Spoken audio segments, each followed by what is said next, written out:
Chapter 1.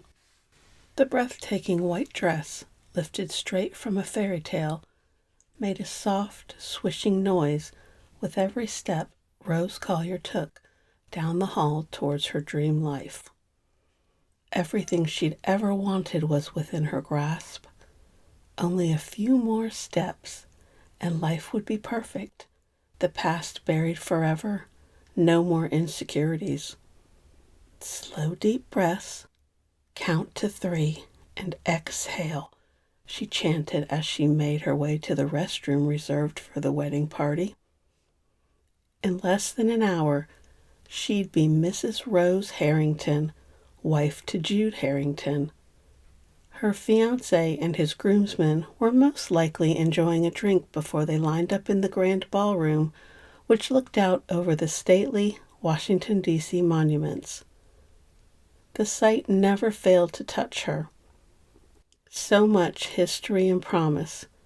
A better life if you were willing to work hard. A sound made her pause. Rose smoothed her hands over the classic twist, tucking a blonde strand of hair behind her ear, and listened. The sunlight streaming through the floor-to-ceiling windows cast shimmers from her crystal-encrusted heels across the floor and walls. The noise came again. Oh no, she hoped one of her bridesmaids wasn't sick.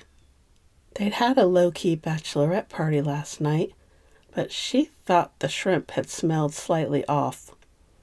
Drinks and a boat ride down the Potomac while the full moon shone down.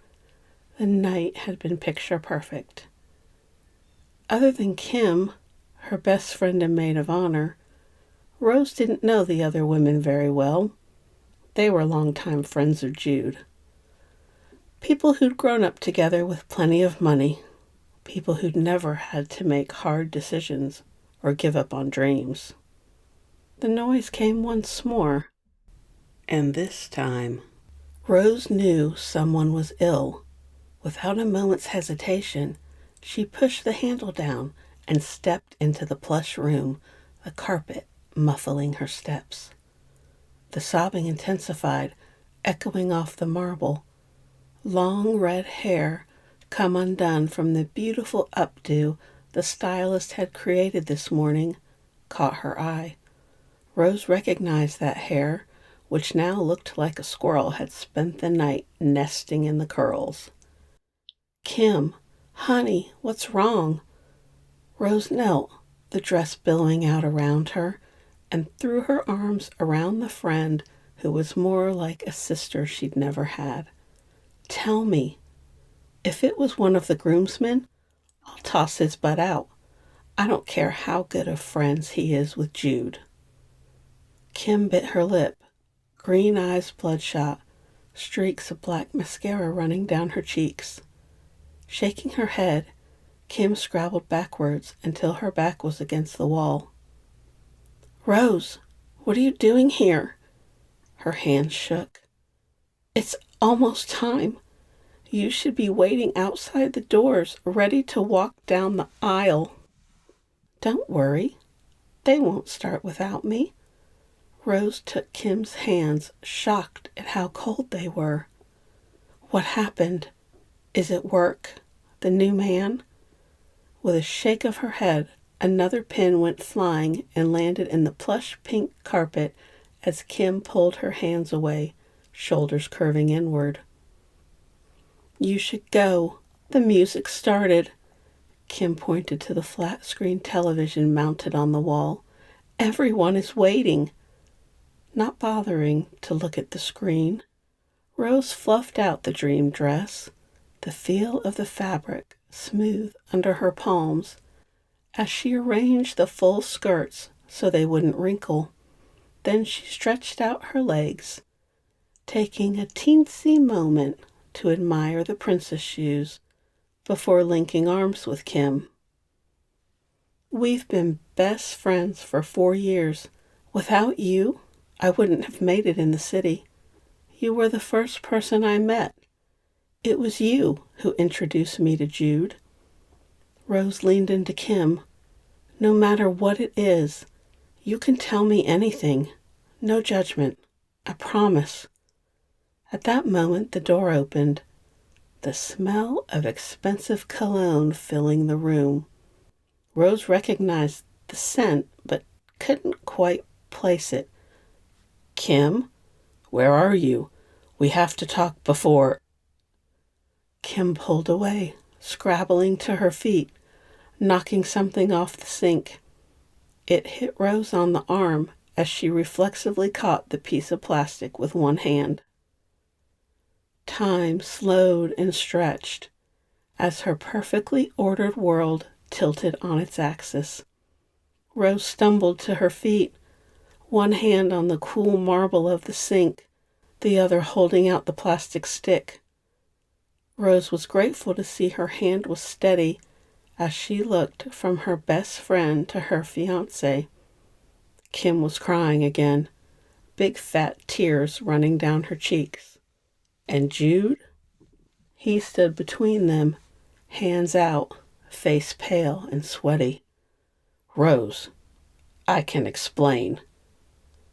Each little niggling moment over the past several months clicked into place. The late nights, the missed calls, and the distance between them that had grown wide as the ocean. Rose thought she'd simply had cold feet at the idea of getting everything she'd ever wanted. But now she knew. How could she have been so obtuse? Her life wasn't perfect. Not even close. While it looked good on the outside, inside, it was a big fat mess. The voice in her head snickered and whispered what she'd known deep down in her heart for a long time. Jude wasn't the one. She'd been trying to fit a square peg into a round hole.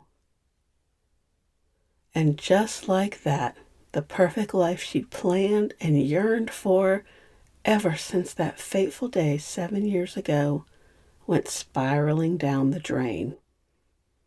Rose spat the words, "You and her." She looked between the two people she'd cared about more than anything else in the world. How could both of you betray me? The positive pregnancy stick hit the sink with a clatter. Rose wrapped her arms around herself, anything to stop the shaking. No matter what, she wouldn't let them see her cry. They both started talking at once, excuses and lies, but Rose was done listening. I hope you'll both be happy together. You certainly deserve each other. She turned in the doorway to look at them. Once a cheater, always a cheater. It won't be long before one of you hurts the other. When it happens, I hope you remember this moment and how much it hurts. The hotel was so fancy, it had something installed on the door so it wouldn't even slam. Talk about frustrating. In a blur, Rose made her way to the honeymoon suite, grabbed her purse and suitcase, which was already packed and waiting for a trip to the Caribbean, and stumbled down the hallway. By the time she'd crossed the lobby, Kim and Jude were calling after her, and a crowd had gathered. The hateful looks on the bridesmaids' faces told Rose they'd known what was going on and had kept Jude's dirty little secret. The men had the good grace to look embarrassed as she stomped out of the hotel. Miss, shall I bring your car around?" The flustered valet looked from her standing on the sidewalk in the big white dress to the lobby and back.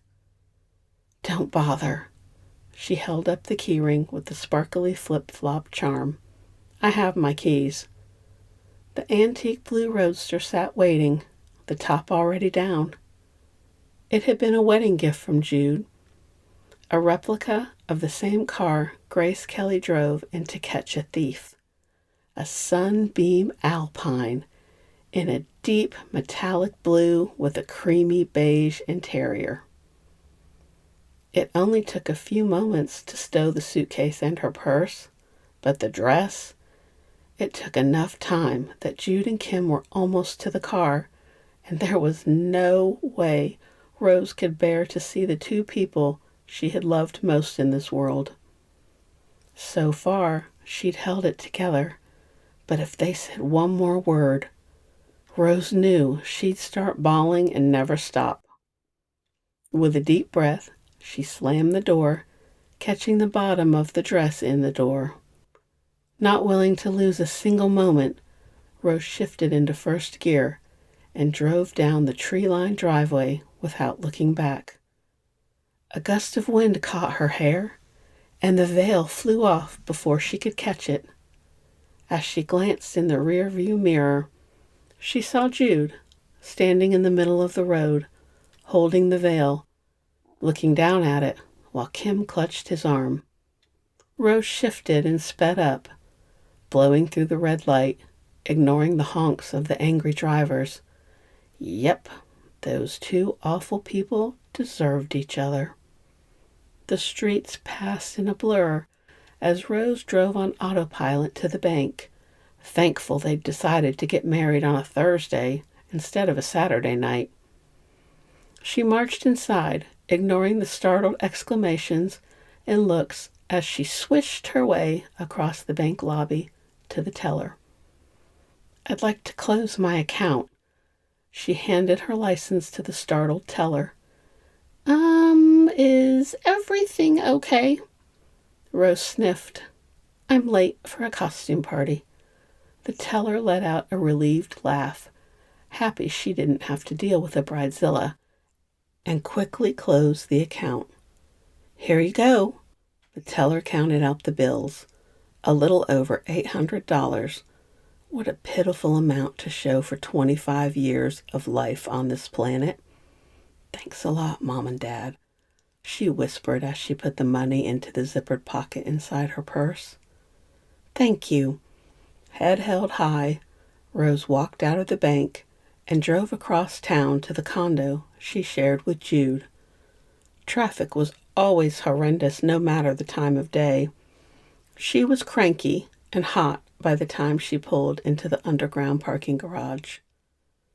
Jude had insisted she move in with him, hated the grubby tiny studio apartment she rented in a sketchy part of town. It was all she could afford. Rose had made the cozy space into a comfortable home with an eclectic mix of furnishings and thrift store artwork. She hoped whoever had moved in after her was enjoying the studio apartment with the huge windows. The elevator took her directly from the underground garage to the penthouse. She sniffed. It always smelled like lemon-scented furniture polish and fresh flowers in the entryway. Jude's mother had decorated the condo with heavy antiques and priceless rugs, though Rose thought it looked like a Victorian bordello with all the fringe on the towels and curtains. "Alexa, turn on the lights." It was the middle of the day, but it might as well have been nighttime, considering how dark it was inside their home. The curtains were always closed, so the furniture and artwork wouldn't fade. Why have so many windows and a beautiful view if you never enjoyed it? In their bedroom, Rose stared at the bed. Had he brought Kim here? Unwilling to give in to the awful thoughts, she hefted the suitcase onto the bed and dumped out the contents. He had bought her these clothes, and there was no way she was taking anything he'd paid for. Most of the things in the closet and dresser Jude purchased, as he'd wanted her to dress and look a certain way when she was with him and his friends. Rose was content to wear cut-off shorts and a tee, but she'd gone along, deciding the clothes issue was a compromise she'd make for the relationship. A half smile tugged up the corner of her mouth. From this day forward, she'd wear whatever she wanted. No more worrying if she had a full face of makeup and a pretty outfit on when she went to the dang grocery store. Nope. If she wanted, she could go barefaced with ratty flip-flops and holey shorts, not caring what anyone else thought. The smile faded as she touched her ear, feeling the stone. The diamond studs winked at her in the mirror as Rose removed the earrings and neatly arranged them on the dresser, along with the rest of the jewelry Jude purchased so she'd fit in with his friends. Kim was welcome to all of it. How was it possible to pack up a life in 15 minutes? That was all it took to go through the condo and gather her things. She had a rolling suitcase, 2 huge blue tote bags from IKEA, which were the absolute best for all kinds of things, and her purse. Everything else was his, or things he'd bought her. With a lingering look at her left hand, Rose slipped off the 3-carat antique ring, a family heirloom, and placed it on top of the dresser, next to the other jewelry and Jude's cufflinks. Heedless of the dress, she sat on the bed, looking at the life they'd built together. Safety and security were illusions. The ones we love always betray us in the end. Her father had been right all along. The buzzing of her phone pulled Rose from the painful memories. It was work. They knew she was getting married today, so why were they calling? Hello? Cold spread through her body as Rose listened to the nice lady from HR. Considering recent events, Mr. Harrington no longer requires your services. The rest of the words faded into the background. Talk about fast. Jude hated her working as a sales clerk in a tile shop, so he'd gotten her a job in his company. She provided fresh flowers and took care of the plants, though he told everyone she owned the company that provided the greenery. But in reality, there was no company, just her, paid through his company as a contractor. It had been a mistake to allow him to pretend she was the owner of the plant company. Also, he wasn't embarrassed in front of his friends because she didn't have a college degree. Those lies were on her. No more. Rose was done pretending to be someone she wasn't. Maybe if she'd spoken up, stood up for herself when it mattered, then her life would have been different. Then again, maybe fish could fly. A snort escaped. Somehow, Rose wasn't surprised. Jude didn't even have the decency to pay her the final paycheck he owed her, not to mention severance and unused vacation. If she made a fuss, he'd pay, but there was no way she'd give him the satisfaction. Not when there was another way. Fingers flying over the keyboard of her phone, Rose calculated the money he owed her for the last 2 weeks, a month's severance, and all that unused vacation she'd saved up for the honeymoon. A little over $3,000. He kept cash in the kitchen drawer to pay the housekeeper under the table and for other necessities. The rolling suitcase left little tracks in the plush hunter green carpet as she made her way down the hall to the kitchen. Counting out the money, the granite counter cool to the touch, Rose put the money in her battered purse, along with her meager savings from the bank, then laid the sparkly key ring on the counter. Her hand hovered over the keys as she shook her head. No, I'm keeping the car. While it pained Rose to keep the wedding gift, she needed to leave town, and the thought of sitting on a plane, train, or bus with strangers' eyes on her made the choice easier. This way, she could be alone in the car. No one asking if she was all right. No pitying glances across the aisle. $3,800 and a few personal items. That was all Rose owned in the world. The phone beeped again, and she saw the incoming texts from Jude and Kim. Against her better judgment, Rose leaned against the wall, reading every word. The ringing phone startled her as Rose dropped the phone. Lisa. Hey. Maybe Rose didn't have to leave town. She'd helped Lisa a year ago when her boyfriend dumped her via text. How are you holding up? Everyone is talking about what happened. We were all left waiting in the ballroom. You could have sent someone to tell us we could leave. Rose pulled the phone from her ear and stared at the screen. It annoyed her supposed friend that she'd had to wait while Rose's life was falling apart. Apparently, Rose was as bad at choosing friends as she was at boyfriends. All men make mistakes. Jude was just having one last hurrah as a single guy before you guys tied the knot. It was nerves. He told us all how awful he feels and wants another chance. Some friend. We were together for 4 years and lived together for 2. I think he had plenty of time to get used to the idea. Rose swallowed.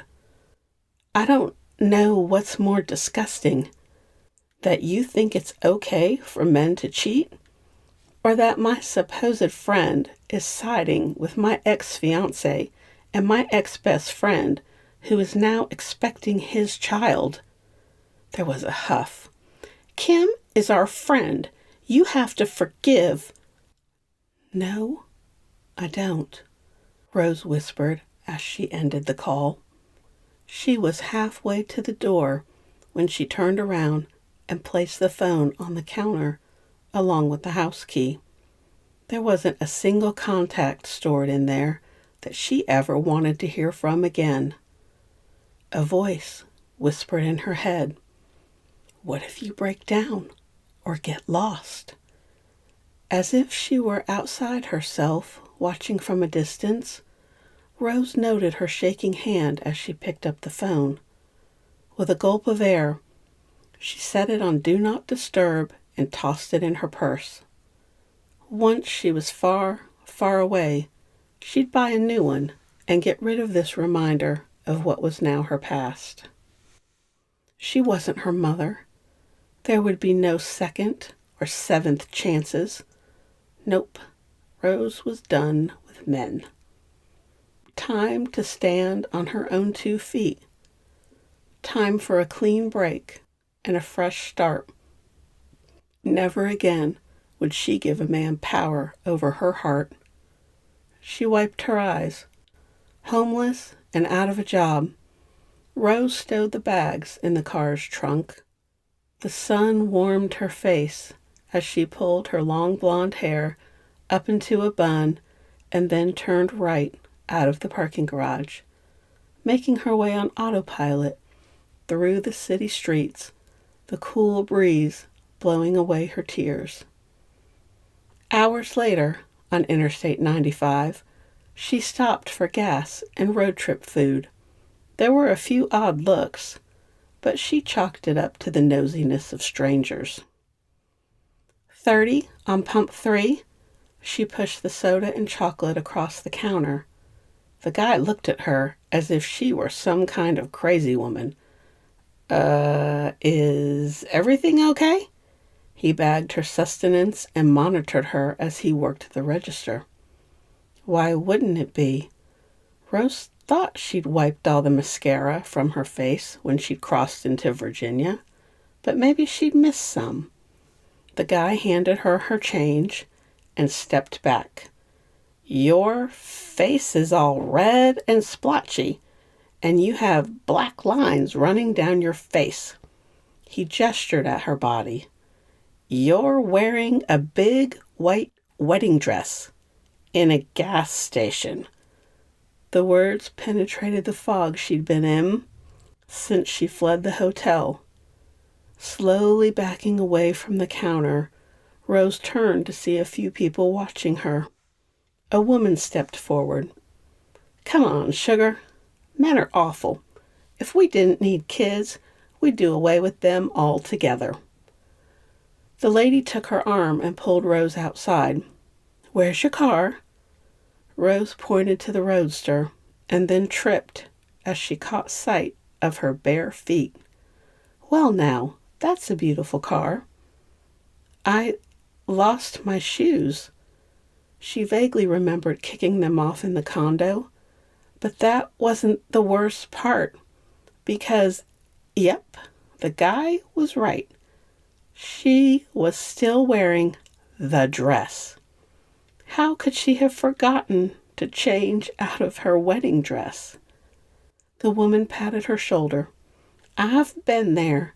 Lenny left me for a dancer in Vegas not an hour after we got hitched.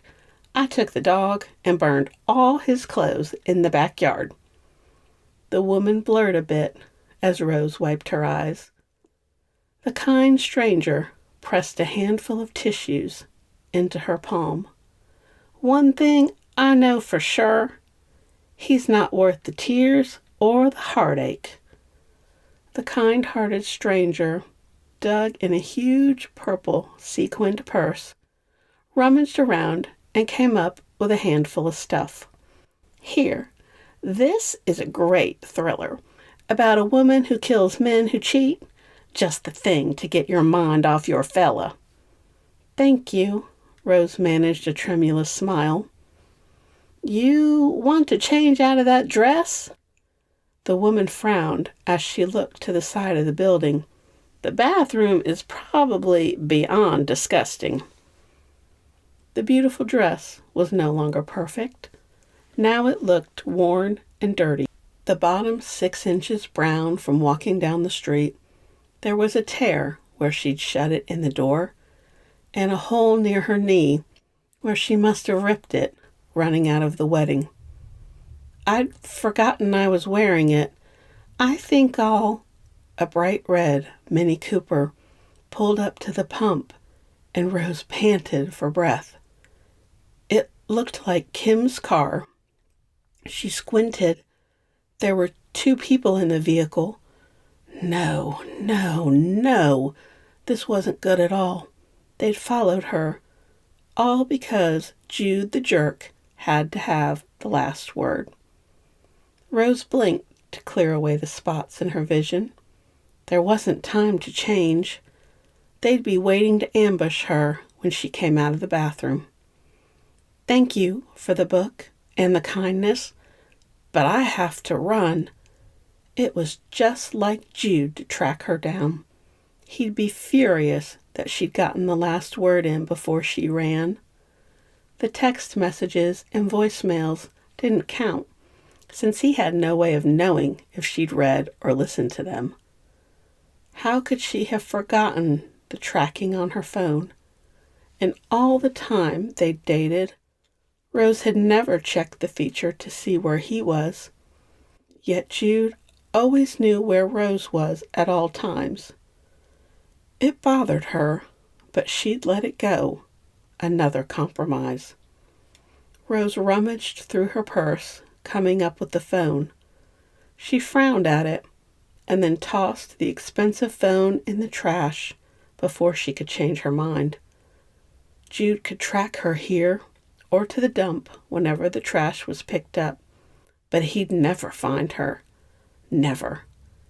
She would find somewhere to go that he'd never look. Forget the Maps app. She would just drive, trusting in a higher power to guide her somewhere safe. There was no time to go inside to buy another phone, not with the Mini Cooper still at the pump. She'd stop later and buy a new phone, and she'd never let another man track her movements.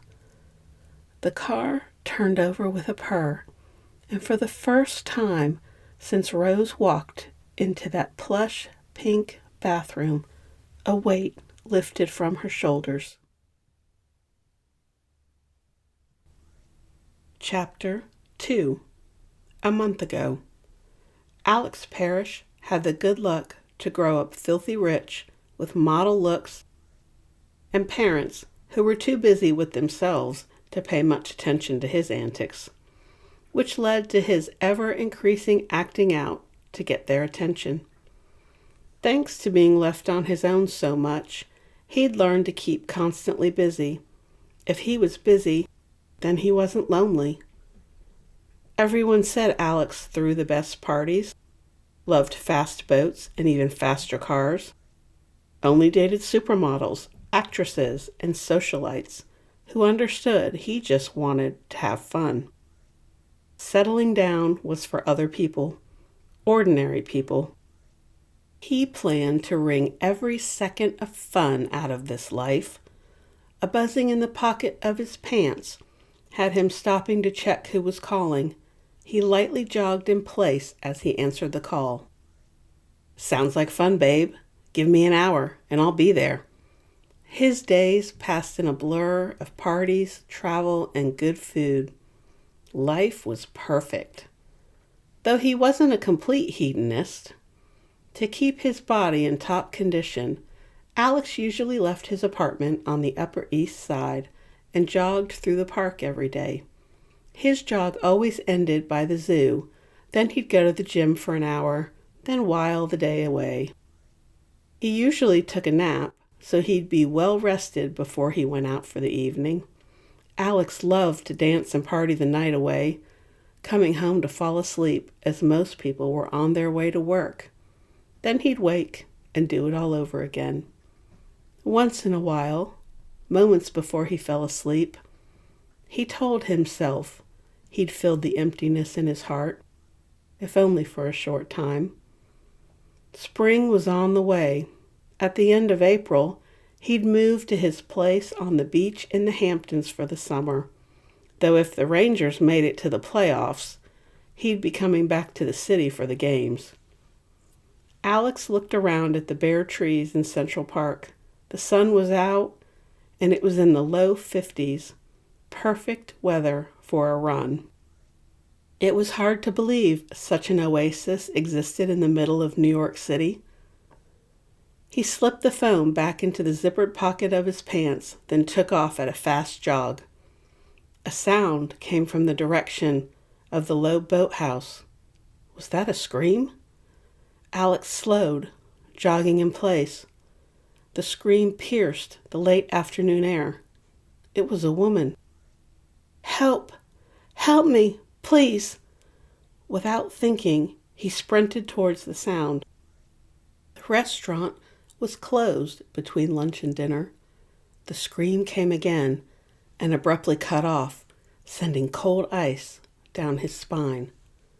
Not wanting to alert whatever scum was preying on the woman, Alex ran, careful not to step on anything as he approached the corner of the building. He leaned over, hands on his knees, catching his breath, then straightened up, peering through the windows, searching for any sign of the woman. Movement caught his eye. Shrubbery rustled, and he swore he heard a muffled cry. Either it was an escaped bear from the zoo or Alex was close. He pulled out his phone to dial 911 and cursed. The battery was dead again. He was always forgetting to put it on the charger.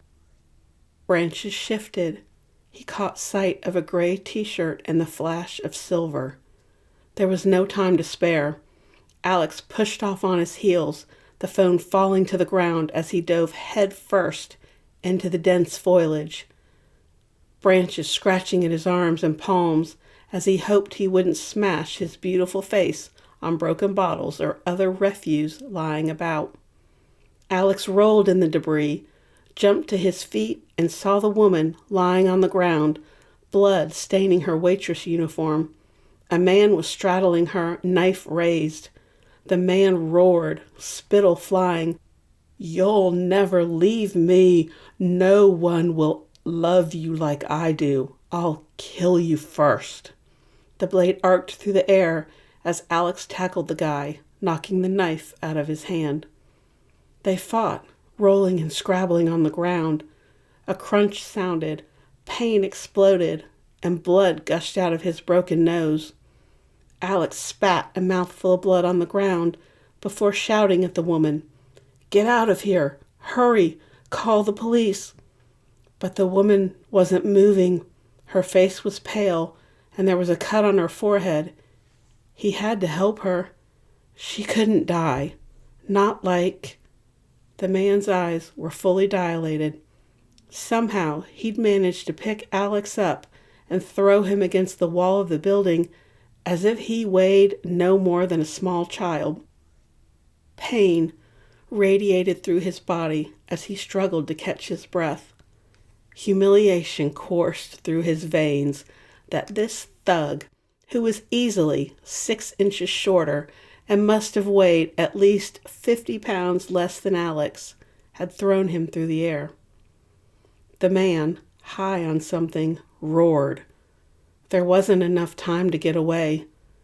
Alex never saw the glass window, not until his precious face exploded in pain. The first thing he noticed was the antiseptic smell. The blurry room came into focus as Alex blinked several times. When he tried to sit up, pain shoved him back against the pillow. He panted, sweat running down his face. "Whoa, you're not going anywhere." The male nurse placed a hand on his shoulder. "I'm in the hospital." "Good. What day is it?" Alex thought, but couldn't come up with the day. Panic filled him. He reached out. "I don't know. Do I have amnesia?" The nurse had the audacity to laugh before reeling off several questions that Alex answered with a scowl. "Nope, no amnesia." Relief filled him, then embarrassment.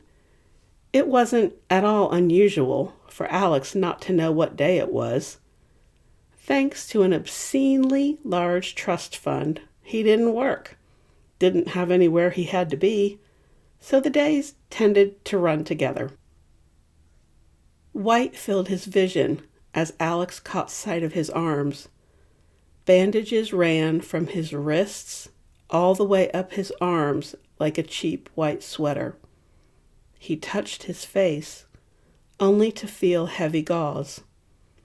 Everything ached, like he'd been run over by a truck, or what he guessed it might feel like to be run over by a truck, or a train, or maybe a tank. The pain was dull, pulsing beneath the surface. The drugs he'd been given keeping Alex from assessing the full extent of his injuries. He jerked, sending a ribbon of pain down his side. The woman! The door to the large private room opened. A doctor breezed in and peered down at him. "Mr. Parrish, you are fortunate to be alive. The man you fought is apparently a known killer. The police found him hiding in the zoo." He tried to speak, but his throat was dry, and nothing came out but a rasp, worthy of a bad horror movie. The nurse held up a cup with a straw. The icy cold water soothed his parched throat. Alex nodded his thanks. "The woman, is she okay?" The nurse left the room, hopefully to fetch him more water. "She'll live, thanks to you." The doctor pulled a chair over to the bed. As he glanced around, Alex decided he was in a VIP room based on what he'd seen in movies. "What happened? I remember hearing screams." "The woman you rescued was the girlfriend of the man the police captured. She was running away when he caught up to her and would have killed her if it wasn't for you. The police are in the waiting room. They would like to speak with you when you're feeling up to it." He nodded. "Of course. I'm glad she'll be all right." The doctor looked uncomfortable. "Mr. Parrish, is there anyone we can contact? A wife? or a friend? Alex shook his head, breathing through his mouth, as his brain seemed to slosh in his head. Family? Negative. He shook his head again. My parents passed years ago. No way was he ever calling his half-brother, and his uncle was always too busy. Before the doctor could ask if there was anyone else, which there wasn't, at least nothing more than acquaintances, Alex made a choice and cleared his throat. My uncle. His number's in my phone, but I think I lost it. The nurse returned with a pitcher of water. Upon hearing what Alex said, he detoured to the closet and came back with Alex's phone. The nice officers returned it. Looks like it took a beating, but it's still working. I plugged it in for you, so it's charged. Thank you. He took the phone, grateful for the heavy-duty case. Using his thumb, he unlocked the phone and found the number, ignoring the buzz of text messages coming through. Voicemail.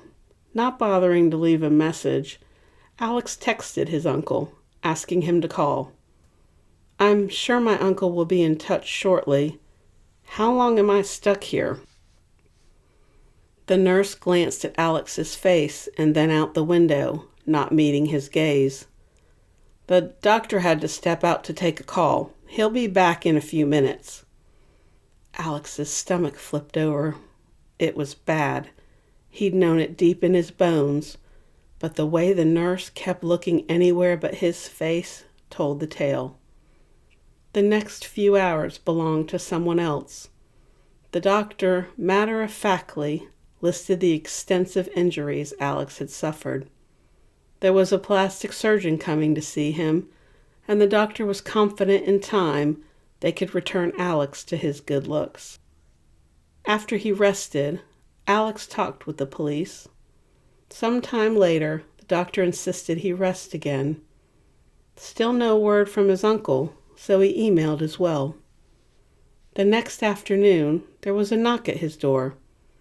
A nervous, mousy girl entered, clutching a pile of papers. He adjusted the bed, so he was sitting up, ignoring the pain. Pain medication was something Alex didn't want to get used to. He'd seen 2 friends become addicted to prescription medications and was terrified of the same thing happening to him, just like his mother. Can I help you? I don't bite, he said, teasing her, gratified to see her blush.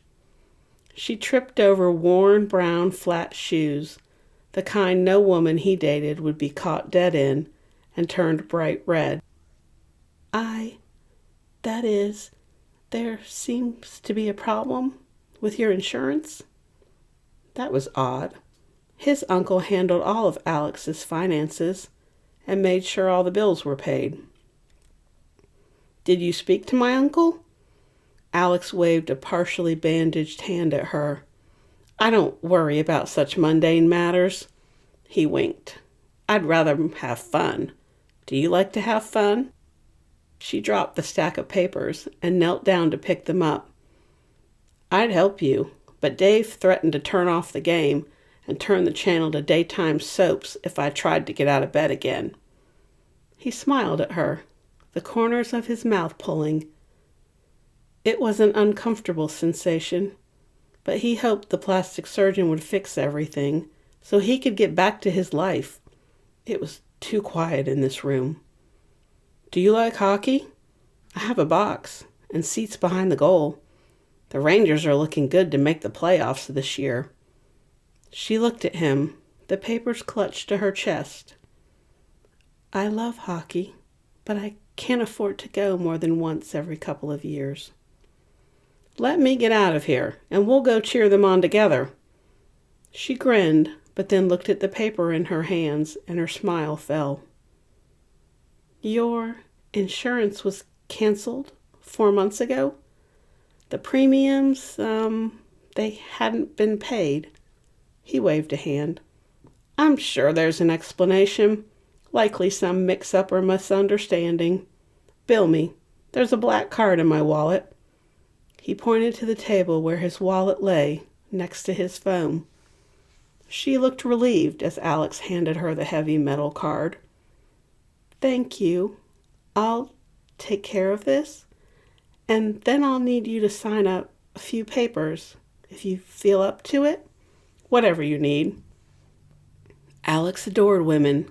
He'd love to take her shopping and buy her beautiful clothes and shoes, take her to a game, and then home to his place, and watch her blush as he spent the night showing her how beautiful she was. When Alex woke that evening and heard the news, he wished he'd stayed asleep or could rewind the past week. Every single credit card had been canceled, the cars and boats and the private jet repossessed. The apartment with the terrace overlooking Central Park was evicting him. The Hamptons house was in foreclosure. Everything he thought he owned was a sham. No wonder his uncle hadn't called him back. After hours of calls, Alex learned the truth. It was all gone. The trust fund, property, assets, everything. His uncle had fled the country with all of Alex's money, leaving him broke and homeless. Apparently, Alex had signed over control without realizing. In his defense, he signed so many papers he didn't bother reading them, believing his uncle to have his best interests at heart. And let's not forget the worst news of all. Alex learned he was disfigured, ugly, scarred, monstrous. With no insurance and no way to pay, they had kicked him out of the VIP suite and the hospital. It had all been very polite, as they informed him there was a hospital better suited to his situation. Alex shuddered. He'd heard the horror stories of the hospitals that took care of the uninsured and the poor. No way. When they removed the bandages, he'd gasp. Frankenstein. He was a monster, covered with scars on his face, chest, and arms from going through the glass windows and nothing more than a t-shirt. Dave, his upbeat nurse, hadn't been able to hide his flinch. Alex would never be the same. At the ripe old age of 28, his life was over. Because of his heroic efforts, the bank had graciously allowed Alex a month to stay at the condo while he found new accommodations, though they told him, oh so politely, not to take anything from the home other than his personal belongings. The stay in the hospital was nothing compared to what came after. The well-meaning friends who quickly disappeared. They'd only wanted gossip to spread amongst their crowd. Calls were no longer returned. Invitations no longer received or answered. No one had a place where Alex could stay while he figured out the next steps of his life, which was odd, given he knew full well many friends had multiple homes sitting empty. But how would it look? One of them had the nerve to ask. And the women? So much worse. He'd been dating a minor actress on and off for a while. When she saw him, she recoiled, as if afraid of catching his scars. She laughed and said it would be like being a real-life Beauty and the Beast. Then she shuddered and said no thanks as she ran out the door on her spike heels. He'd wallowed for 3 weeks. Then one day, after his supposed closest friend told him it wouldn't look good for him to associate with someone so poor, Alex snapped. In a fit of anger, he punched the large picture frame in the hallway, the one of his parents, his uncle, and Alex at the house in the Hamptons when Alex was a kid. The glass shattered, and Alex laughed seeing the blood well up. What was one more scar to add to the many? But when the frame had hit the marble floor and broke, an envelope slid out from in between the back of the frame and the photo. In it was a second chance. Alex called the law firm, one he'd never heard of, in a town he'd never heard of, and sat down when he received the news. His mother had left him a cottage on the beach with a tiny trust. The lawyer had cautioned him it wasn't much, enough to cover the property taxes and someone to check on it each month to make sure a storm hadn't blown the place out to sea. Not caring, he thanked the lawyer. Apparently, his mother had hidden the trust from everyone, and his uncle hadn't known about it. Otherwise, Alex would be in dire straits, likely living on the streets. It had taken him a while to find the dustpan and brush to clean up the mess he'd made. Alex brushed the glass off the picture, his throat closing up. "Sorry, Mom. I'm sorry Dad was such a jerk." Not willing to spend one more night in the condo, he packed up his clothes and the picture before finding another surprise. $20,000 in cash hidden in an old gym bag and buried in a forgotten corner of the enormous walk-in closet. A laugh escaped as Alex remembered. He'd met a cute girl with hair the color of rubies. She'd been in town for a prepper convention and fully believed the world would end sooner rather than later. While she talked about her beliefs, Alex enjoyed her company, and after 2 bottles of wine, she told him it would be wise to hide some cash, just in case the world ended that very weekend. So he'd taken the cash he kept in his wall safe, and they'd hidden it deep within the closet. The money was pocket change, nothing he'd missed.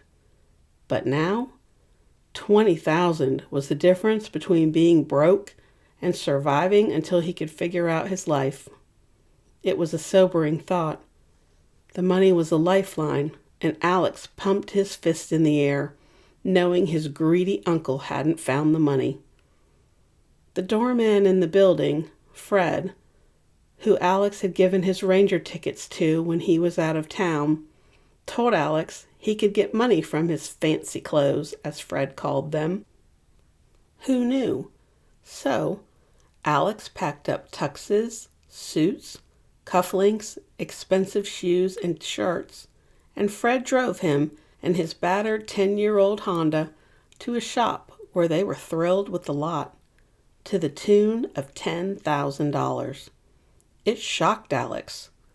He'd had his housekeeper get rid of whatever he was tired of, never given a thought to where it went. He hoped the woman had sold the stuff and made a bit of cash. When Fred brought him back to the condo, Alex handed him a stack of cash. "No, I was happy to take you, and you need the money." Fred positioned himself behind the big desk in the lobby. But Alex shook his head. "Take half. If it wasn't for you, I'd have tossed all the stuff in the trash. It's not like I'll be going anywhere where I'd wear that stuff. Not for a long time." Fred pushed the money back, but Alex gripped his hand. "You have 5 kids. Take it for them." Then he grinned and handed him an envelope. "The tickets are paid for, free and clear. Come on, the Rangers are going to the playoffs. Plus, you can go to every game next season. Or sell them. I don't care." "Your Ranger tickets?" Fred stared at the tickets, practically drooling before handing them back. "I couldn't take them." Alex met Fred's gaze. "With everything that's happened, I realized I don't have any real friends. There's no one to give them to, and I know you'll enjoy them." Alex tucked the envelope in the pocket of Fred's uniform. "Maybe they'll win the cup this year, with you cheering them on." Fred thanked him all the way to the elevator, and was still thanking Alex as the doors closed. Life was looking up. He had a bit of money, a place to live, and his health. Sure, he was hideous looking, But Alex planned to stay out of the public eye from now on. The stares he'd gotten as he'd gone to the store today had been enough to make him want to curl up in a fetal position and bawl. But instead, he sneered at everyone, found the trick wasn't meeting anyone's eyes. Then he wouldn't have to see the revulsion on people's faces. Goodbye, New York. If anyone had asked Alex if he'd ever leave the greatest city on earth, he would have told them they were insane. But there was nothing and no one here for him anymore. And all he felt was loneliness. Chapter 3. Alex watched from the window as yet another housekeeper fled. What was that? 7? The woman at the sip-in shop testily told him there wasn't another housekeeper in 3 counties who would work for him. They all had steady work, with the high season kicking off over the holiday weekend. And since he couldn't afford to pay summer rates, he was out of luck. Didn't they know how hard it was for him? He enjoyed being seen, admired, welcomed everywhere. Hiding all the time was exhausting. Before he'd left town, Fred had taken Alex to some no-name lot on a corner where he purchased an old pickup truck for cash. The truck had been old years ago. Now duct tape and prayers held it together, but it ran, and he could no longer afford to be picky. The stares when he stopped for gas or went in a fast food place to grab a bite were enough to make him want to curl up and die. It was somewhere after he'd crossed the border into North Carolina when he decided no more. Colton James, the lawyer in Magnolia Beach, had seen him and hadn't batted an eye, but he was a lawyer and used to monsters, so it didn't count. Alex waited until late one night and drove half an hour away to a big box store where he filled his cart with frozen meals and canned goods so he wouldn't have to go out for a while. The house needed a lot of work, but it was livable. When he arrived, white sheets covered the furniture and sent up clouds of dust, making him sneeze for a full week. He'd immediately hired a housekeeper through the lawyer so she wouldn't see his face. When she came to clean, he'd go for a drive and not return until he was positive she'd left. Then, one time she came early, and he'd had to dive into his bedroom and slam the door so she wouldn't see him. After he'd yelled at her, she left, telling him he could clean his own house. The next one said she wasn't working for a weirdo who wore sunglasses and a hat inside and hid in his own house, and left. Another one complained about the mess, then mumbled some excuse about a death in the family and never returned. There had been a few others. One he'd made cry after he'd had a bad night. Not that he'd ever tell anyone about the nightmares. How it was hard for him to relax. The way he was constantly on guard. And worst of all, he couldn't even watch a game. Anything related to hockey brought back memories of his life before and his time in the hospital and after in his dark condo. There was sand in the corners, dust on everything, and the windows were covered in salt. Growing desperate, Alex was running on the beach one night when he saw a family had rented the house next door for the week. One kid liked to walk around with a flashlight at night looking for crabs, so Alex put his hood up, gave the kid a 20 to take the notice to the sip-in shop and give it to Hazel to post on the job board. Small-town gossip was awful. His old circle of friends in the city talked about each other, but here it was like the whole town knew his business. He'd heard the whispers when no one knew he was lurking in a dark corner of a shop. They said he was on the run from the law, a murderer, or maybe in witness protection. Others said he was odd, a hermit. while some said he was hideously deformed. If they only knew. No one else would work for him, so he tried to clean the house himself. But after he'd put dish detergent in the dishwasher, slipped on the wet but still dirty floor, and turned his white underwear and socks pink, Alex gave up. The freezer was empty and the pantry was almost bare. The only clean clothes he had left were what he had put on this morning, and the house looked like the beach was slowly taking over. The miles passed in a blur as Rose drove onward, fueled by caffeine and gas station munchies. She had the sensation of floating as she looked down from above, dispassionately observing herself driving, a lost look on her face, blonde tendrils that had escaped from her bun blowing in the wind. At some point, she'd taken the exit for Highway 40 off the interstate because she liked the number. When she stopped to stretch and refuel, Rose gave in and purchased a cheap phone. She plugged the phone in to charge while the radio station played old songs from the 70s, catchy tunes she hummed along to, not caring if anyone heard. As every mile put more distance between her and the life she'd left behind, Rose pushed the pain, the hurt, and the loss down, down, down to the bottom of a deep blue ocean. Later, not now, but someday, she'd deal with the feelings that threatened to overwhelm her. The air changed, turning heavy, soft on her skin. The signs pointed to various beaches. A tiny glimmer of sunlight penetrated the darkness in her head as Rose read the names of the beaches. And yet, she drove on, none feeling right, until she saw an exit from Magnolia Beach. The name beckoned, calling her home to a place she'd never been before. Rose meandered down the highway, following the signs until the smell of the ocean filled her lungs and caressed her skin. The beach shops selling cheap towels, shirts, and other vacation necessities popped up on every block. The names of shops and restaurants were all beach-themed, and then she glimpsed tantalizing slivers of a dark blue ocean as the sun broke free from the clouds, the sky a glorious bright blue.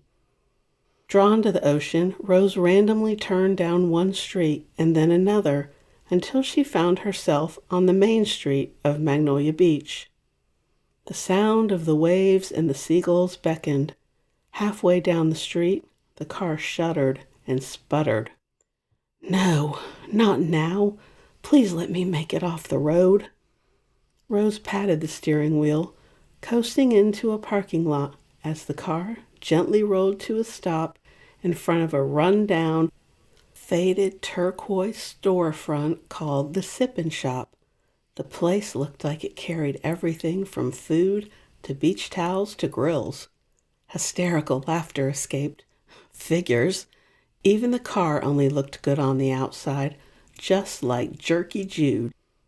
The store was part of a small strip mall containing a salon called Curl Up and Die, a hardware store named Davy's Locker, and a place to eat called Stacks, which to her utter delight looked like a diner and a bookstore combo.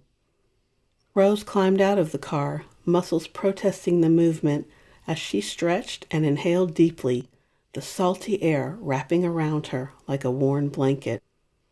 A bell jingled as she pushed open the door, looking around. The store did indeed have anything one could want. "Hey there, anything I can help you with?" A woman popped up from behind the counter. It was the kindness on her face that broke open the dam inside Rose. She hiccuped, and a sob escaped. "My car." The woman came around the counter, took her by the arm, and led her deep within the store to a tiny sitting area in the back corner by a window. "Sit. Looks like you need some tea." She patted Rose's shoulder. "I'll be right back." Rose dug around in her purse and came up with a handful of tissues. The tears rolled down her face, and soon she had a sodden mess on the table in front of her. Nothing a little tea can't fix. The woman handed her a glass. The scent of lemon and tea filled her nose as she took a drink. It was so sweet her teeth ached. Rose took another sip, then another, the sweetness settling into her bones, telling her everything would be all right. She was where she was meant to be. She met the woman's eyes. "I'm sorry. It's just, I've had an awful day." Another sob escaped, and then another, until Rose couldn't speak at all. The woman gathered her close, patting her shoulder and handing her tissue after tissue, and then, when they ran out, handed her a roll of paper towels. It could have been an hour or mere minutes before Rose was empty. There were no more tears to cry. She blew her nose, took another drink of the tea, which the woman refilled, and pulled at the hole in her dress. The dress she was still wearing for a wedding that hadn't happened this morning. Would never happen. She'd be alone in this world forever. Rose thought she would cry again, but nothing came out. "I'm sorry." Her hand shook as she set the glass on the table. "Don't you worry." The woman patted her knee. "My name's Hazel." Rose. She looked at the woman. Hazel looked like she was in her mid-40s, with chestnut hair and brown eyes flecked with gold. The woman radiated calm, which helped Rose gather her thoughts.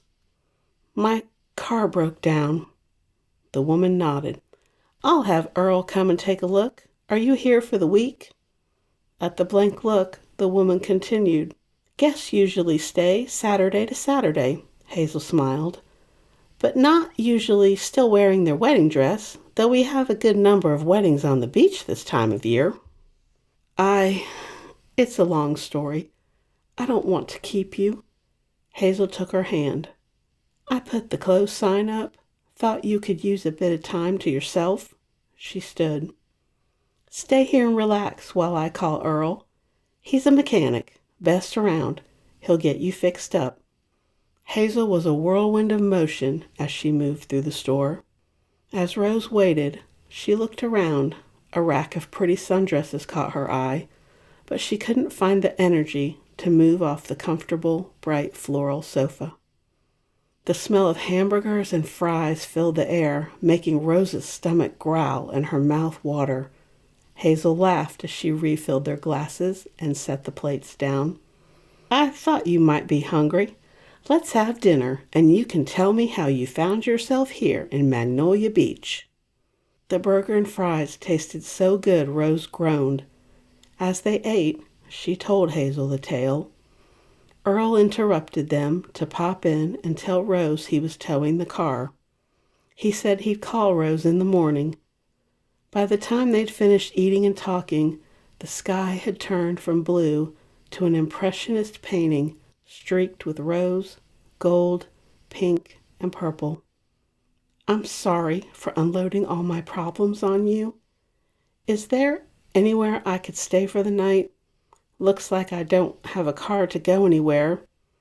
Hazel pursed her lips. "It's May 1st tomorrow. Still the shoulder season. Mabel might have a room available. Let me call her." Rose ate the last of the fries and waited. For the first time since she'd run from the hotel, she could breathe. "It's not on the beach, but Mabel has a room available for 3 nights. She's a good friend. The motel is clean enough to eat off the floors, and no one will bother you." Rose fidgeted. "Thank you so much. I hate to ask, but money is tight right now. How much is it?" Hazel tucked an escaped lock of hair behind Rose's ear. "Nothing. She's doing it as a favor to me." "Oh, I couldn't. I can pay." Rose held out her hands. "I know you can. Consider it a gift from one woman to another who's been through something similar." Hazel's warm eyes were bright. Rose wanted to ask, but seeing the pain reflected at her She didn't. Maybe Hazel would tell her later. Rose startled. Later. As if she'd stay here at the beach for longer than it took to get the car fixed. Thank you so much. She stood. Do you have the address? I'll call for a car to take me. Don't be silly. I'll drive you. It's on my way home. I'd have brought you home with me, but I'm having the guest room and the bath redone and the couch is lumpy. Hazel brushed her hands off on her shorts. Let me close up and we'll be on our way. She turned and pointed. The restroom's that-a-way, if you want to change. Earl brought your things in. They're by the front counter. I do want to change. Rose went by the front, picked up her bags, and made her way through the crammed but charming store. The bathroom was roomy, with cute paintings of the beach and Main Street covering the walls. She somehow got out of the dress by herself. It lay in a heap on the brightly colored rug, tattered and stained like her heart. With a shake of her head, Rose dressed in a pair of old denim cut-off shorts and a faded t-shirt from a Capitals game. Things Jude would have never let her wear. She finger-combed her hair and put it up in a ponytail. No more wallowing, she told her reflection. Jude and Kim weren't worth the energy, and she was tired of thinking of them. There was no way Rose was giving them that kind of power over her. No, it was time for a new beginning. As she shut the bathroom door behind her, a notice board on the wall caught her eye. It had bits of paper tacked up all over it. Everything from fishing charters to houses for sale to job postings. The edges of the paper were worn as she ran a finger over the ad, as if someone had crumpled it into a ball before smoothing it out and putting it up on the board. It was an ad for a housekeeper, a live-in housekeeper. Excited, she pulled the paper from the board. Rose could stay in Magnolia Beach. Start over. The ad clutched in her hand, the dress over her arm. She made her way to the front of the store.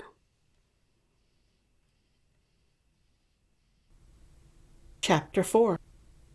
Hazel thanked Mabel while Rose stood by clutching her tote bags, overwhelmed at all that had transpired between the time she'd bolted from her wedding to winding up at the sip-in shop. Hazel took hold of the rolling suitcase, motioning for Rose to follow. So much had happened today, yet it felt like a week had passed. Guess stress would do that to a person.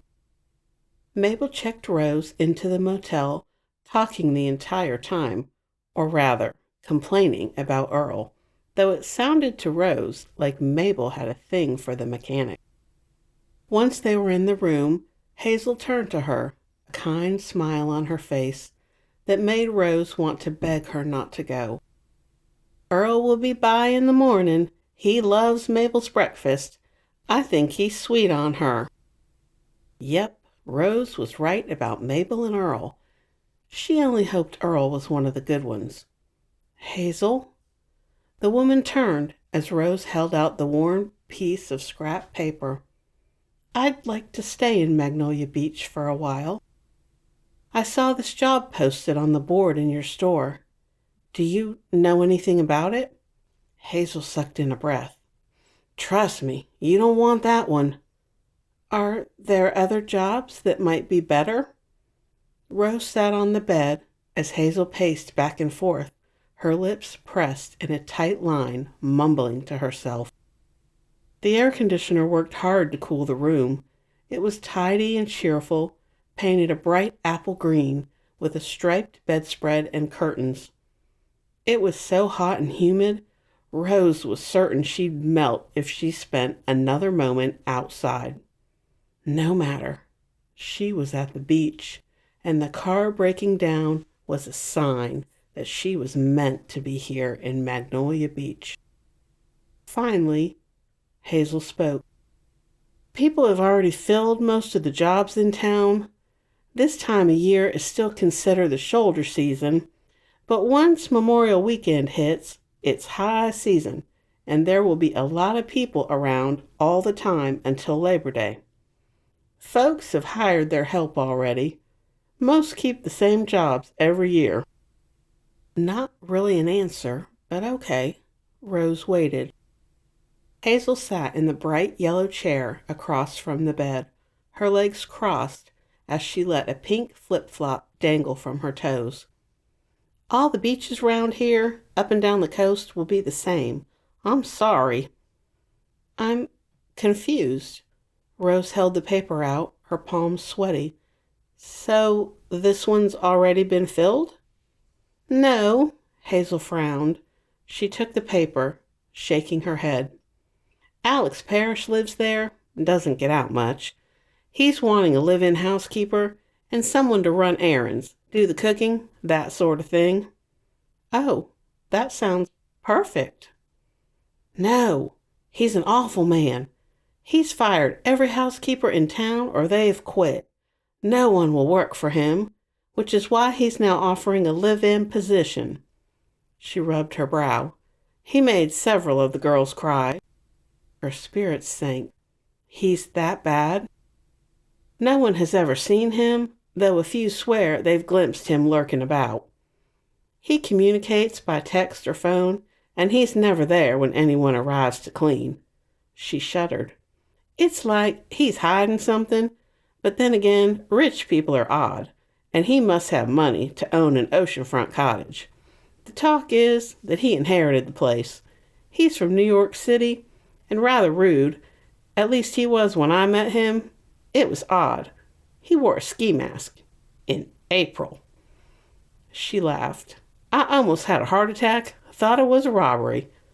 Who wears a ski mask when it's hot out?" Hazel's phone rang. "That's Earl. I gave him my number since I didn't know yours." She listened, then handed Rose the phone. The news was bad. "Thank you, Earl." The car wasn't safe to drive. It surprised him she'd made it all the way from D.C. without a breakdown or getting into a serious accident. And now the car was dead, just like her relationship. Rose shook her head as she listened to Earl. "No, I don't have anywhere to be." "That would be great." "Yes, I'll be at breakfast. Thank you." And wasn't that just like Jude? Only concerned with the exterior of things, never what was inside. She handed the phone to Hazel. "The car is toast. Earl said he knew someone who would buy it for parts, so I told him to get rid of it. He'll bring the money tomorrow at breakfast." Good thing the title was in her name, and she'd never taken it out of the glove compartment. Rose leaned forward, elbows on her knees. "I have no car, no job, and nowhere to live. Not to mention, I don't have much money. I don't care how old and cranky Mr. Parrish is. I need a job, and he has one to offer that comes with a place to live." Rose reached out and touched the woman's knee. "It's only until I can figure something else out." "I'll call him and tell him you'll be there tomorrow after breakfast." Seeing her surprise, Hazel added, "He doesn't answer the phone unless he knows the number. Earl will give you a lift tomorrow." "Thank you." Hazel stood. "Don't thank me yet. You may curse me in a few days if you last that long." She opened the door and turned. "If he's awful, come on back, and you can stay with me on the lumpy sofa until you find work." "Thank you." Rose jumped up from the bed and hugged Hazel. "I don't know what it is, but deep down in my bones, I know I'm supposed to be here." She wiped the wetness from her cheeks. At that declaration, Hazel pursed her lips. "Well then, looks like it's settled. You let me know how it goes." The next morning, Rose woke with a clear head, the fog and darkness blown away by the clean ocean air. She followed her nose to the dining room, the scent of bacon beckoning, and ate her weight in bacon, eggs, pancakes, and toast. It was the best home-cooked meal she'd had in, well, as long as she could remember. Back in D.C., she'd usually grab a cup of coffee and a bagel or a muffin for breakfast, eating on the subway. Jude didn't like her cooking in the kitchen and smelling it up. Why have a kitchen you never used? She was filling a to-go cup full of sweet tea. The locals just called it tea. If you wanted it unsweetened, you had to specify. Otherwise, you got the sweet syrup, which Rose was quickly growing to love. A man in a blue shirt with Earl stitched over the left pocket strode in the dining room, looking around. Rose waved. "Earl? Hi, I'm Rose." He nodded. "I'm sorry about your car." He pulled an envelope out of his pocket and grinned. "Friend of mine knew a fella from Virginia who wanted your car, even though it was totaled." He laid the envelope on the table. "He paid $4,000. It was only worth $2," He winked at her. "I don't know how to thank you." She tucked the money into her bag and swallowed. Earl hadn't let her pay him, said it was his way of welcoming her to town. Hazel and Earl didn't even know her, and already they had been nicer to her than most of the people she'd worked with over the past 4 years. "I'll meet you out front after I've eaten breakfast." He cut his eyes at Mabel, who was bustling around refilling drinks. "Hazel says I'm to take you to Gold Cottage." "I didn't know that's what they called it. What a lovely name." She took a sip of tea. "I'll go get my stuff and see you out front. The pancakes were amazing." "That they are." He put his napkin in his lap, and a waiter came to fill his cup, as the scent of coffee mingled with the other breakfast smells. Feeling lighter than she had in a long time, Rose finished packing and waited on a bench out front, face turned to the sun. It was a 10-minute drive to the cottage because of traffic, and she hated to think about what it would be like this summer. Gold Cottage was almost to the very end of Ocean Drive. Rose thought she could walk to the sippin' shop in about 20 minutes. All Earl would say about old Mr. Parrish when she asked was that some folk had had a bad turn in life. It made them bitter, and she shouldn't listen to all the gossip, but give him a chance, then decide for herself. What wasn't Earl telling her? He obviously knew something. Oh well, a mystery to be solved after she met her hopefully new employer. They turned onto Ocean Drive, passing by brightly painted houses on stilts. Robin's egg blue, lavender, seafoam green, pink, and an occasional tan or white to break up the rainbow of colorful homes. Earl slowed the bright red tow truck and turned into a shell-lined driveway. The cottage was shabby, the pale blue paint chipped and peeling. The Gold Cottage sign looked like it was about to fall off the front of the house. The cottage was small compared to those around it. So why did he need a live-in housekeeper? Maybe he was an invalid or just a rich jerk. Based on the things Hazel had told her, Rose decided she needed to be prepared for anything. Earl cleared his throat. "Here we are." He got out and came around to her side of the truck to help her down. "Thank you for the lift and everything you've done for me." She let the sound of the waves fill her. The cries of the gulls and the laughter of children soothed the pain inside her heart. He went to the back of the truck. "Thought you could use this. Someone left it at one of the houses and I cleaned it up a bit. It's a quick ride to town."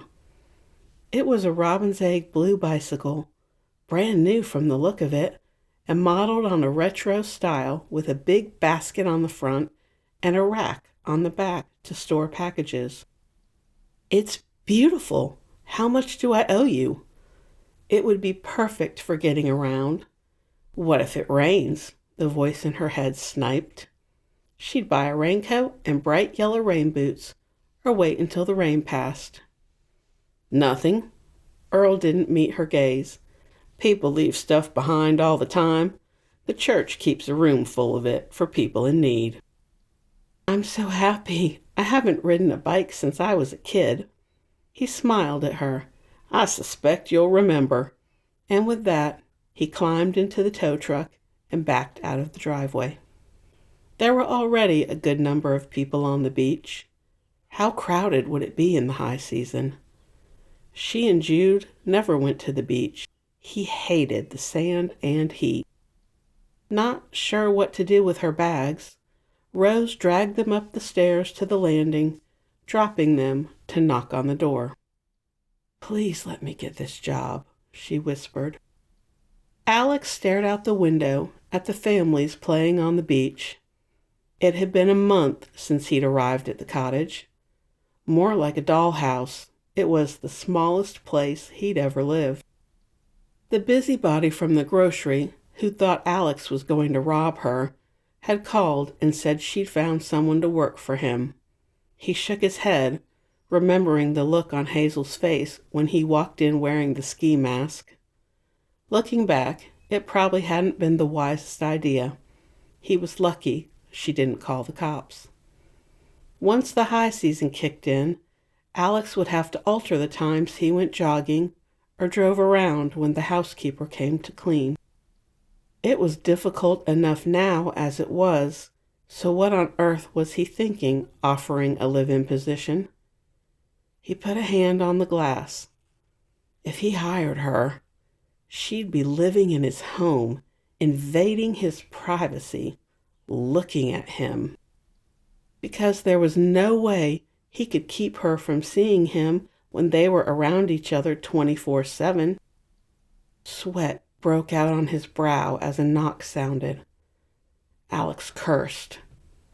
This was a mistake.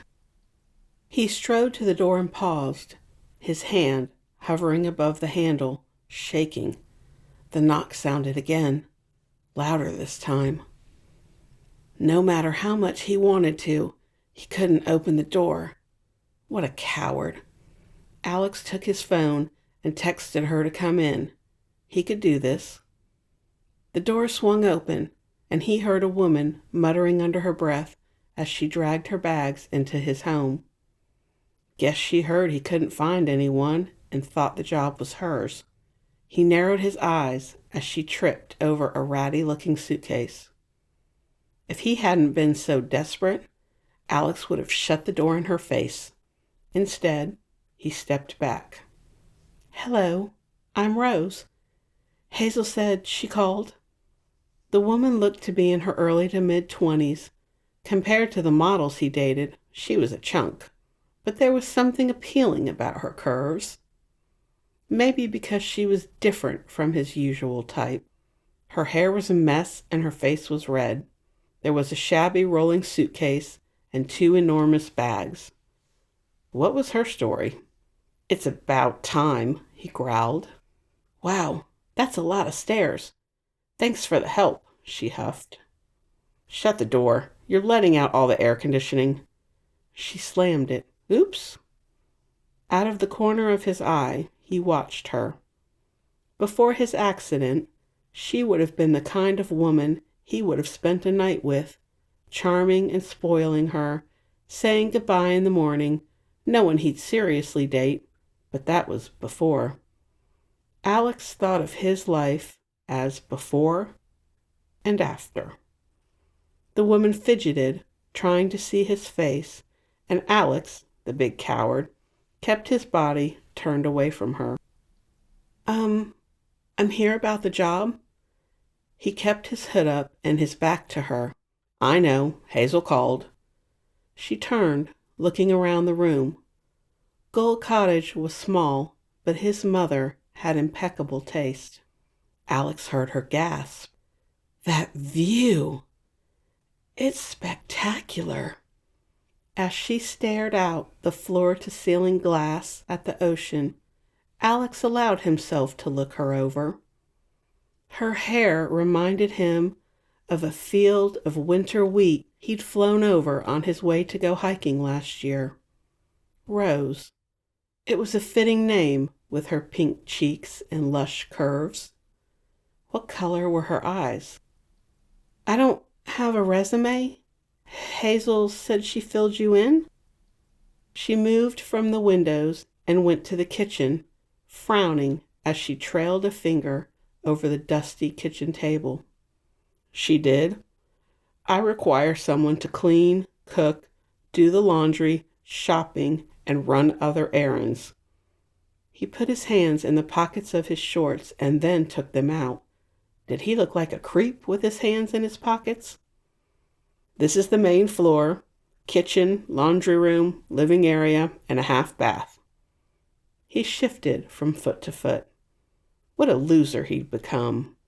Before he'd have charmed her, and they'd have spent a pleasant weekend in bed before he sent her on her way. She'd be falling all over herself with nerves, wanting him to like her. But now he might as well be the monster in a horror movie. It's nice, though it could use a good deep cleaning. When she turned, he caught her reflection in the mirror on the wall.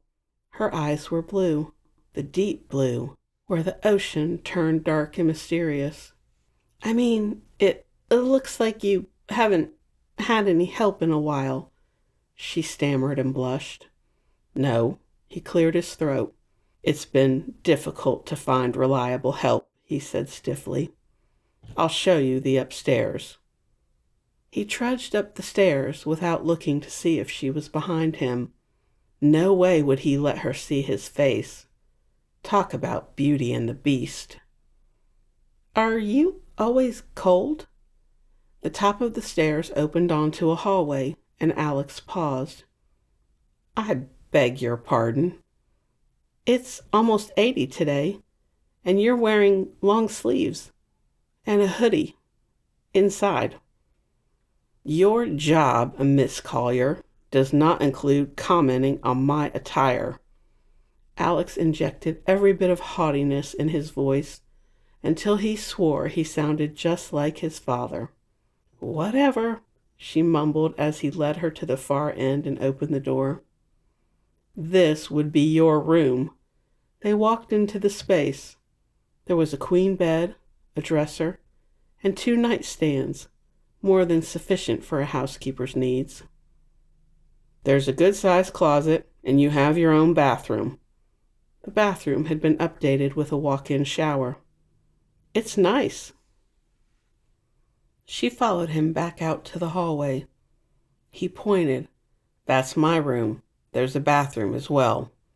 Then he led her to the stairs. This was the attic. Now it's just a big open space, but I'd like you to keep it clean as well as the rest of the house, as I'll be using it as my office. For what? He had no idea, but he didn't want her thinking all he did was sit around and mope all day, which he did, but that was beside the point. She looked around the attic. He liked that the walls were painted white with exposed beams, and the floors were honey-colored wide planks. Rose gasped. The view is even more amazing from up here. She stood in front of the floor-to-ceiling doors. May I? He nodded and opened the sliding glass door. It led to a covered porch. Our rooms are set up the same way. We each have a porch, though I would ask you to respect my privacy. He cleared his throat. Usually, I leave the doors open. If a door is closed and locked, then I do not wish to be disturbed. When Alex glanced over, Rose was leaning against the railing, her head tilted back, eyes closed. Did you hear me? I love the smell of the ocean. She nodded. I heard you.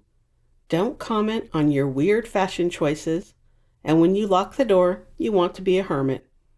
I hope you're not chopping up bodies or plotting nefarious deeds. Who wears a hoodie inside? Sorry, I didn't catch that. He heard what she'd mumbled under her breath.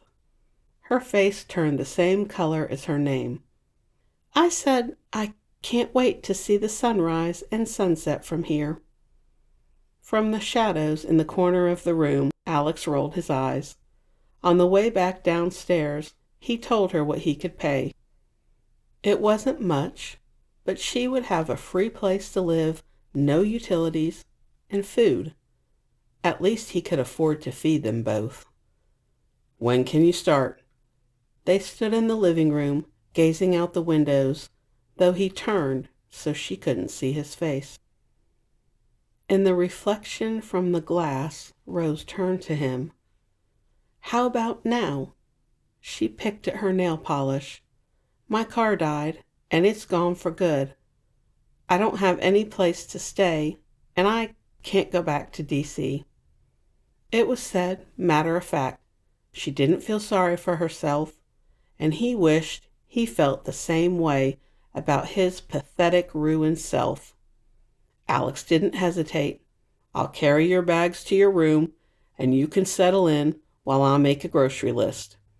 I'll also make a list of the things I'd like taken care of on a weekly basis." "Great. Thank you for the job." He angled his body away from her as he moved to the entryway to collect her belongings. There wasn't much, the meager bits that made up a life. For a moment, he wondered what had brought her to Magnolia Beach. What had she left behind? Alex ran his hands through his hair. What did it matter? She was whole, unscarred, while he was nothing. Chapter 5. Talk about rude. Rose imagined pulling a knife from the block and pinning that ratty, faded blue hoodie to the wall, but she plastered on a bland smile and followed him upstairs to her room. The irritable man carried her bags as he huffed and staggered up the steps. The bags weren't that heavy, and he didn't look like he was out of shape. The man looked like all he cared about was his body. What else could it be?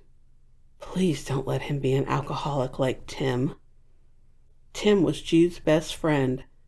The guy spent his weekends drinking. From the time he woke until he passed out at night, he went through 6 bottles of vodka a week. If she found out Alex was hungover from drinking, she'd find another job. No way was she living with a drunk, highly functioning or not. What was with the hoodie in the house? Did he think he was some kind of rapper or social media CEO? It looked ridiculous. Not to mention, he was wearing long sleeves when it was so hot out that Rose knew she needed to reapply her deodorant. How did he stand the heat? Rose was comfortable walking around his house in shorts and a t-shirt, so he had to be sweltering. It had been hot in D.C., but the humidity here was insane. When Rose opened the door from her motel room to go outside, the heat hit her like a wall of gelatin. Though, come to think of it, all the moisture in the air would be great for her hair and skin. This was one time she didn't envy women with curly hair. The humidity would cause Kim's beautiful curls to frizz, whereas Rose's straight blonde hair always looked the same. She'd take the small win. "I asked if there was anything else you needed." Rose jumped. She'd been so lost in her thoughts, she hadn't heard him, though from the tone of his voice, he'd obviously already asked her more than once. "I'm good. Thanks for carrying my bags." As he stepped into the hallway with a grunt, Rose called out, "It won't take me long to unpack." He didn't answer, but she heard his feet hitting the steps as he went downstairs. The suitcase was missing a wheel and had a crack on the front, but until she knew this job would work out, there was no way she was getting rid of the shabby bag.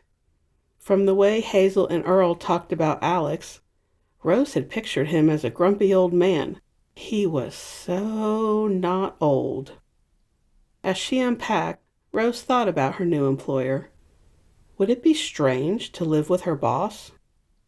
He was tall, maybe 6'2". and looked like he kept himself in great shape. He'd huffed and puffed up the stairs. What did his face look like underneath the hoodie? What was so wrong with him he wouldn't let her see what he looked like? Other than breakfast this morning, all Rose had eaten since she'd left town had been cookies and junk food. The waistband of her shorts was snug. All she had to do was think about delicious chocolate cake with chocolate icing, and bam! She'd be up a pound on the scale. There was a pile of stuff on the bed as Rose stuffed the 2 empty tote bags into the suitcase, zipped it up, and put it away in the closet. As she sat on the bed, she rolled her shoulders, then stretched, the tension slowly easing as she folded the clothes and put them away, everything in its place. The bedspread was soft as she pulled it back, running her hands across crisp white cotton sheets. It didn't take Rose long to unpack. There was plenty of room in the dresser, and the walk-in closet was large. She hung up the few clothes she owned and arranged the shoes on the shelves, glad she had several pairs of pretty sandals and flip-flops, since it probably would be hot here until Halloween. Toiletries went on a shelf, the rest of her things in the drawers in the bathroom. Shampoo and conditioner, along with shaving cream and body wash, went in the shower on the built-in shelf. The rotation of cleaning people had kept the place relatively clean, but she frowned at the mildew in the corners of the shower. When Rose was stressed, she cleaned. Given the past day and a half, she'd have this house sparkling in no time. The fluffy white towel she'd taken from Jude looked nice in the coral and white bathroom. Since she'd donated hers to charity when she moved in with him, he hated the faded florals. She figured it was okay to take a full set as a replacement. The walls of the bathroom were coral, the fixtures a brushed silver, and the tile on the floor and the shower looked like marble. The house was old and shabby, but beautifully decorated. Old money. It looked and smelled like it had been shut up for a long time, which made her wonder why he had moved here. He sounded like a New Yorker and acted like he had plenty of money. She recognized the type after being with her ex. So what was his story? Her room was pretty. The floors were wood, with the same wide planks she'd seen throughout the rest of the house. The walls were coral, the furniture distressed white, and there was a white wooden rocking chair by the sliding glass doors. The doors made the room feel like a spa with the floor-to-ceiling glass. Talk about a fantastic place to spend the day. Rose opened the door, letting the salty air flood the room as she inhaled. The simple linen curtains fluttered, carrying away the musty smell on the breeze. All the curtains needed to be taken down and hung over the porch railings to get rid of the dust, then washed. Elbows on the railing, Rose stared out at the ocean, watching the people and families walking on the beach, playing in the sand, enjoying the beautiful day. It wouldn't be long until crowds filled the beaches, though she hoped not as crowded as Ocean City, Maryland had been. The couple of times she'd gone in the summer, it had been wall-to-wall people. The boardwalk was fun to people watch, with so many shops and places to eat. Rose could almost taste the famous Fisher's caramel popcorn and Thrasher's French fries. Jude never wanted to go, so she and Kim spent a couple of days enjoying the ocean last year. No, Rose shook her head. She wouldn't dwell on the past. Regret served no purpose. It was time to move on, even if her heart was full of jagged cuts. In time, as with most things, it too would heal. With a sigh, she straightened up and ran a finger across the furniture on the porch. There was a chaise lounge with a floral cushion, a chair and ottoman with the same cushion, and a good-sized table, perfect for spending the day with a book. Nope, no being lazy until this place sparkles. Then I'm spending an entire day reading away from him. Thanks to Hazel and Alex, she had a place to live, a job, and not only an adorable blue bicycle to get around town, but Alex said he'd let her use his truck to run errands. If Magnolia Beach became home, she'd think about parting with some of her savings to buy an old beater car to get around and explore the area. Almost $8,000 to her name, and given the small amount she'd be earning working for Alex, she had to make it last. Hopefully, one day, she'd be able to save for her future, but now her focus was to survive.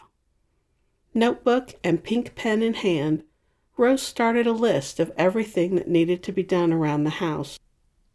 With a last lingering look at the beach, she shut the sliding glass door and went into the hallway to the closet, where she found extra towels and sheets, but no paper products or cleaning supplies. The other housekeepers must have brought their own supplies. At the doorway to his room, she hesitated, knowing how much Alex valued his privacy. It felt wrong to go in his room, but she wasn't a guest. She was the help. The door was open, so she stepped into the space.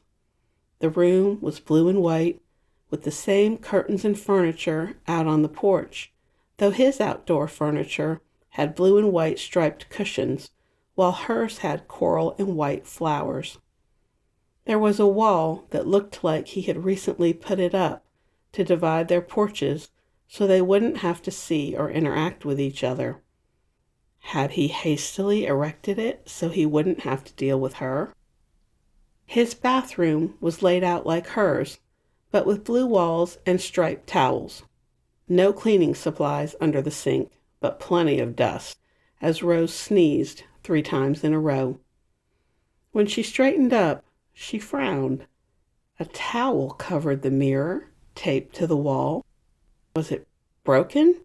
If so, she could pick one up when she went shopping. Rose touched the towel and felt the mirror intact underneath. So she peeled up a piece of tape and checked. The mirror was fine. Why on earth had he covered it?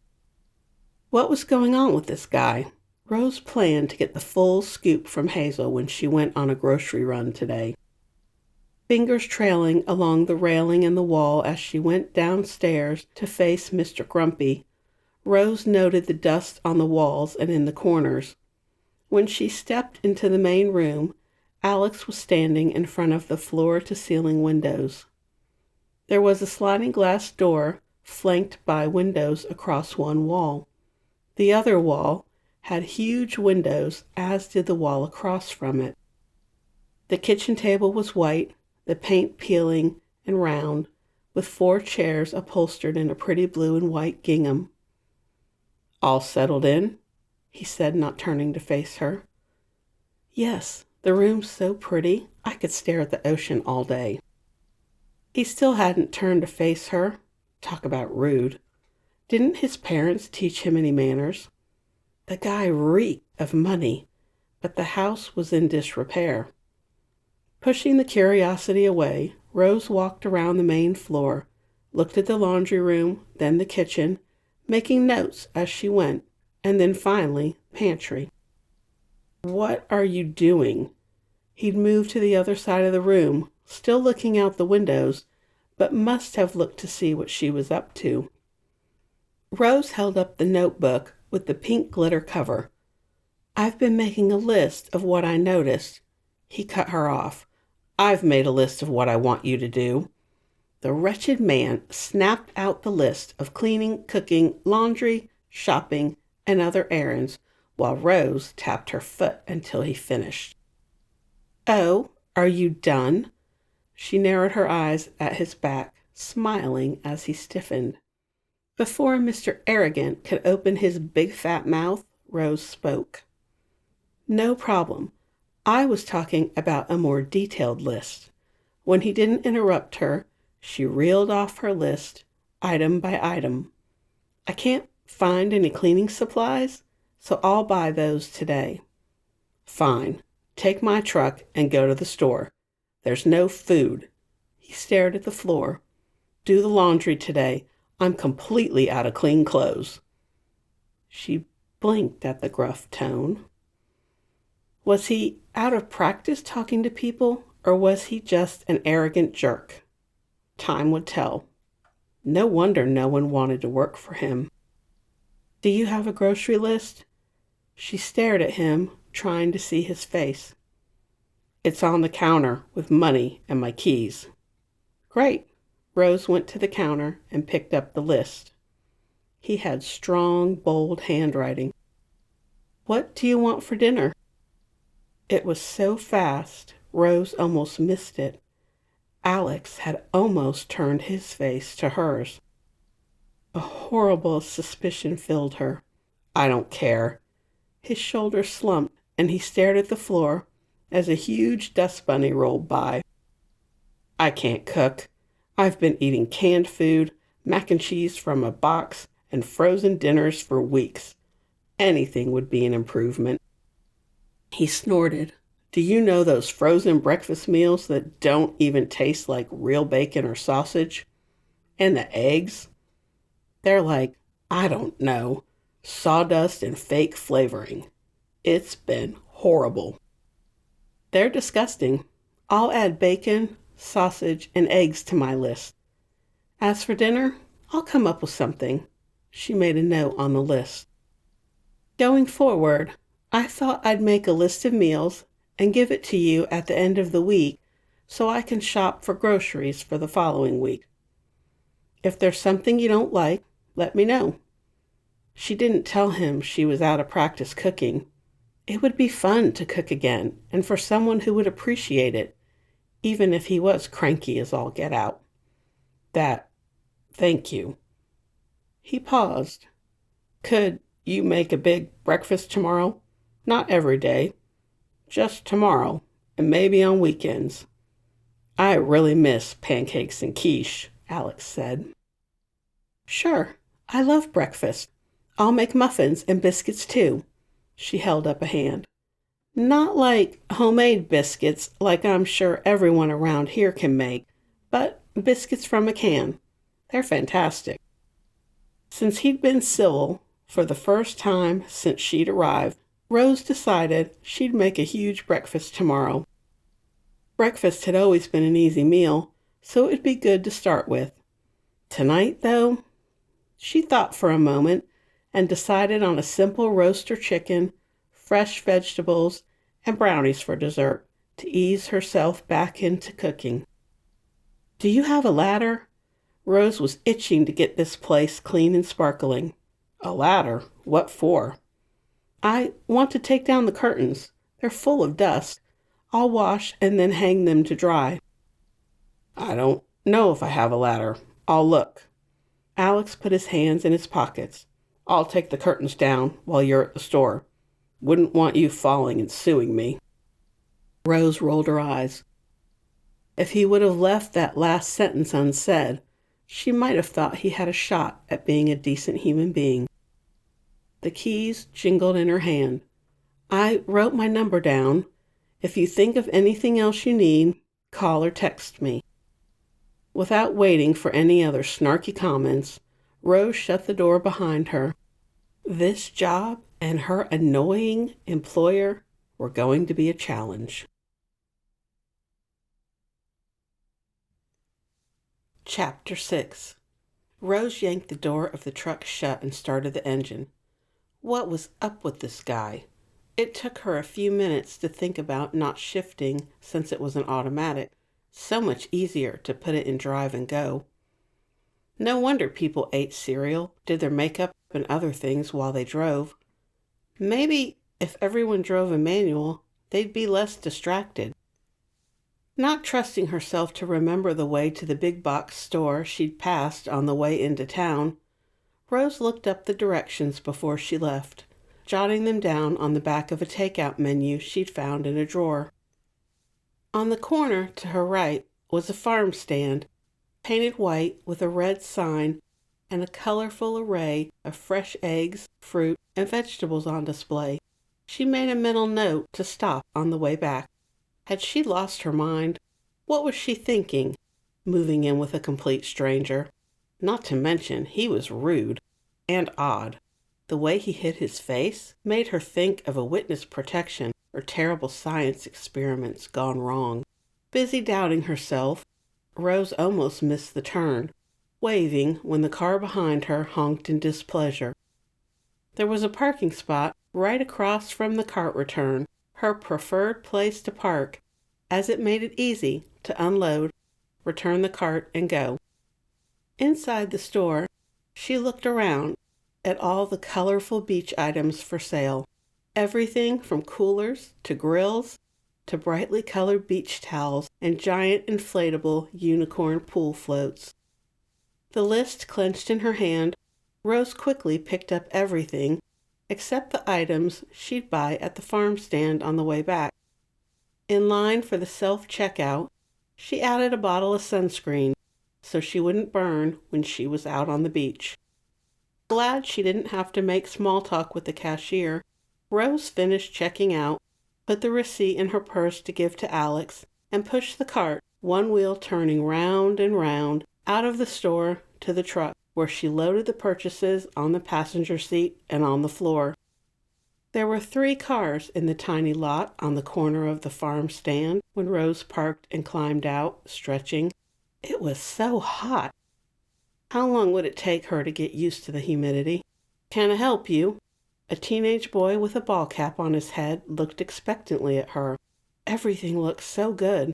"Picked this morning." He took money from another customer and helped someone else pick a basket of strawberries. By then, Rose had picked out what she wanted: lettuce, kale, spinach, eggs, and strawberries that smelled so good she wasn't sure she could wait until she got back to the house to sample one. As if reading her mind, the boy held out a small basket of berries. "They've been washed. Want a sample?" "Please." She smelled the berry, her mouth watering as she bit down, closing her eyes and enjoying the burst of flavor. "That's so good. There's no comparison to strawberries in the winter." The boy made a face. "Once the season's over, I don't eat berries until next season." "I know what you mean. Are you here every day?" She counted out the cash as he bagged up her purchases. "We're here every day until Labor Day. Then you can find us on weekends by the corner at the beach store." At her blank look, he grinned. "Don't worry, you'll see the stand." "Thanks, I'll definitely be back." Rose carried the bags to the truck and placed them on the seat. As she drove out of the lot and down the street, the faded turquoise of the sip-in shop beckoned. Rose pulled in, gathered up the perishables, and knocked on the door with her elbow, grinning when Hazel pushed open the door. "You've got an armful. Come on in." "I didn't want to leave the cold stuff in the truck. It would be mush in this heat." Rose turned her face to the cool air blowing down from the ceiling. "I could stand here all day." Hazel took an armful of groceries. "Come on back. We'll put these in the fridge until you're ready to leave." As they loaded groceries on the shelves, Hazel pulled out a pitcher of tea. "Come, sit. Have a glass of tea. Then you can tell me all about your interview." She poured them both glasses of tea, added a slice of lemon and a mint leaf. Rose took the glass, following Hazel to the sofa, where she flopped down and drank a third of the glass. "That hits the spot." "You'll get used to the heat. The first summer's the worst." Hazel took a sip of tea, curled her legs up under her, and waited. "You let me believe Alex Parrish was old and decrepit," Rose accused. "I said nothing of the sort." Hazel's eyes twinkled as she straightened the gossip magazines on the table. Rose was about to ask a question when she sniffed. "Is that bread I smell? Still warm from the oven." "Remind me to buy a loaf before I go." Rose inhaled again, the comforting smell of homemade bread filling the shop, mingling with the scent of sunscreen and salt air. It was a heavenly mixture, cozy and comforting. Hazel stretched out on the sofa, tilting her face to the sun streaming in from the window. "Let me guess. You have questions about your new employer." "I'll say." Rose swung her legs over the side of the chair and sipped the glass of icy sweet tea. "What's his story?" She swung a foot back and forth as she thought about the irascible man. "What's with the hood? Doesn't he know Robin Hood is long dead?" Hazel let out a laugh. "He's already gotten under your skin." She grinned. "But you haven't quit."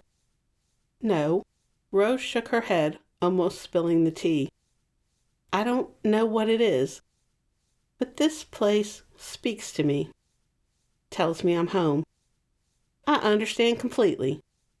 Hazel brushed at a bit of flour on her shirt. The woman chewed her lip, deciding what to say, before she looked up and met Rose's gaze. "It's a terrible story." Hazel cleared her throat and stared out the window as a cloud blotted out the sun. "He was out jogging, heard a woman being attacked, and went to help. There was an awful struggle. Alex landed face first through the glass windows of a restaurant." Hazel took a deep breath. "He was wearing a t-shirt. From what Earl told me, Alex was quite the rich playboy. Something happened and he lost everything. The poor man found out while he was in the hospital. There wasn't any money for plastic surgery." Rose had moved to the edge of the chair, leaning forward, elbows on her knees as she listened to Hazel. "He was badly scarred. That's why he wears a hood and hides?" Hazel nodded. "He's healed well. The scars aren't so awful, but when you're used to being beautiful and fawned over, I think it must seem worse than it is. You know what I mean?" Yes, she understood. "Didn't you tell him he looks okay?" Hazel let out a long sigh. "I tried. Earl did too, but he won't believe it." She got up and refilled their glasses. "Earl found Alex on the pier late one night, drunk. He told Earl how the actress he dated was horrified by his face and body, how all his superficial friends abandoned him once they found out he lost his money and his looks. He doesn't know who he is without them." "Thank you for telling me," Rose said. She touched her face, thinking what it must be like to wake up one morning on top of the world and then have the rug yanked out from under you. Right. She knew exactly how it felt, though she'd never been rich, and her scars were on the inside. "I won't say anything to Alex or to anyone else." Rose stood. "I should get back." Rose paid for the bread, and then Hazel helped her gather up the groceries from the refrigerator and load them into the truck. On the way home, she thought about Alex, how his world shattered in an instant. His scars were on display for everyone to see. No wonder he was so ill-tempered. Rose fiddled with the knob to tune the radio station. On the short drive to the cottage, she put the windows down, let the wind blow through her hair, and listened to a song about a woman comparing herself to whiskey. Alex didn't want Rose climbing ladders while he stood around looking helpless. The closet outside was filled with all kinds of junk. Once he took the curtains down, he'd clean out the closet. It was past time for him to quit wallowing and do something. Anything. Best to start at the top of the house and work his way down. At least, that made sense to him. Was there a correct way to take down curtains? He paused, thinking about it, and then decided Rose wouldn't be here to laugh if he did something wrong. In the attic, he set up the ladder, climbed up, and examined the curtains. They were linen, and there were simple rods with rings and clips which attached to the curtains. He unclipped the first curtain, the dust filling his nose at the movement, making him sneeze. As he dropped the curtain to the floor, a cloud of dust rose, making him cough and sneeze, almost falling off the ladder as he choked on the dust. There was a pile of curtains on the floor. Alex eyed the ladder and then the curtains. Would all that dust break the washer? He wasn't sure, so he opened the sliding glass doors and hung the curtains over the porch railings to air them out. Once the dust dissipated, Rose could wash them. Alex didn't trust himself not to ruin them like he'd done to his laundry, including the pink underwear he now sported. At least no one would ever see it to laugh at him. He carried the ladder down the stairs, cringing when he scraped the wall, leaving a long scratch. Great. Just great.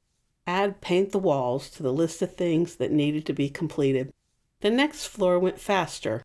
He knew to hold his breath so he wouldn't inhale the dust as he unhooked the curtains. He hung them over the porch railings and moved to what was now her room. The room smelled good. Alex sniffed. Some kind of flower. Honeysuckle, he guessed. Rose didn't have much, but she was neat, organized. He looked in the closet at the perfectly arranged clothes and shoes, and then paused at the door to the bathroom. Nope. As curious as he was to see if it was her shampoo or something else that smelled like honeysuckle, no way was he invading her privacy. It was bad enough he had to enter her room to take down the curtains. Being in her room made him feel like an intruder in his own house. After Alex hung the curtains over the railing, he looked at the divider between their two porches and realized it had been put up after the house was built. He looked closer and thought he could remove it. No, he shook his head. Why would she want to sit and look at your ugly face? He grabbed the ladder and stomped down the stairs, though he was careful not to scratch the walls this time. Hot and sweaty, Alex pulled off the hoodie and threw it in the laundry room, which reminded him to go back upstairs and gather up his laundry so she could wash the mountain of laundry when she got back from the store. Unable to carry all the dirty clothes, Alex tossed an armful down the stairs. He bent to gather up the rest and sniffed. Talk about disgusting. The shorts and t-shirt he wore when he jogged on the beach in the morning totally reeked. Enough that he was almost embarrassed Rose had to wash them. He carried an armful down the stairs, kicking the clothes out of the way as he made his way down. He stood in the laundry room surveying the towering pile of laundry, glad Rose had taken the job. Otherwise, he'd be sitting around the house in dirty clothes. All those years, Alex had never given a single thought to how the various people that worked for him had made his life run smoothly. He'd always assumed they were happy to have a job, never wondered if they had families or dreams, never asked them a question, unless he wanted something. What a jerk he'd been. Wearing his last clean t-shirt and a pair of shorts, Alex strapped his phone to his arm, put his earbuds in, cranked up the tunes, and set up the ladder. Now that he had the hang of things, the main floor went faster than the other two. Alex had a rhythm down, knew when and how long to hold his breath. The curtains were full of dust. None of the other housekeepers had ever said a word.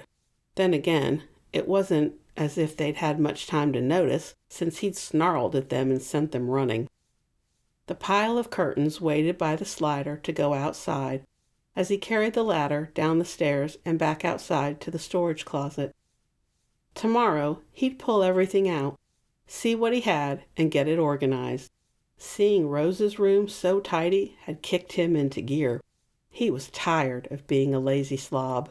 Before he closed the door to the storage closet, he pulled a few things out and made a pile for trash. Before he knew it, the trash cans were full, and he was sweating like he'd run a marathon. It was so hot and humid, like hiking through a jungle. At least the wind off the ocean kept most of the bugs away. The trash service would pick up the garbage tomorrow. What if he filled the cans again tomorrow? What would he do the rest of the week? In New York, he'd never given a second thought to trash. Now he wondered where it went. Where did he go if he had extra trash? Did he have to pay to take it somewhere? Or would someone come and get it? Maybe Rose would know. Alex had never filled a vehicle with gas until he'd driven here. Earl had found him out front by the pump looking clueless. They looked different. newer than the ones he'd stopped at while driving. Instead of laughing, the man had shown him how to pay at the pump. He'd tried to explain he had a service that maintained his vehicles, but Earl waved him away, telling him not to worry. And even though Alex felt like an idiot for not knowing how to pump his own gas, Earl hadn't made him feel like one. The cashier at the grocery, that was a different story. She'd laughed at him, asked if he had someone up north to wipe his butt for him, and that had been the last time he'd ever set foot in the store. Alex jogged up the stairs to the kitchen, filled a glass with water, and gulped it down. He refilled it again and drank the entire glass, then wiped his face with a paper towel. It took a third glass of water to quench his thirst. He set the glass on the counter, then opened the doors to the porch and took the rest of the curtains outside to hang over the rail. A gust of wind caught the curtains. Alex held his breath, watching the cloud of dust drift across the sky as the wind carried it away. Lost in the music, he pulled the sliding door closed so no sand would blow into the room and went to the kitchen. Alex stood rooted to the spot. There were bags scattered across the counters. Rose turned, a big bag of potatoes in her hands, and she just stared at him, a look of horror on her pretty face.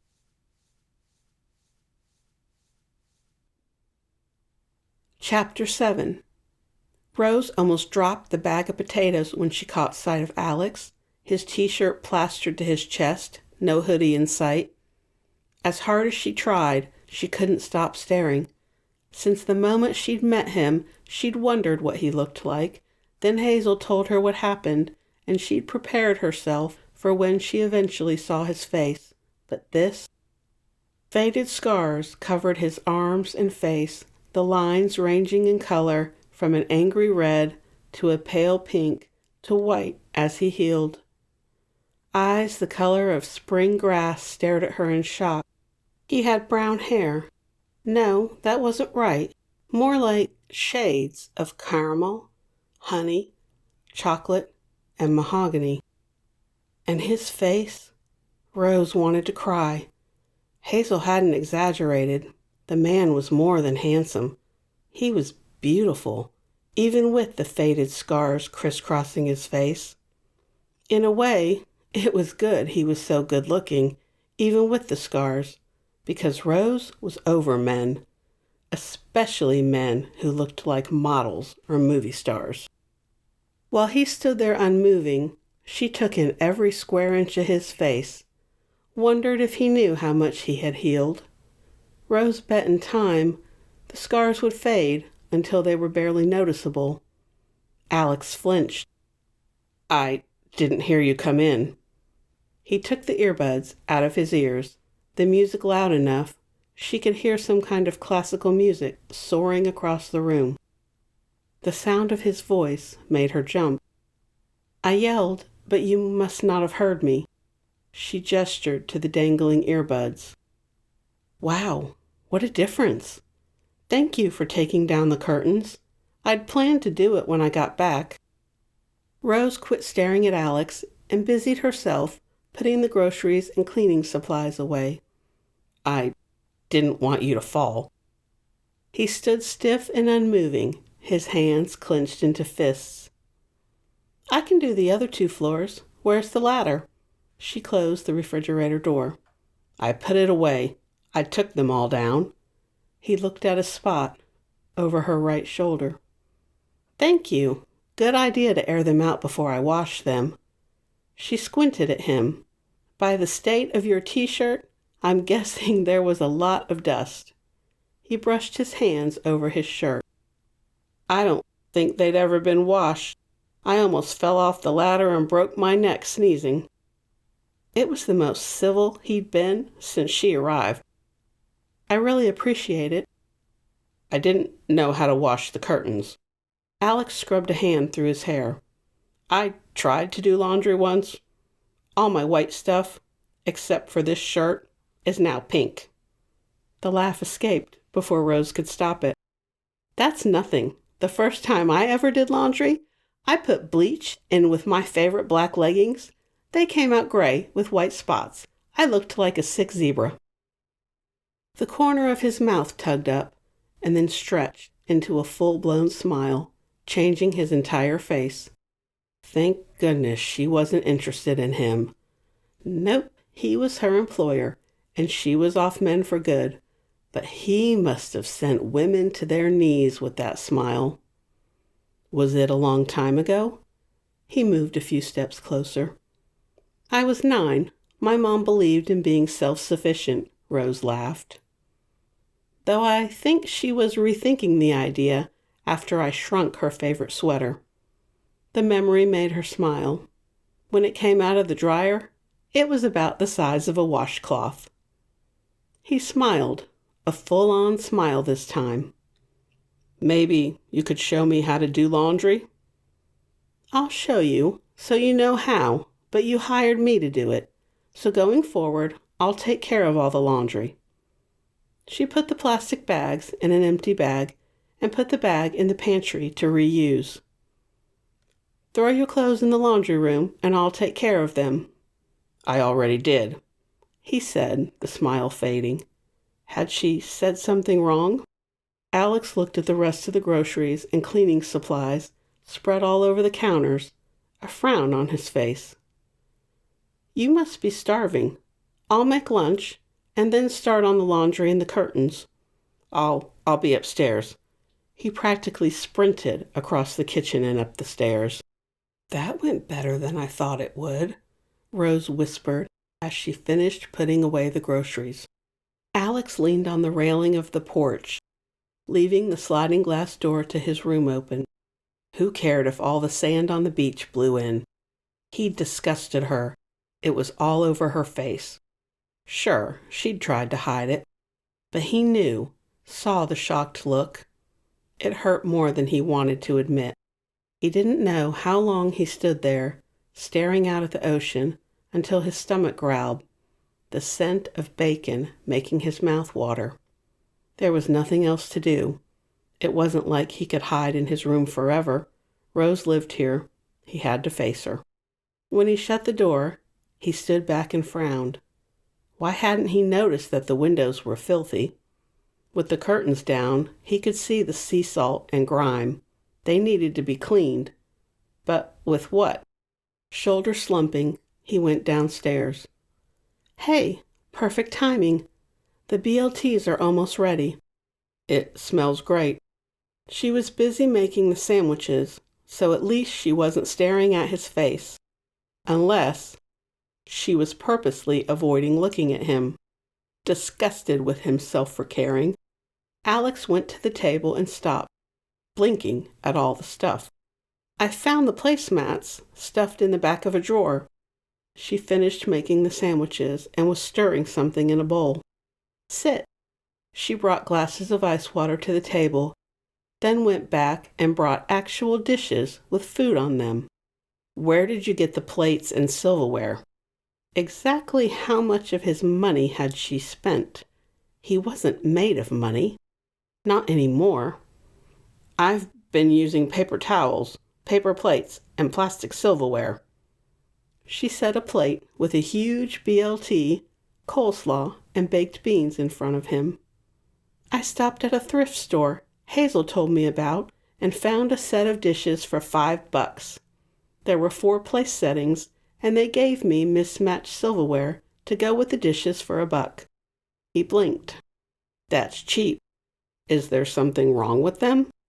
"No, people bring things with them when they rent down here, or things get broken and the owners drop stuff off at the shop." She sat down. "Shall we?" "It looks great. Where did you find the coleslaw and beans?" Alex took a bite of the sandwich and groaned. After subsisting on canned and frozen junk, the BLT was the best thing he'd tasted since he arrived. "I made them." Rose took a bite of the coleslaw, napkin in her lap, which made Alex put his own napkin in his lap, a cloth napkin. "You did?" He took a big bite and tried not to drool. "The coleslaw is super easy. The baked beans are simple too. They just take a bit of time to cook." He must have been brooding longer than he'd thought. It's all delicious. He spooned more baked beans in his mouth and served himself another helping from the dishes she'd put on the table. There's a small farm stand on the corner. That's where I got the tomatoes and lettuce. She put her glass down and handed him the other half of her sandwich. You're drooling. Alex snatched it from her hand before she could change her mind. You have no idea how good this tastes, he said. Glad you like it. She wiped her mouth with a napkin. Do you like sweet tea? I've never had it, Alex said around a mouthful of coleslaw. You're in for a treat, though it takes a bit of getting used to. Rose took another spoonful of coleslaw and pushed the rest of the dish over to him. Hazel told me how to make it today. Oh, that reminds me. I have homemade bread. Alex frowned at the bread on the sandwich. No, not that. I only like white bread for BLTs. She finished eating and pushed the plate away. The bread I bought today will be great for French toast. Unable to believe his good fortune in finding someone who was such a good cook, Alex just nodded. When he wiped his mouth, he looked closer at the napkins. They were frayed around the edges. I almost forgot, she said, seeing him examining the napkins. I had some fabric in my bag, so I made us napkins. I like cloth napkins. Why are there strings on the edges? He held up the napkin for her to see. I don't have a sewing machine, so I made do with the rip method. The what? Alex had finished the coleslaw and was making his way through the rest of the baked beans. She'd put bacon in the baked beans. He didn't know whether to fall at her feet and beg her to marry him, or wonder if it was all a dream and he would wake up with nothing in the pantry but a stale cracker. Cotton rips straight, so I measured and ripped. Then I picked out the threads. Once we wash them, they'll stop fraying and leaving little threads all over. Don't you think they look nicer than paper? I guess they're nice. He wiped his mouth. But won't they stain? She took their dishes to the sink. They'll come clean in the wash, and when they get too stained to use, I'll use them for rags and make more. I have a few other fabrics I didn't realize were in the bottom of my suitcase. There were so many questions he wanted to ask, but Alex nodded. Lunch was great. He leaned back in the chair, noticing the windows on this floor were just as filthy. The windows are dirty. He could do the windows. He could reach from the porch with the ladder. But the front of the house?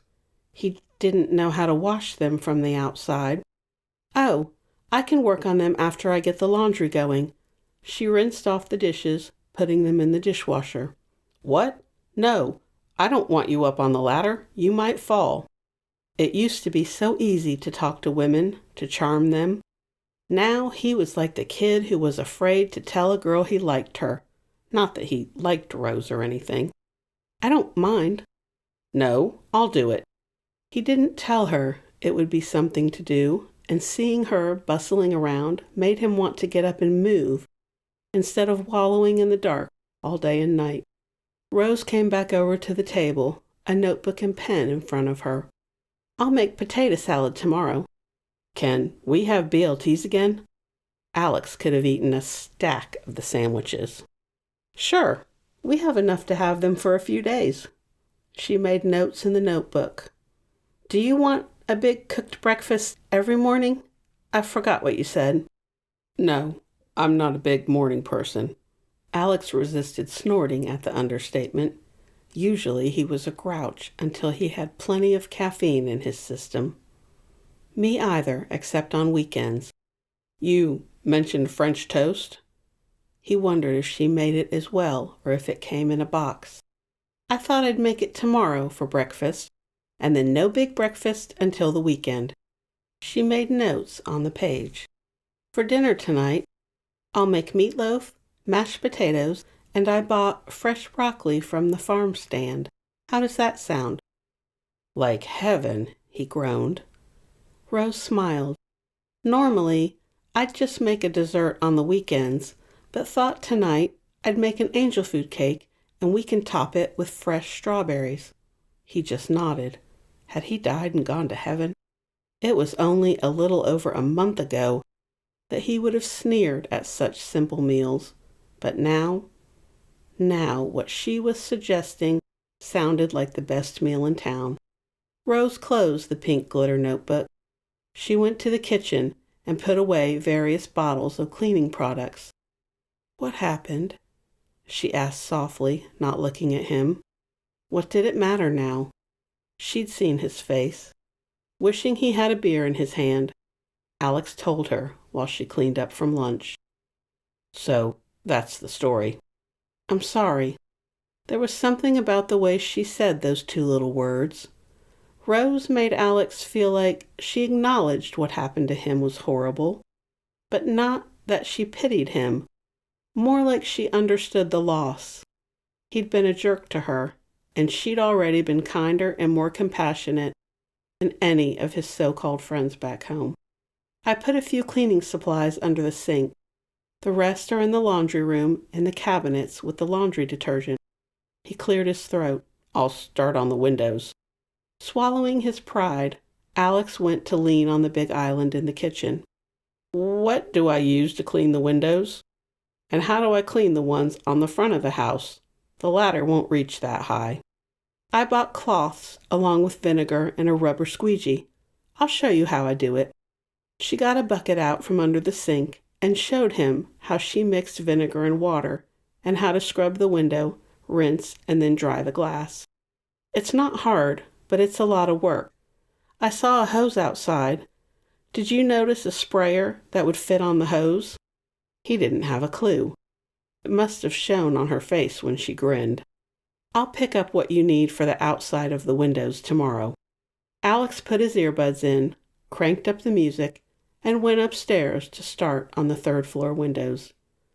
Rose had assured him no one could see his face from the beach, and once he was outside, he'd have his back to everyone anyway, unless he had some other way to clean the windows. He'd been wrong about Rose. For the first time since the accident, Alex enjoyed the feel of the sun on his bare skin and face as he tilted his head back and breathed in, content to spend the afternoon doing something he would have looked down his nose at mere months ago. Chapter 8. Over the next week, Rose scrubbed and scoured every nook and cranny until the cottage sparkled.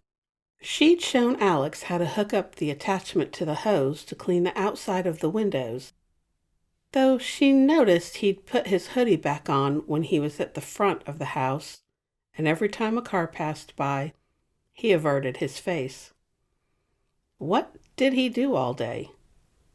As far as she could tell, he sat in a chair on the third floor brooding, though he came downstairs for meals, sometimes with the hoodie on, and other times with it off. One morning, she was on the second floor, out on the porch, scrubbing the furniture and cushions with soap and water, when he leaned over the rail to ask what she was doing. In her defense, Rose had been hot and sweaty and had woken up several times the night before from nightmares involving her being the nanny for Jude and Kim and their adorable 8 kids. So instead of answering, she'd sprayed him with the hose, laughing when he yelped. Humming along to the radio someone on the beach had turned up, Rose wasn't paying attention until Alex appeared, a squirt gun in hand, and then the war was on. It ended with both of them soaked in laughing. His laugh was deep and rusty from disuse. The man was trying not to be such a grouch all the time. But this week, Rose could understand why everyone had quit. It was only Wednesday, and he'd already left her at least 25 sticky notes with requests or questions. She'd had enough. This one asked her to put the toilet paper on the right way. "Alex, can you come here?" Rose stood, hands on her hips, yelling, knowing he'd hear her, Sure enough, she heard him jogging down the stairs.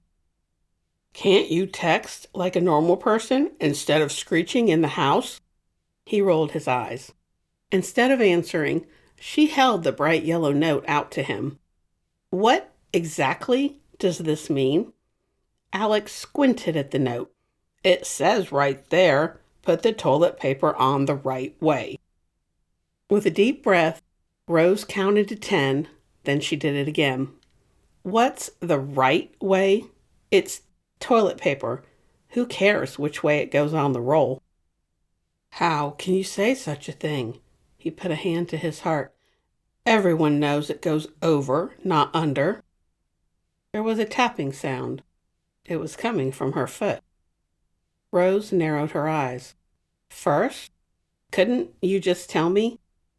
Second, what's with all the notes? I found one inside the refrigerator this morning." "I might forget, so I make notes."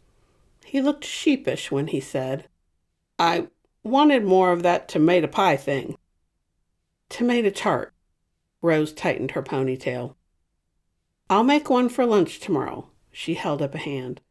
"But if you stick a note to my bedroom door again, I'll never make you another BLT as long as I live."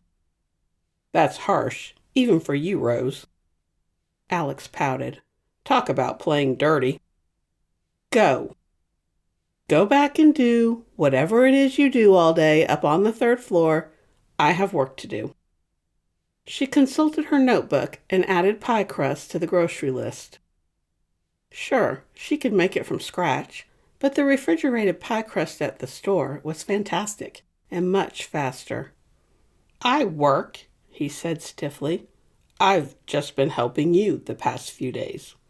Whatever. She was busy planning the menu for the next week.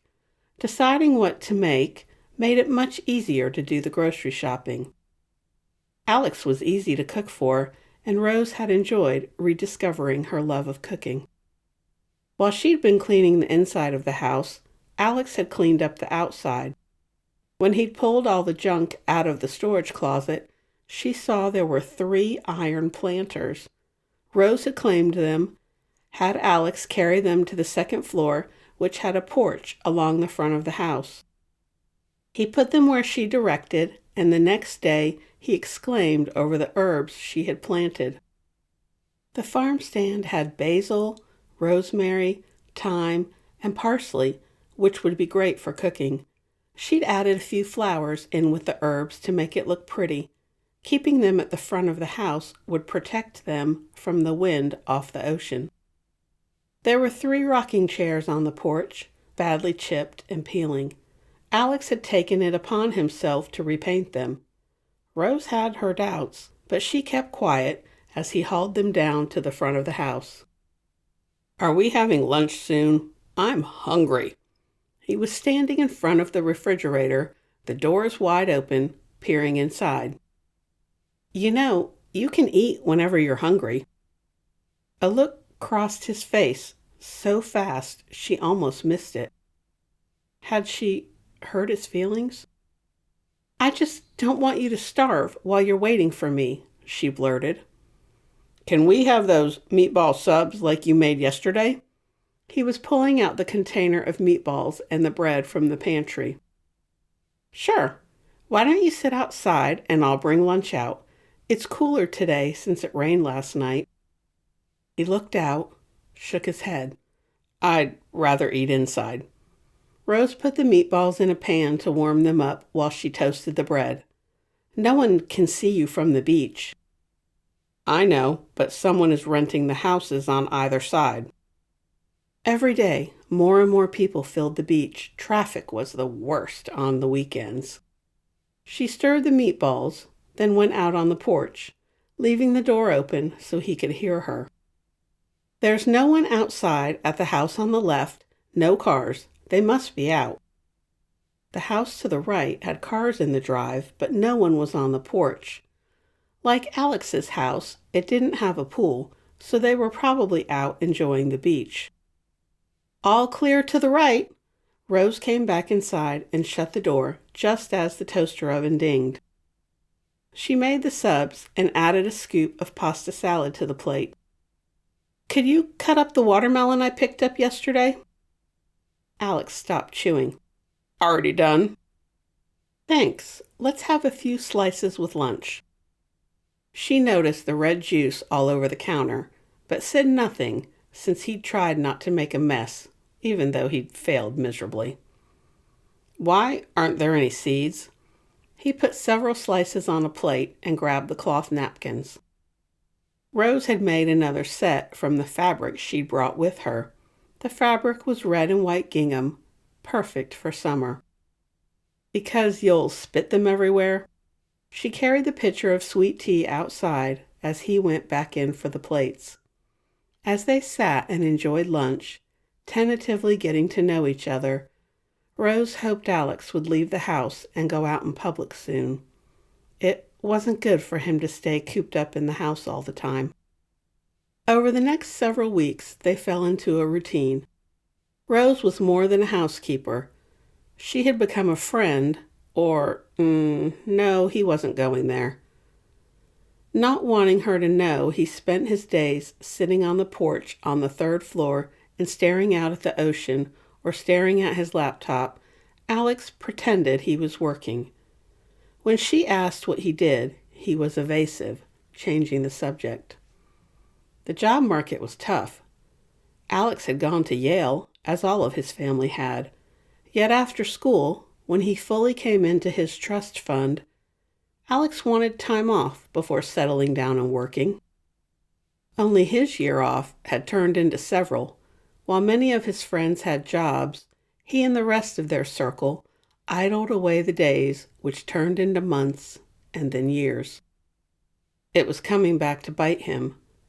The pen hit the wall and rolled across the wood floor, coming to rest in the middle of the room. He'd been sitting at his desk all morning, tracking down old classmates and practically begging for a job. There had been a few possibilities, but they entailed working in an office, with people looking at him. As much as he wanted to, Alex couldn't bear to know everyone was talking about him and his fall from grace. Working remotely hadn't been an option either, as the two positions would require him to meet with clients, face to face. That was an even bigger no. Elbows on the smooth wood desk, Alex slammed the laptop shut. Restless, he stood and stared out at the beach, the kids running in and out of the water, while the parents were engrossed in their phones under the shade of big umbrellas. Every morning he got up and was on the beach jogging by the time the sun came up. He wore shorts, sunglasses, and his hoodie with the hood up when he ran. Shell seekers were out early, hunched over and searching for their prey. They didn't pay attention to him. By the time he'd finished jogging, the fishermen would be setting up their chairs and coolers, hoping for a good catch. As the weeks passed, Alex changed his route. The beach was crawling with early morning shell seekers, fishermen, and people out walking who loved to stop and chat. This morning, Alex jogged down Ocean Drive, away from the cottage and the beach, as he passed closed-up shops, the streetlights still on. He enjoyed the dark, the quiet time of morning when even the birds still slept. He jogged down Main Street, past the sip and shop and the marina, until he came to Earl's. The doors to the garage were already open, though technically the repair shop didn't open until after breakfast. Even Alex the hermit knew Earl never missed breakfast at Mabel's, so he usually came by before the man left, had a cup of coffee, and, sometimes they sat in the chairs in the back of the garage, not saying much, and others, they talked. "How's things working out with Rose?" Earl handed him a cup of coffee. "Here's your cup of cream and sugar with a splash of coffee." "Blame her. She's got me drinking sweet tea by the gallon. Plain black coffee tastes disgusting now." Alex took a sip, sat back in the battered lawn chair, the metal scraping against the concrete floor. the white and blue stripes rough against his thighs. Earl took his coffee black. Being around a woman changes you. It never had before, but then again, Alex wasn't the same man as before. Maybe Earl was right. He shifted in the chair. It's been a change, having someone living with me. The garage was neat and tidy, the smell of oil and metal mingling with the scents of the nearby ocean. He got up and refilled his coffee, opening the small green refrigerator Earl kept stocked with cheerwine, water, and cream. After Alex had dumped in sugar and cream, he refilled Earl's cup and settled back into the lawn chair. You're still young. 28 is early to be set in your ways, isn't it? Now me, I'm turning 50 next year, so I'm allowed to be set in my ways. Earl wore his usual uniform of blue work pants with a blue and white shirt that had his name embroidered over the pocket. Right. I hate to break it to you, but 50 is the new 30. Alex took a sip of coffee, his hoodie hanging from the chair. Here he didn't bother. Earl knew what he looked like, didn't care. So Alex didn't either. I think Mabel might have something to say about you living alone for the rest of your life. The man turned red. Earl coughed as the coffee went down the wrong way. Mabel makes the best breakfast in town. That's why I go every morning.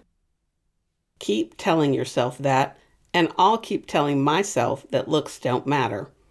Alex checked his phone, stood and took Earl's empty cup, then washed them both in the sink, setting the cups in the dish strainer to dry. He squinted at a mug in the strainer, then scowled, seeing it was a mug advertising chasing the big one fishing charters. He'd been ignoring the weekly calls from his half-brother for months. He would have thought Chase would have gotten the hint by now. Earl folded up the chairs, moving them out of the way. I best get to Mabel's. It's Wednesday.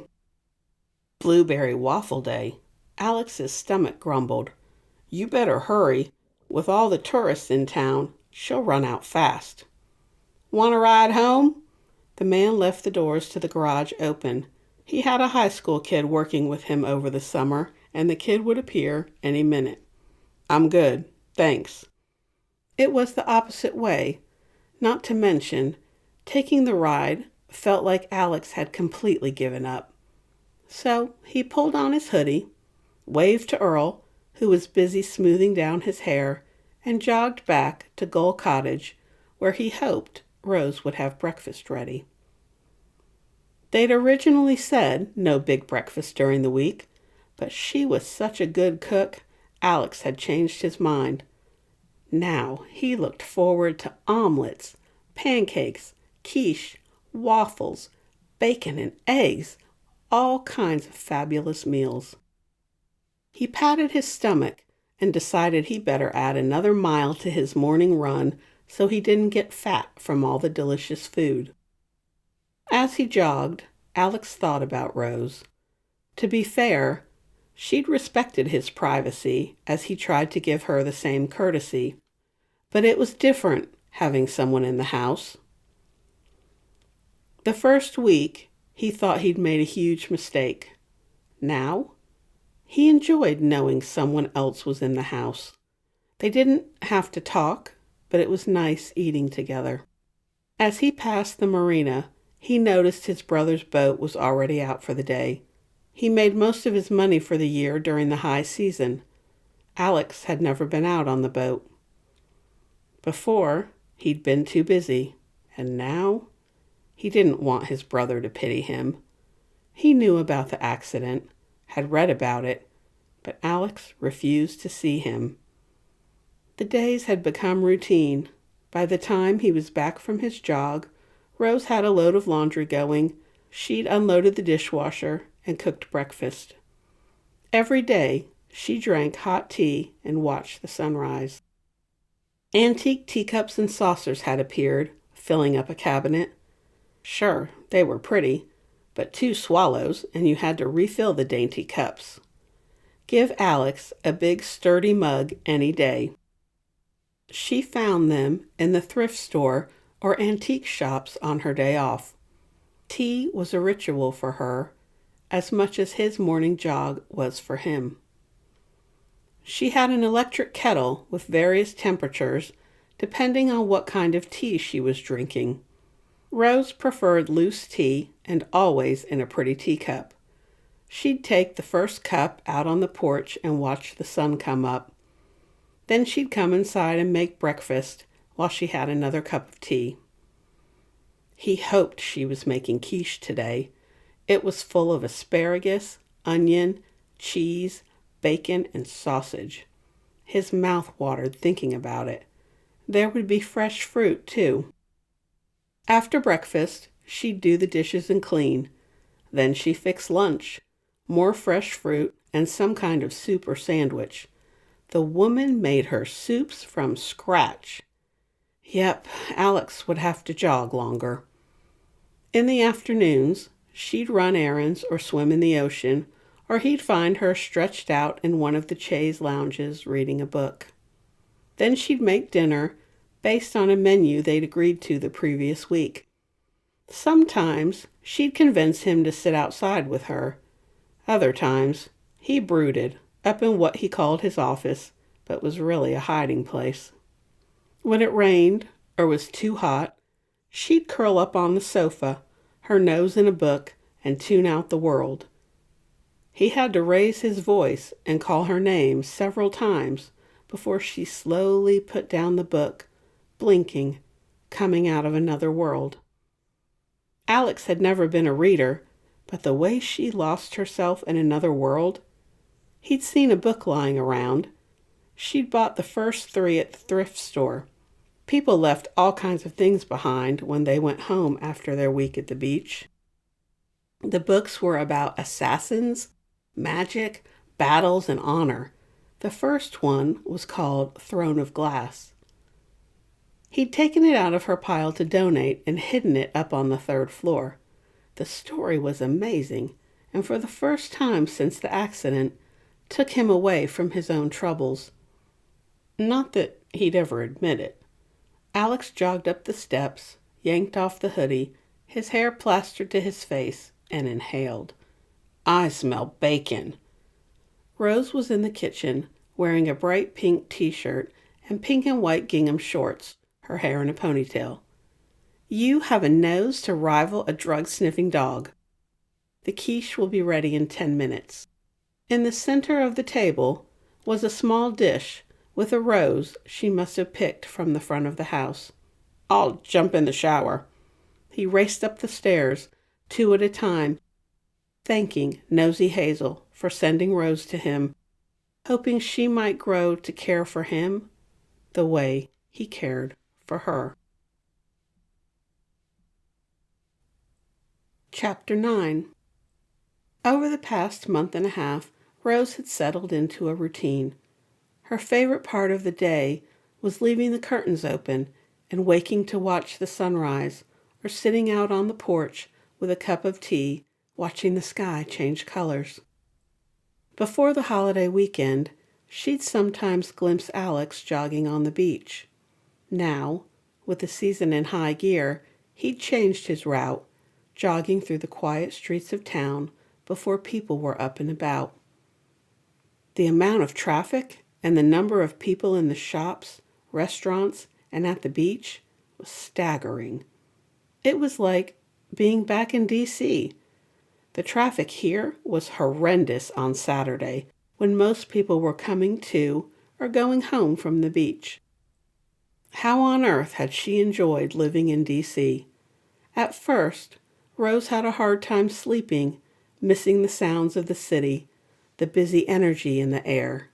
But now she missed the quiet, the sound of the waves and the call of the gulls without the noise of people mixed in. She missed the quiet, laid-back vibe of the town and counted down the days until Labor Day, when Magnolia Beach would be hers again. She sounded like a local, complaining about the tourists, even as she and everyone else knew they depended on the visitors for their livelihoods. Most people made enough money during the high season to survive the rest of the year. The wave of noise hit her as she pedaled into the shopping center and parked the bike in front of Stack's. The place was jumping, the afternoon rain sending everyone into town for a diversion. The rain had passed, but people lingered, enjoying the air conditioning. There in the back, she spied a lone table. Rose squeezed between tables and laughing patrons until she reached the table, tucked in next to the window. She sat down, waved at the server, and people watched while she waited. "Sorry I'm late. Had to show the new girl how to lock up before I left." Hazel sank into the chair and used a napkin to wipe her face. "Whew, I hoped the rain would cool things off, but it's more humid than it was this morning." The server brought tall glasses of iced tea. "Hey, you two, the usual?" "You know me well." It was windy today, with ominous clouds in the sky. Hazel finger-combed her hair, trying to unravel the knots. "I haven't tried the grilled pimento cheese sandwich yet." Rose looked over at the menu. "And an order of the homemade chips." She mock glared at Hazel. "Better make it 2 orders. She always steals mine." "You got it." The server took the menus and threaded her way back through the crowded bookstore and cafe. "When will it end?" Hazel laughed. "How quickly you've adapted." "I know, right? I miss having this place to ourselves, but I get it. This is when everyone makes their living." "Me included." Hazel took a long drink of the icy sweet tea. "There will be a huge difference after Labor Day weekend, though it will still be busy through September, but mainly on weekends. You'll love October. It's still hot, but the beaches will be empty." Hazel looked around the cafe. "From October until March, it's locals with the occasional visitor. It's a good time for us to take vacations before weekends turn busy in late March." She waggled her eyebrows at Rose. "Maybe you and Alex could take a trip." Rose almost snorted the tea through her nose. "Yeah, right. I can't even get the man to leave the house. He covered all the mirrors except the one in my bathroom. Refuses to look at himself." Rose wiped the condensation from her glass. "His scars have healed. Sure, he doesn't look like he did, but he's an attractive man, even if he drives me crazy." "Do tell." Hazel was about to say more, but waited until the server put their plates down. "Enjoy." The girl refilled their tea and carried on, taking care of the afternoon late lunch crowd. Her cheeks burning, Rose looked around the cafe. "There isn't much to tell." "Then why are you blushing? Has he kissed you?" "What?" Rose snapped her gaze to Hazel. "Of course not." "But you'd like him to." Rose took a big bite of the delicious sandwich and decided she was making grilled pimento cheese for Alex for lunch tomorrow. She pointed to her mouth and chewed, buying time. "Well?" "Maybe I'd like him to kiss me." She dipped a homemade potato chip into the homemade ranch dressing and groaned at how good they were.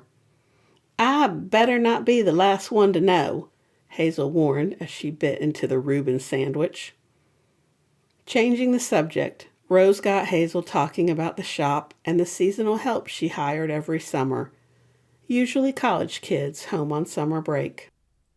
They finished lunch and were browsing the bookstore, which not only sold new books, but had a small used section, when Hazel snickered.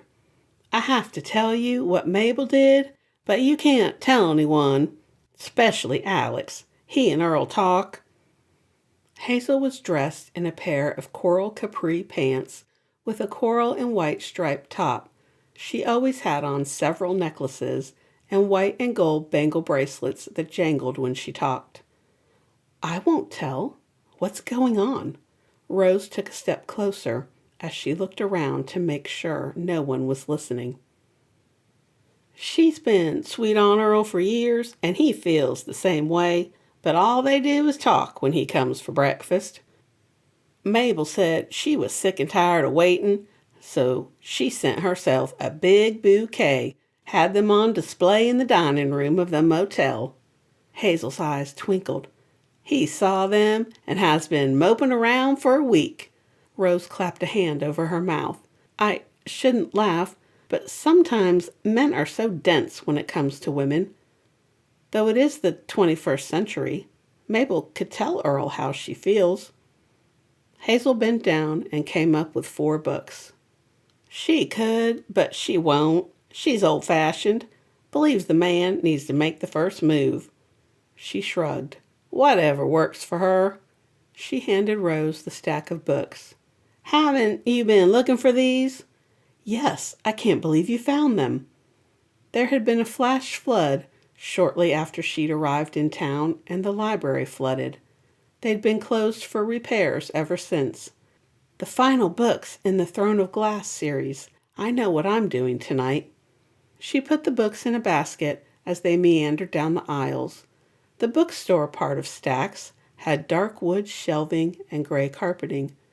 There were overstuffed chairs scattered around, inviting the reader to stay a while, and the smell permeated the entire store. How she loved the smell of old books. The used section was fabulous, as many people leaving town didn't want to take their beach reads with them, so they donated them on their way home. There was only one way over the bridge, so on the way out there were a few tents set up with tables, one for donations like books, beach towels, umbrellas, and the like, and the other for excess food. If it hadn't been used and the people didn't want to be bothered with taking it home, they could donate it to a local food pantry where it would go to good use. The beach towels and stuff were given to shops to resell or donated to people who might need something. It worked out well for everyone. Hazel picked up a few used Danielle Steele books and the latest Nora Roberts book as they made their way to the checkout. You can read them when I'm done. I've been thinking about Mabel and Earl. Are relationships still that hard when you're older? Rose let out a sigh. You're destroying all my illusions. I thought for sure relationships would get easier as we got older. She dug in the pocket of her cut-off denim shorts and came up with the correct change for the clerk. Hazel had already paid and had her books loaded in the distinctive cream and teal canvas Stack's tote bag. They gave a discount if you bought their tote bag and brought it with you every time you shopped. Rose was buying one today. Hazel pursed her lips. Sometimes relationships are easier, but when you're older, you both come with so much extra baggage. Rose slid her purchases into the new tote bag, and they left the store, the heat slamming into them. A group of teenage girls brushed past them, dressed in tiny shorts and tops over bikinis, smelling of sunscreen and perfume. What about you? Will you ever get remarried? Rose looked over at her friend. No one special? Hazel unlocked the car and opened the door, letting the heat out. See, this is why I hate it when everyone's all happy, walking around with little birds singing and flying above their heads. You always want to fix up everyone who's single. I'm not in a relationship with Alex. Rose secured the tote on the back of the bicycle and put on her sunglasses. Hazel snorted. Keep telling yourself that, hon. Grateful the wind was helping her along, Rose rode her bike to Used is the New Black, her favorite thrift store. The shop was bright and airy and was more like a catch-all than what she'd thought of as thrift stores back in Washington. There, the shop smelled fusty and dirty, but here, everything was beautifully displayed. The store smelled of candles, and the ceilings were high. It was almost like a department store, except everything was gently used. She parked the bike and paused at the window.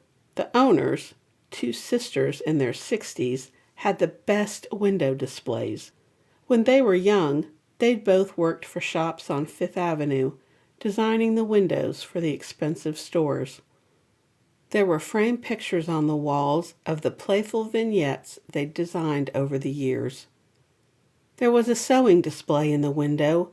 A bright yellow metal rolling cart held fabric and other supplies. There was a battered wooden desk with a bright pink velvet swivel chair, and on top of the desk was an adorable blue sewing machine.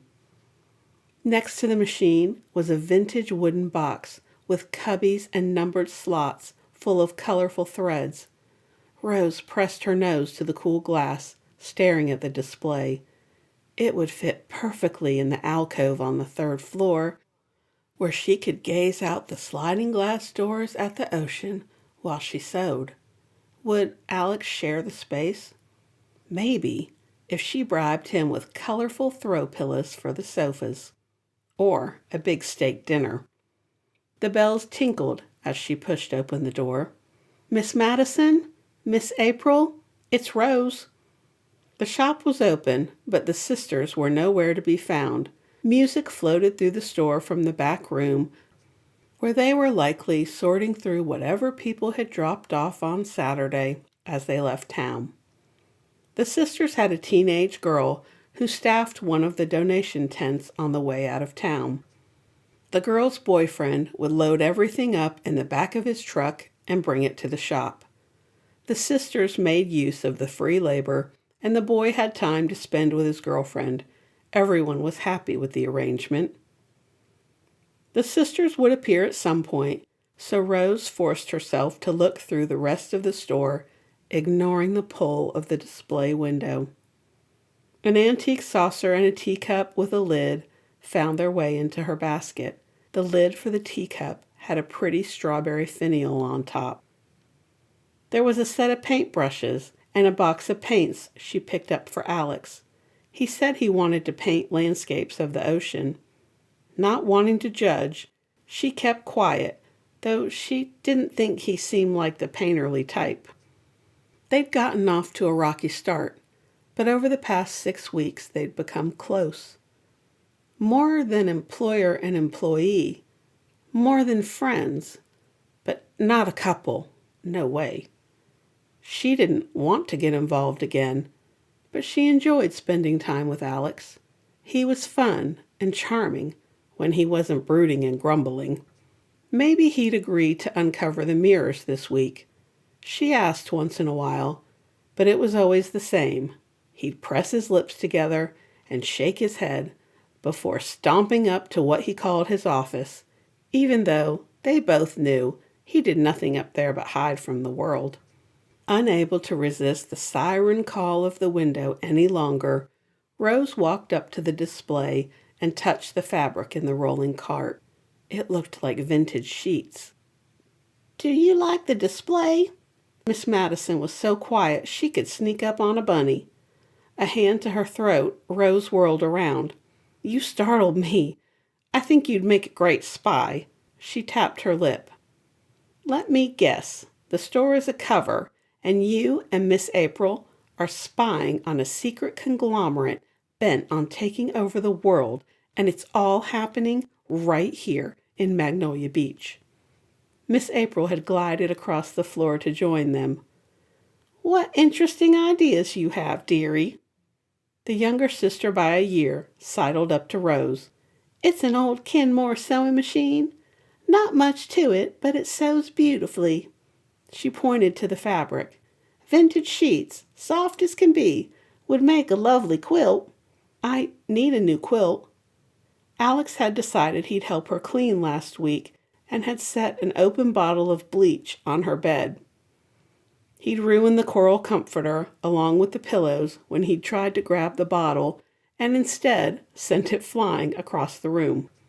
From that day forward, she'd banned him from cleaning inside the house. Miss Madison rolled the pink velvet chair over, stroking the fabric. "Try it out. The chair is very comfortable." The shrewd woman knew a sale was coming.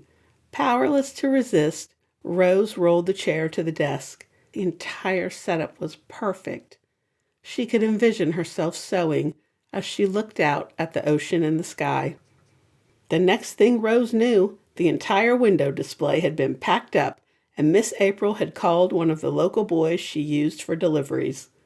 He and a friend showed up, loaded everything, including her bike, into the back of his truck, and then they were pulling into the driveway of Gull Cottage. "You live here?" One boy hopped out and was unloading the truck. Rose clenched her jaw. "I do. Why?" The boys, seniors in high school, set the desk on the ground. They smelled of salt and fish, overlaid with the body spray most boys liberally applied. Henry took off his baseball cap and wiped his brow. "Mr. Parrish is cool. I was surfing out near the point when it stormed a few days ago. Got knocked off my board and tumbled around pretty good. He pulled me out of the surf." The kid put his hat back on. "I don't know why people talk about him. The guy looks like an action movie hero, like John Wick." The other boy finished unloading her purchases. His arms laden with fabric, he took the stairs 2 at a time before she could tell him to wait. Alex didn't like visitors, and he hated surprises. Rose grabbed the pink chair and sprinted up the steps, getting to the door as the boy raised a hand to knock. "I've got my key. Just a second." When the door swung open, Rose called out, "Alex, I'm back. I've got Henry and his friend helping me bring in a few things." There was no response, so she hoped he'd heard her as the boys came inside. "Where do you want this stuff?" "Third floor." She led the way, pausing at the second-floor landing to look down the hallway. His door was shut. Good, because she didn't know what she'd have done if they'd ambushed him on the 3rd floor. The boys quickly carried everything in, gratefully accepted the tips she gave them and the to-go cups of tea. She'd found the plastic cups under a sink. Neither she nor Alex cared for them, so she was happy to get rid of them. His door remained shut, so she went up to the 3rd floor to arrange her space, hoping Alex wouldn't be mad. The desk sat at an angle to take advantage of the view. The threads set up to one side of the desk, the adorable blue machine in the middle, and the cart full of vintage sheets to the right of the desk. There was a bag of accessories for the little sewing machine, which she stored in a tiny red vintage train case. Rose sat in the chair, laid her hands on the desk, and let happiness flow through her. Tomorrow, she'd go to the fabric store to purchase batting for the quilt she wanted to make for her room. While she was there, she'd buy fabric to make throw pillows for the sofa up here and the 2 downstairs. Miss Madison had given her a deal on her purchases. Other than her phone, Rose didn't have many expenses. This splurge had been worth every cent. To butter up Alex so he wouldn't be angry at sharing his space, Rose decided she'd make mushrooms stuffed with crab and a big salad for dinner. Then, while they ate, she'd tell him she'd only use the 3rd floor when he wasn't using the space. Knowing how picky he was about his privacy, she didn't want to invade his space, though maybe it would be nice to work side by side. Chapter 10. The sound of the door slamming sent Rose running to the porch at the front of the house, where she watched Alex jog down the street. He kissed her. Then he'd bolted from the house as if he couldn't get away from her fast enough. She touched her lips again, reliving every second. With a sigh, she sat in a rocking chair he'd refinished and painted bright yellow. The man was used to kissing models and actresses, and from what she'd gathered, he'd kissed a lot of women. Maybe she was a terrible kisser. Why else would he run away? The night deepened, and still he didn't return. When Rose jerked awake, she looked at her phone, startled to see it was close to 1 a.m. With a sigh, She stretched and locked the door, stopping in the kitchen to leave a light on before going to bed. The next morning when she woke, the house was empty. For the first time since she'd taken the job, Alex didn't return from his morning jog. Rose sat on the counter, eating a muffin. About 7 this morning, worry had given way to anger. The man kissed her and then vanished. What a coward. Wrapping the muffins in a cloth napkin, Rose left them in a basket on the counter. She packed up the fruit salad and quiche and put them in the refrigerator for him to eat later. By the time she'd finished cleaning, he still hadn't returned. Was he going to stay away forever? Sleep on the beach? She'd pulled her hair into a ponytail and stripped the dingy white denim slipcovers off all the sofas. She bleached them in the wash, happy when they came out of the dryer bright white. The slipcovers went back on the sofas, still slightly damp. They'd fit tightly as they dried. As she stood back, Rose smiled. The sofas looked brand new, but they needed a pop of color. She wasn't sitting around moping, waiting for him to come back. Rose was done waiting on men. This is what she deserved for letting him past her defenses. Grabbing her crossbody floral bag, she locked the door behind her and went down the wooden steps to her bike. The breeze from the ocean kept her cool as she pedaled to the fabric store. The sofas in the great room and the one upstairs needed pretty throw pillows. Rose knew Alex liked to nap on the sofa in the great room or up on the 3rd floor, while she preferred to crawl into bed if she was going to give in and take a nap. The annoying man had painted the interior of the house after she'd washed the walls. He ended up with more paint on himself than the walls, but by the end, he'd done a great job. Painted in shades of pale blues and greens, the 1st floor was soothing, elegant. She'd select coordinating fabrics for the pillows. They both liked the colors in their rooms in the hall, so he'd found similar shades to refresh the paint, keeping the coral, blue, and yellow. For the 3rd floor, Alex wanted a soft gray. Rose had found the same sofa that was in the great room at her favorite thrift store. A homeowner further down the beach in a huge home had updated the rental, getting rid of all the existing furniture. She nabbed the sofa for a steal, and once she'd bleached the slipcover and fluffed the cushions, it looked new and was in great shape, as the homeowner hadn't used it long in the rental. But gray and white? Boring. Several accent pillows would brighten up the room. The fabric store was small, but had a great selection. Rose loved the smell of new fabric, the possibilities. There were so many choices, she had a hard time deciding, but in the end, settled on 4 pillows for each sofa. She'd bought the 20-inch square down inserts as they'd be more comfortable for napping. Loaded down with bolts of fabric, Rose staggered to the cutting table. "Wow, that's a lot of fabric. What are you making?" A woman with short black hair leaned against the counter, waiting, while a sales clerk cut black velvet. "New throw pillows. How about you?" "A skirt for a party." Another woman joined her. She looked at Rose and smiled.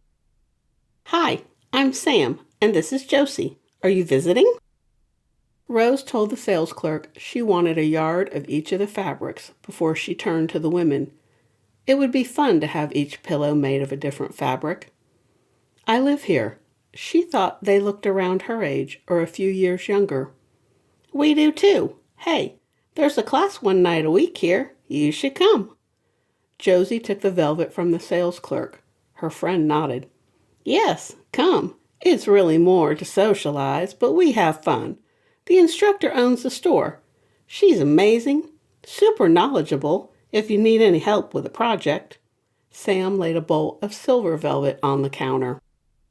"The class is free. They just want you to buy any supplies you need from the shop." Josie called out over her shoulder. "Class is on Wednesday night at 7. Hope to see you there." "I'll be there," Rose smiled. hoping she'd made a couple more friends here in Magnolia Beach. On the way home, Rose stopped for a milkshake, enjoying the sun on her face. She'd missed lunch and hadn't bothered to call Alex since he hadn't texted her. Almost home, she slowed down. What was Alex doing next door? And in the middle of the day, no less. She parked the bike, leaving the packages secured to the rack, and leaned against the fence to see what he was doing. The man crouched down, talking to a cat. As she watched, he freed a bird. The bird flew off, and Alex patted the cat. "Sorry, maybe next time, buddy." The cat stalked off, tail in the air, twitching. As he stood, Rose stepped back, grabbed her purchases, and opened the door to go inside. "Rose! Rose!" He called her name twice, but she ignored him, shutting the door behind her. Nope, she wasn't talking to him. Let Alex see how he liked the silent treatment. Two could play that game. It had been 3 days since Alex kissed Rose. The way she'd reacted, standing there, not saying a word, sent his stomach plummeting. For a minute, he thought he'd embarrass himself further and throw up on her shoes. It was a pity kiss. He knew it by the way she'd acted. The woman had made breakfast and left it in the oven to keep warm, but there was no sign of her. Same with lunch. The sound of the sewing machine kept him away from the 3rd floor, so he'd taken to driving around town, exploring small towns further away where no one knew him. With it being high season, no one cared about some odd guy in a hoodie. Allison, his ex, told him no one would ever love him, not with the way he looked. For a while, Rose made him believe maybe Allison was as shallow as he used to be, but then the kiss happened, and Alex knew Rose, for all she said otherwise, was just as superficial as Allison and the others. By the end of the 2nd day, Alex was at a loss. In the past, he could act however he wanted, never apologize or worry if his behavior might harm a relationship. Dinner had been left warming in the oven. The house was clean, the laundry folded, but no Rose. She made herself scarce, though by the number of books he'd seen lying around the house, Alex figured she was spending all her time at the library. It had reopened on the day he'd kissed her. When she wasn't home, Alex sat at his desk, staring out at the ocean, trying to figure out what he might be good at. The money he had would last a year if he was careful, but after? He'd have to sell the cottage. Used to being the smartest guy in the room, Alex decided he'd try things until he figured out what he could do to make a living. On the first day Rose avoided him, Alex tried to build her a big work table for cutting her fabric. It collapsed, leaving a huge bruise down his hip and thigh. Construction and furniture building were out. The 2nd day, he tried to make his favorite quiche and ended up starting a fire. Thank goodness he didn't burn down the house. No, he'd leave the cooking to Rose. Then Alex decided he would paint. Landscapes or abstracts. He'd sell them to the fancy gallery in the next town over. Yeah, right.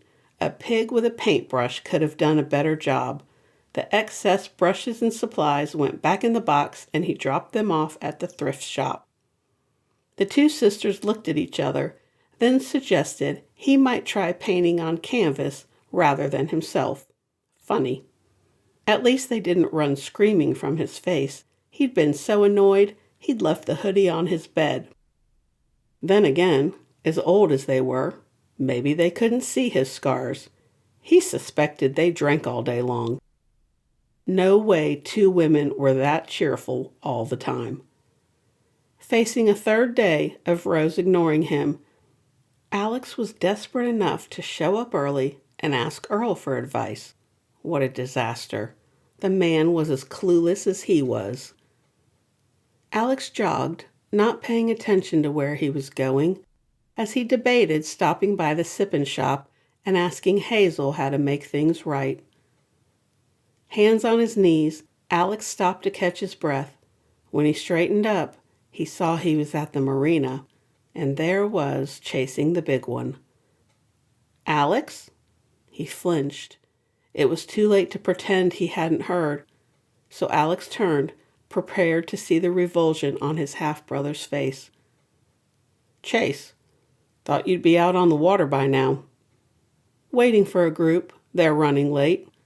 He shrugged. "It's their dime. I get paid either way." His father had cheated on Alex's mom with a waitress in Myrtle Beach. Chase had been the result. When his mom found out about the boy, that was when the doctors came to the house.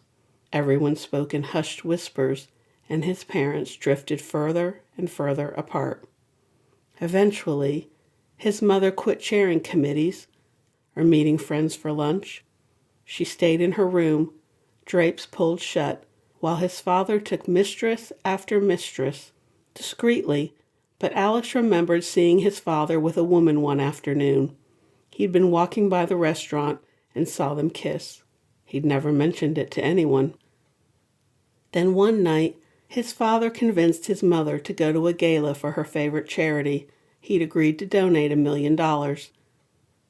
They went, his mother in a daze from all the prescription pills, and his father happy to have her on his arm. Alex's mother was stunning, her beauty talked about amongst their friends. On the way home from the gala, they'd been carjacked, both died on the scene. The reading of the will was when Alex found out he had an illegitimate half-brother. His uncle had kept him up to date on Chase and his mom. The woman had passed away from lung cancer after smoking her entire life. That they were both all alone in the world didn't matter to Alex. He blamed Chase and his mother for his mother's addiction. Chase hesitated, then said, "I wanted to come see you, but you wouldn't return my calls." "Why? Not like there was anything you could do." Alex snapped. "Heard you'd moved into the cottage. How are things?"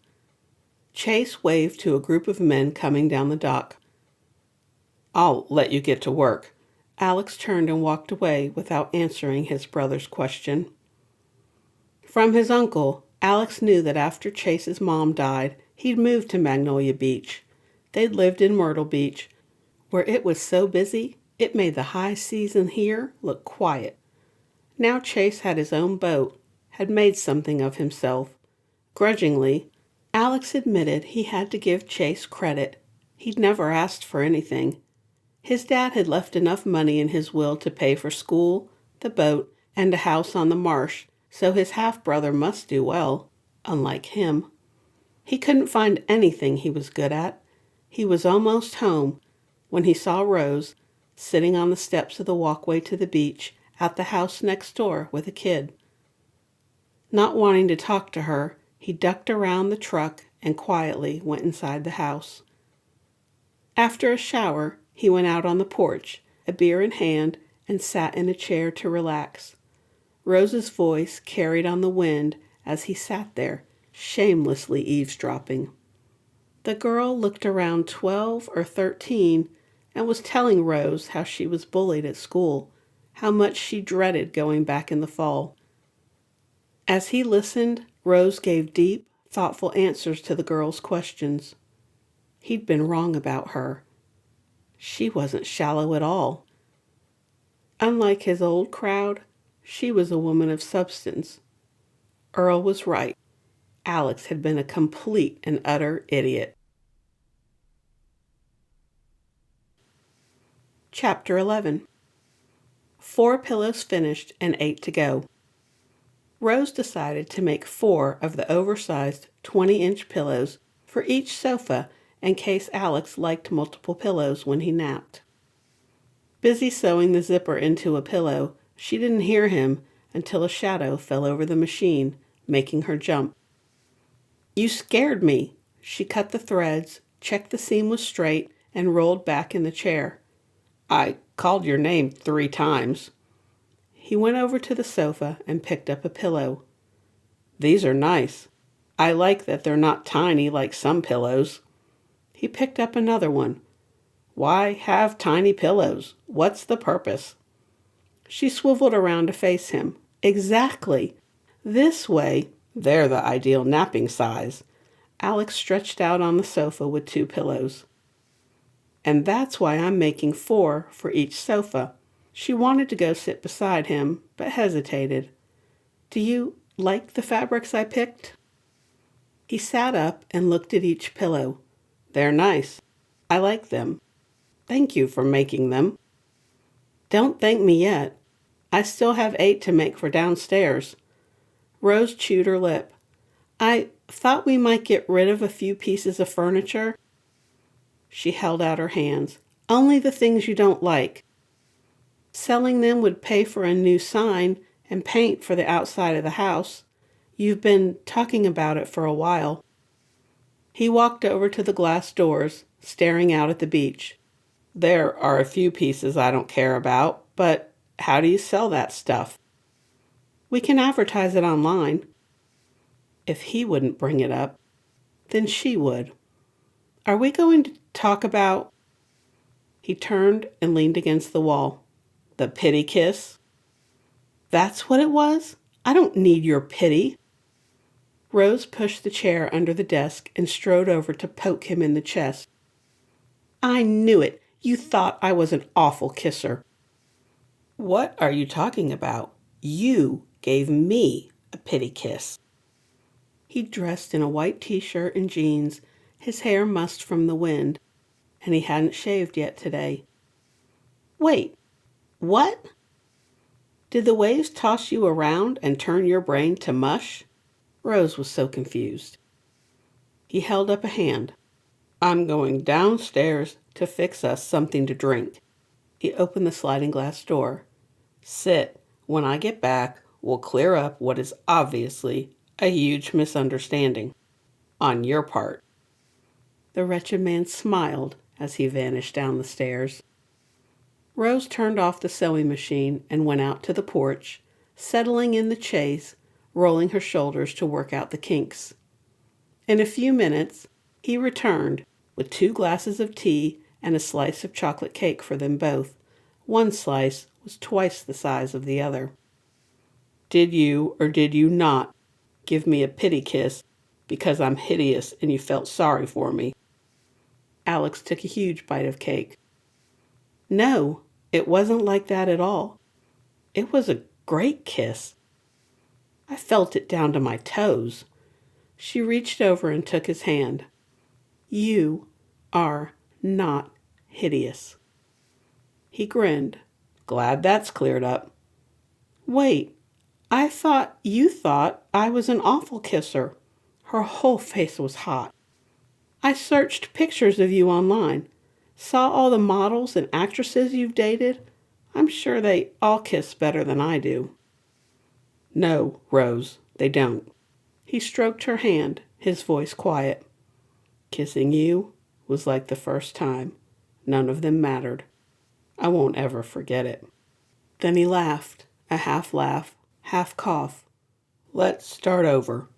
He took another bite of the huge slice of cake. Maybe one more kiss to be sure?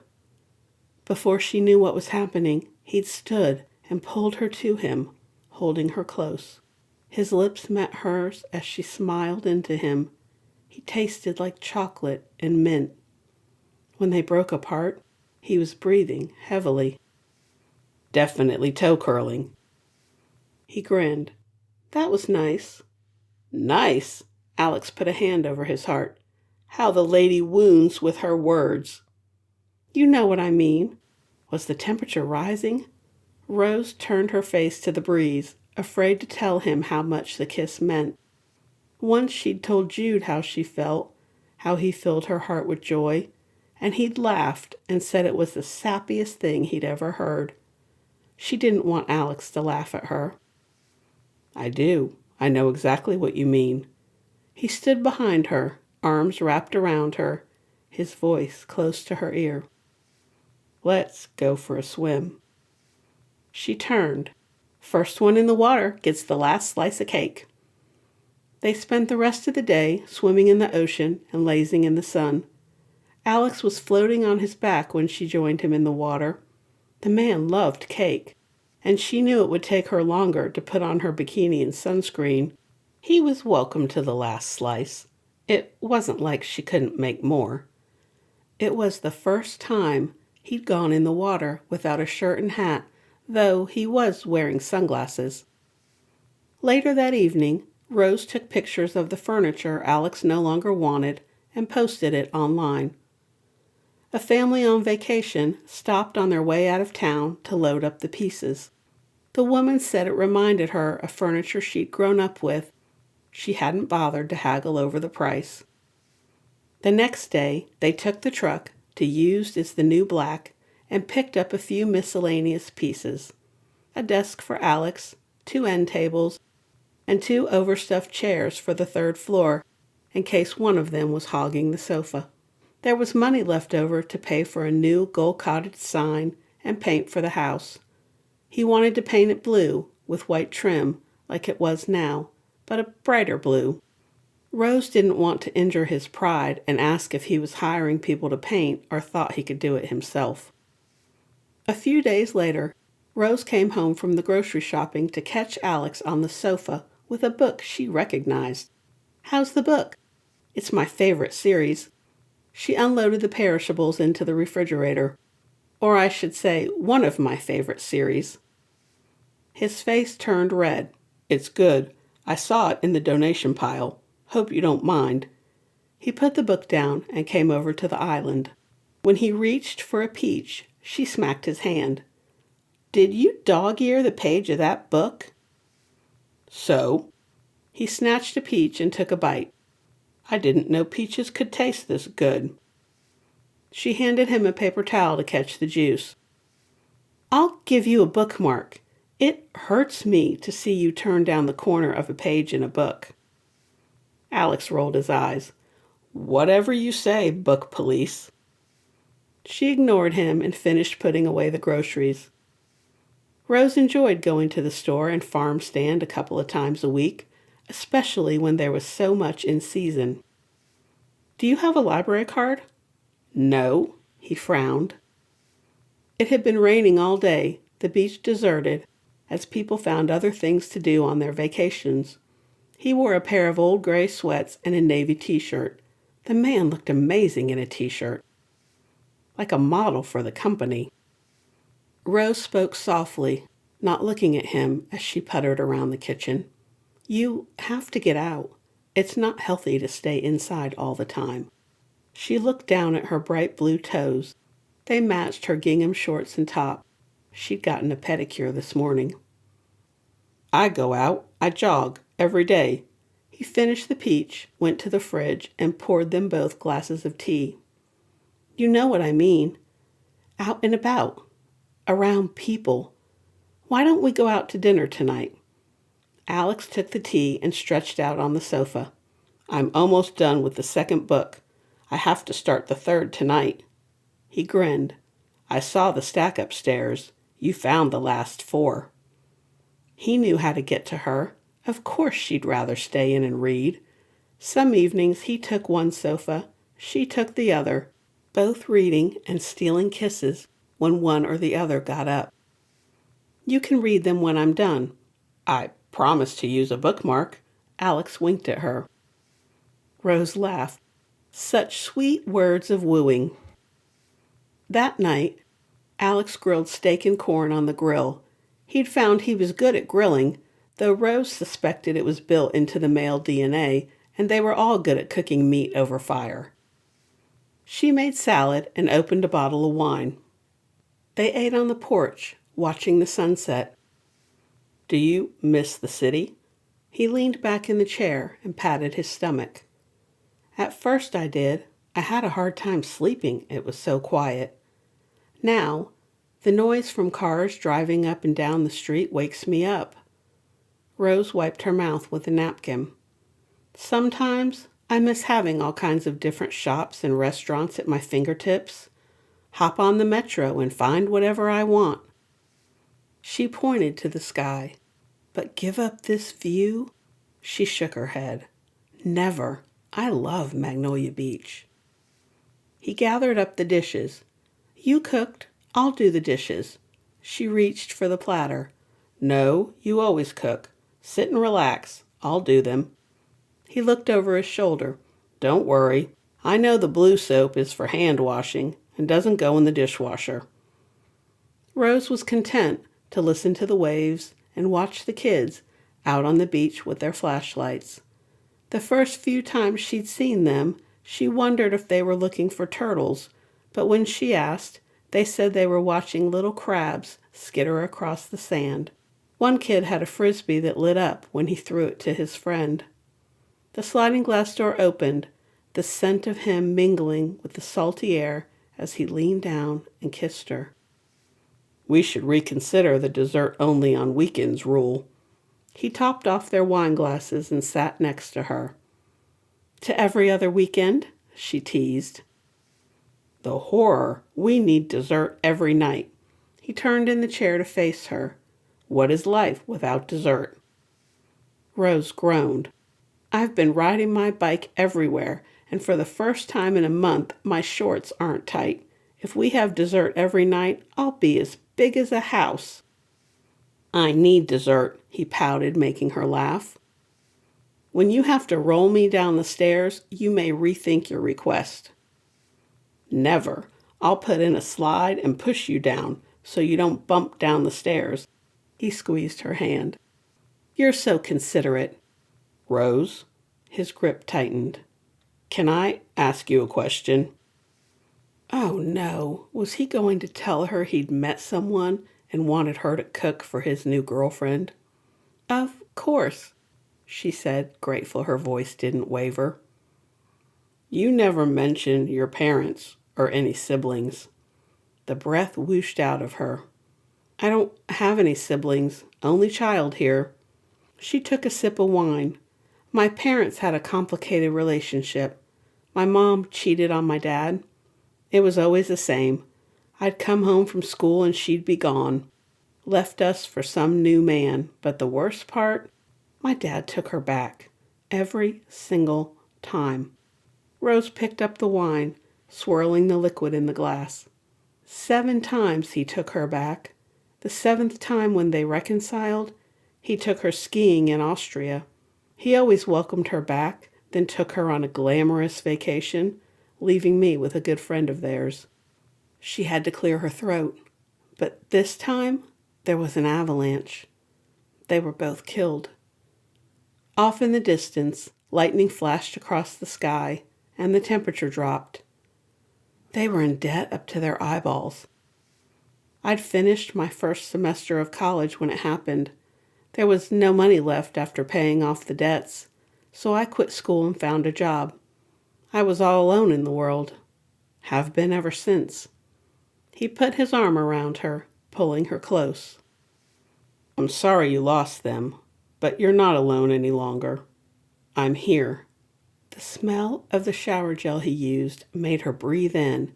It was such a distinctive scent. She could pick him out of a crowd with her eyes closed. Why did you pick Magnolia Beach? He twisted her hair through his fingers, his voice rough. I didn't. She shifted in the chair. The day before I showed up for the job interview, I was supposed to get married. It's such a cliché. My fiancé and my best friend.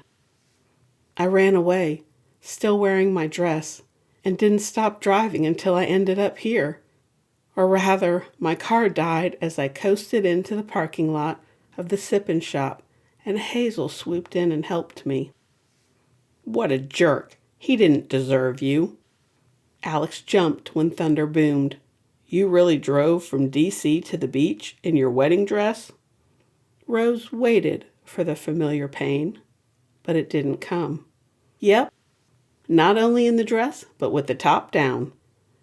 She told him the long story as they watched the storm roll across the sky. The porch sheltered them from the rain as they talked. You told me about the accident, but not why you came here. He sighed. My parents were killed during a carjacking. My dad cheated on my mom, and she battled an addiction to prescription pain pills for years. After they died, My uncle managed my trust fund and my life." His voice broke. Rose took his hand and snuggled in close to him. They'd moved to the chaise so he could stretch his legs. "I found out in the hospital my uncle had quit paying the bills a long time ago. I lost everything, and he stole my trust fund." He blew out a breath. "It was partly my fault. I signed papers without reading them, content to let him run things while I was out having fun." "No, Alex, it wasn't your fault. We should be able to trust family. What he did is unforgivable." Rose let him talk as the story came spilling out of him like a pipe bursting. By the time he finished, the storm had passed, and a full moon shone down on the ocean, turning the water to glittering black glass. She yawned. "I'm so sorry, I almost forgot. Some guy came looking for you." It took her a moment to remember. "He said his name was Chase? He wanted you to call him or stop by the marina?" Rose shifted on the chaise to look at him. "Who's Chase?" Chapter 12. Alex let go of her hand. "Chase showed up here?" He stood and leaned on the railing. "He's my brother." "I thought you didn't have any brothers or sisters." Rose joined him at the railing. "He's my half-brother. I told you my dad cheated on my mom. Because of Chase, my mom is dead." He patted inside, opened the refrigerator, and took out an icy cold beer. She followed him in the house. "I don't understand. What happened?"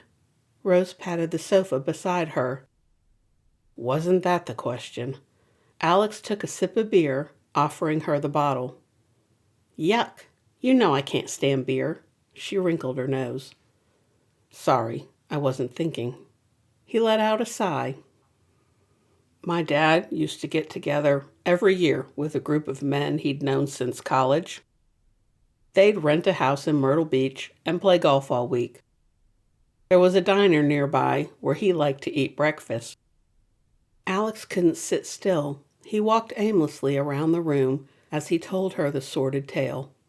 He met a waitress and had an affair. She got pregnant. At least my dad did the right thing and took care of them. My mom found out, and... Alex swallowed, thinking of the tension, the low voices, the angry silences. She never recovered. Doctors came to the house.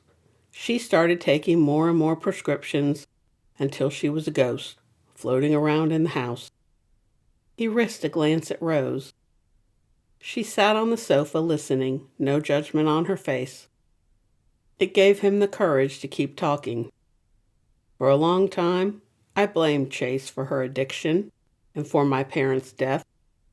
I thought if he and his mom hadn't been around, my mom wouldn't have gotten addicted to pills. My dad wouldn't have begged my mom to go to the gala that night. They wouldn't have been carjacked and ended up dead." His voice broke. A drop of water hit his hand. Was there, in the space between breaths, her arms around him.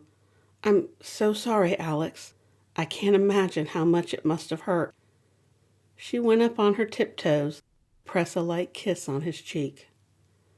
"But it isn't Chase's fault. Not any of it. He knew it. He did. But sometimes it was easier to blame his brother than to face the truth." With a deep breath, he told her the rest. What came after? The reading of the will. How Chase called every week ever since his parents died, and how he had been a jerk, never answering a single call. Maybe it's time to sit down and talk to Chase. She hugged him close. "You're not the only one who lost a father. He's hurting too." Rose went to the kitchen and made them an ice cream sundae to share. "You're not alone in the world. You have a brother." She handed him a spoon. "And you have me." Isn't it time to let go of the past? Rose couldn't believe Alex had a brother. She'd ridden by the marina, saw the boat, but no sign of Chase. It seemed everyone in town knew Alex and Chase were brothers. When she'd asked Hazel why she hadn't said anything, she looked at Rose like she was crazy. "I thought you knew," was all Hazel said. Rose didn't know what she would do if she found out she had a brother or sister. She was still thinking about the bombshell the next day when she went to the library to pick up the book she'd put on hold. Thinking about Alex and his past made her think about her own past. When she'd ridden into town today, she saw her wedding dress in the window of the thrift shop. Only instead of a traditional wedding display, the sisters had gone with a spooky theme. A ghost wore the dress, while a zombie wore a tux. There were tombstones, an open coffin that looked like the real deal, and tons of fake rats, bats, and owls in the display. She'd laughed so hard, she snorted tea out of her nose, which hurt, in case anyone was wondering. It was the middle of August.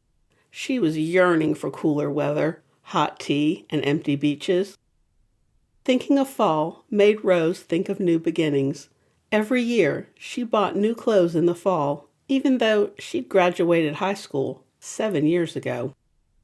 So Rose blamed the wedding dress and the past for what happened next. For the first time in months, she logged into social media and clicked over to Jude's page. He hadn't unfriended her. There were lots of carefully staged photographs and posts of him and her ex-friend. Pictures of them with Jude's friends, all laughing for the camera in beautiful locations. As she scrolled, she saw the post she'd been dreading, Kim's hand, and the ring Rose used to wear on her own hand. They were getting married, having a huge wedding in early December, after she'd had the baby. There was a comment on the picture from Kim saying she wanted to look her best in her wedding dress, so they decided to wait until after their son was born to tie the knot.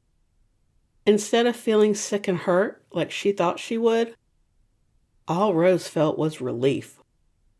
That could have been her, pregnant and marrying Jude. How long would it be before he cheated on Kim? Or maybe he already had. He'd always been after Rose to lose 10 pounds. Hated curvy women, so she had to wonder how he was dealing with a pregnant girlfriend. Without hesitation, she unfriended him, Kim, and all the others. And then, with a grin, she deleted her account. The people she wanted to keep up with, she saw every day or every week. There was no need for the account. Social media made people feel like they were missing out and not good enough. Even though everyone knew people posted their best moments, not the bad, they still thought others had perfect lives. But in reality, no one lived a perfect life. Alex woke from the nightmare, the sheets twisted around his legs. They'd been less frequent over the past few weeks, and he'd hoped they'd finally stopped. This one was so real, he was still shaking, the sheets soaked with sweat. The dream lingered, the glass puncturing his flesh, the gravel in his palms, the smell of fear and hate in the air. A few days ago, he'd confessed the nightmares to Earl. The man told him about a friend who'd served in the military and now worked with people who suffered from PTSD. At first, Alex had blown off the idea, but yesterday he'd had his first session. Mac had said the nightmares might be more intense for a while as he worked through the trauma. Alex emailed asking for another appointment when Mac had some time available. Unable to sleep, he got up, stripped the bed, went downstairs, and started a load of laundry. He'd tell Rose he spilled a bottle of water if she asked why he was doing his own laundry. As much as he'd shared with her, he didn't want her to think he was weak, that he couldn't deal with what had happened to him on his own. That morning, he'd gone to the library and gotten a library card. People stared. 2 men and a woman spoke to him, and he couldn't get out of there fast enough. When he'd sat at his desk, brooding and sighing, Rose shut off the sewing machine. "What's wrong?" "Everyone stared at me. You said I should go to the library. You knew they'd talk about me." He leaned back in the chair, watching her. She arched a brow. "Why wouldn't they stare at you? They're curious about the town hermit. A sighting is big news." She held up the fabric. He cocked his head. Oh, right, it was a dress. "I'm not a hermit," he scoffed. "Seriously? That's all you've got?" She rolled her eyes. "You rarely leave the house. When you do, you skulk around in the dark, dressed in a hoodie, hat, and sunglasses.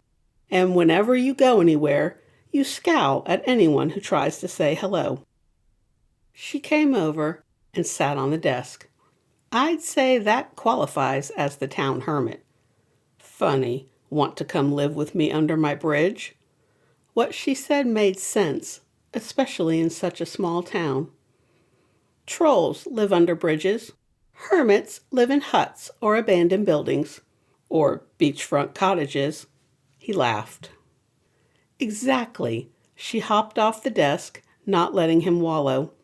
"I've got my sewing class tonight." She packed up the dress she'd been working on and blew him a kiss. "I'll be back later. Dinner is in the oven. I set the timer." Almost finished replacing the doorknob on the front door to the porch, Alex sat back on his heels when he heard Rose talking. "No, he's my boss." His ears perked up. She was talking about him. "No way. He's not my type. I'm not ready for anything serious."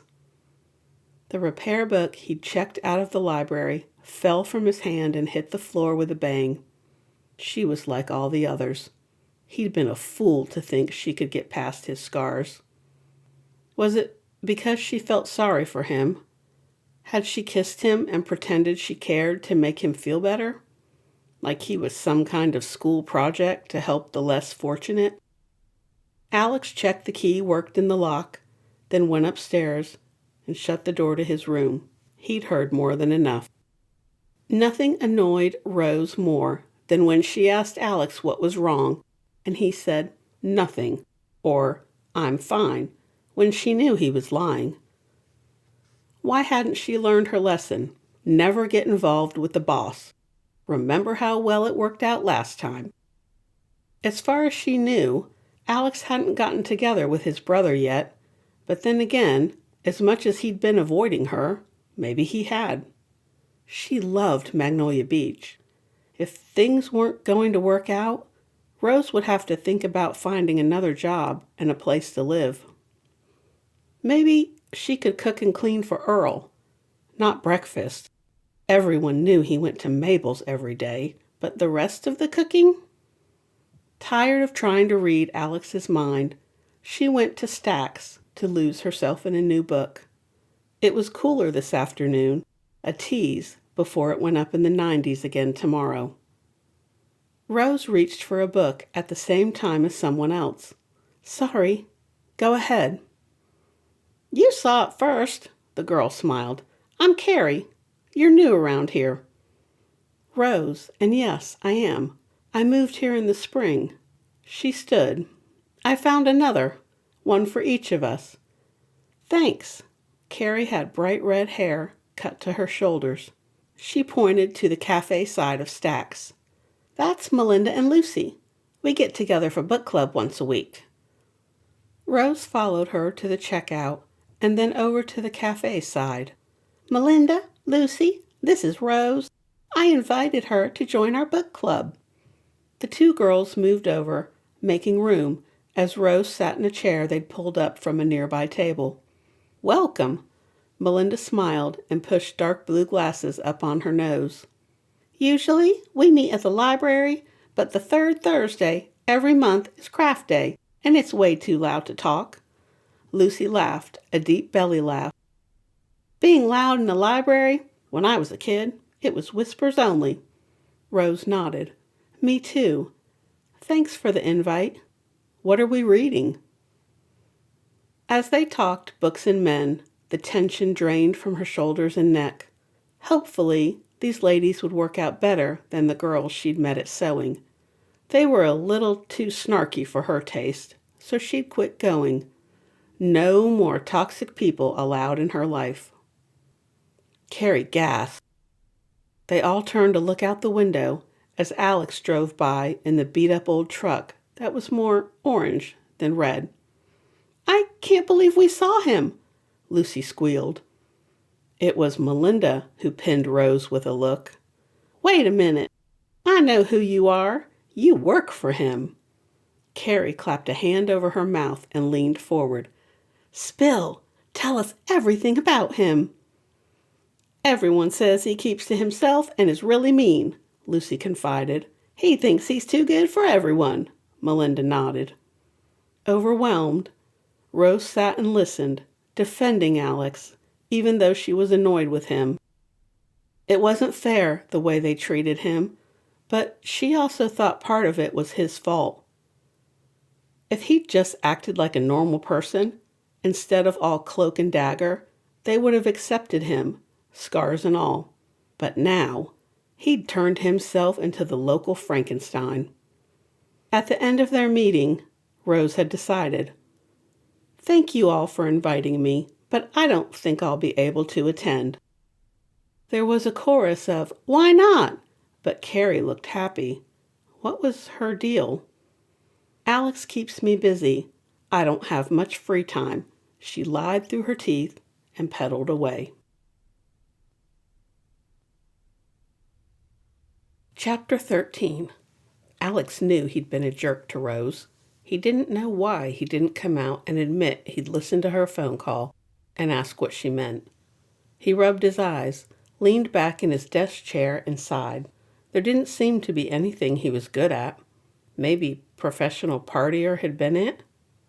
Writing a book was the last profession Alex tried and utterly failed. It was harder than it looked. After a few paragraphs, he'd given up. As he was catching up on the news, a local story caught his eye. They'd loaded a bunch of dogs into vehicles in front of a run-down-looking trailer. It was a dog-fighting ring.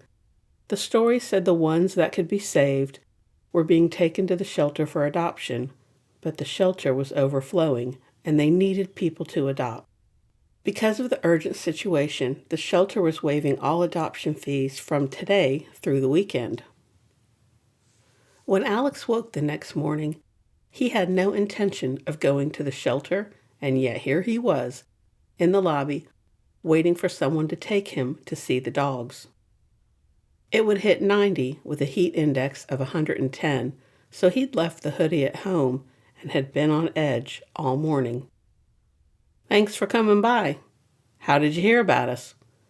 A guy in his early 20s shook Alex's hand, not even flinching. I've always wanted a dog, but was never home enough to have one. Now that I'm home all the time, I thought it was the perfect time to adopt.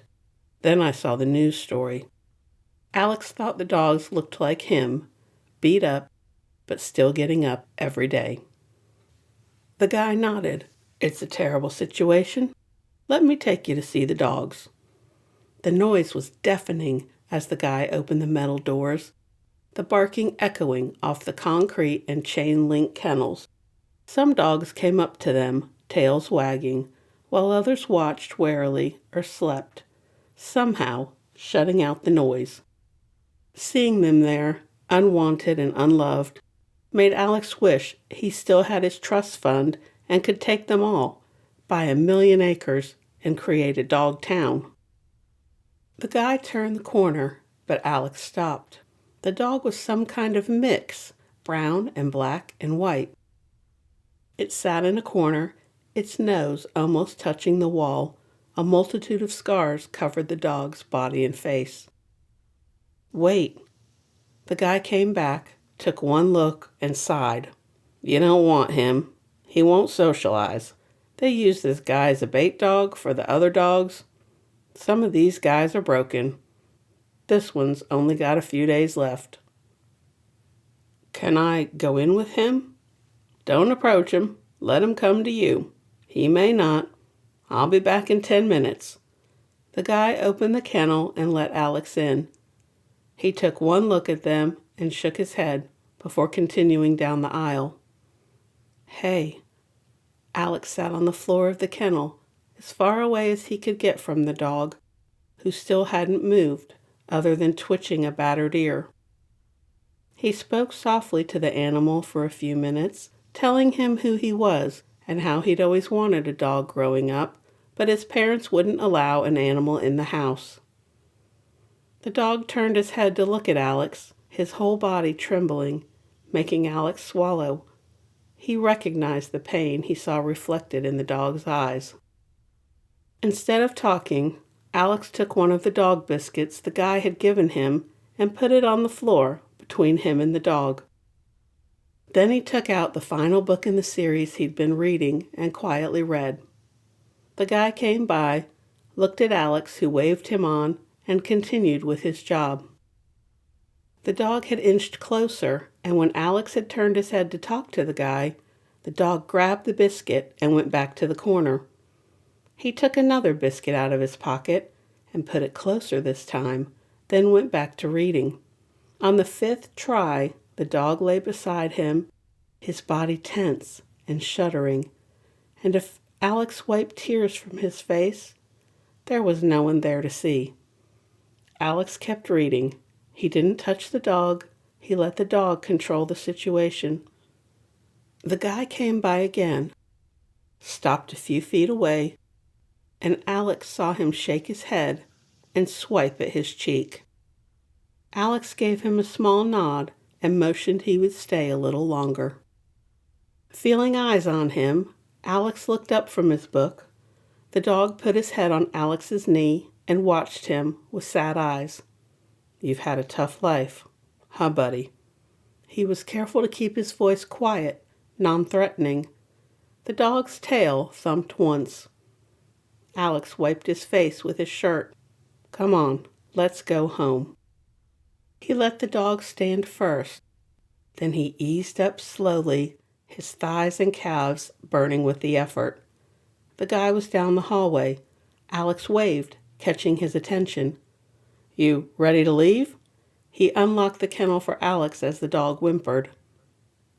Alex turned. "You're coming too. I'm not leaving you." The dog stopped and looked at Alex, almost as if he understood. The guy cleared his throat. "Let me get a leash." He was back in a minute, holding out a bright blue leash. The dog backed away, shaking. Alex took the leash. "Could you give him a minute?" Going on his gut, remembering how he'd felt after the accident, Alex touched the guy on the shoulder. "Could you go get the paperwork ready? That way I can just sign and go." The guy nodded. "I'll clear the lobby so nothing startles him." He blew out a breath. "I thought this guy was done for. I'm glad you two connected." "We're the same." What more was there to say? The shelter waived the adoption fee, but Alex paid it anyway, knowing they were struggling with the influx of animals on a shoestring budget, and he couldn't help other than this small token. "He doesn't have a name?" "Nope, just a number. You'll have to come up with a name for him." The guy told him what to buy for the dog to eat and how he'd have to go slow. It would be difficult for the dog, who had never lived inside and was traumatized. "Thor?" The dog looked at him as if to say, "Yeah, right." So, nope, he'd figure out a name in time. There was no rush. Alex understood, and while he knew a dog wasn't a human, he thought he could help the dog. "Let's go, dog." The dog shook all over, pressing into Alex's leg as they slowly walked through the deserted lobby and outside. The guy had made sure no one was in the parking lot as the dog followed Alex to the truck, the leash loose. He opened the door. "It's all right. You're safe now. No one will ever hurt you again." The dog pressed closer to him. Alex took a biscuit out of his pocket and put it on the floor of the passenger seat. Then he backed away, giving the animal room. 10 minutes later, the dog jumped into the truck, cowering on the floor. There was a big pet store on the way, so Alex stopped, left the truck running with the air on, and practically ran down the aisles with the list the guy at the shelter had given him. They'd offered him food, bowls, and a bed along with the leash, but Alex declined. Someone else might need those items more than he did. He didn't want the dog associating anything from his trauma and time at the shelter with his new home. Starting over made a big difference in healing. With the windows partway down, Alex drove slow, ignoring the vacationers tailgating him. They'd just have to wait. By the time he crossed the bridge, the dog was on the passenger seat, head out the window, tongue lolling.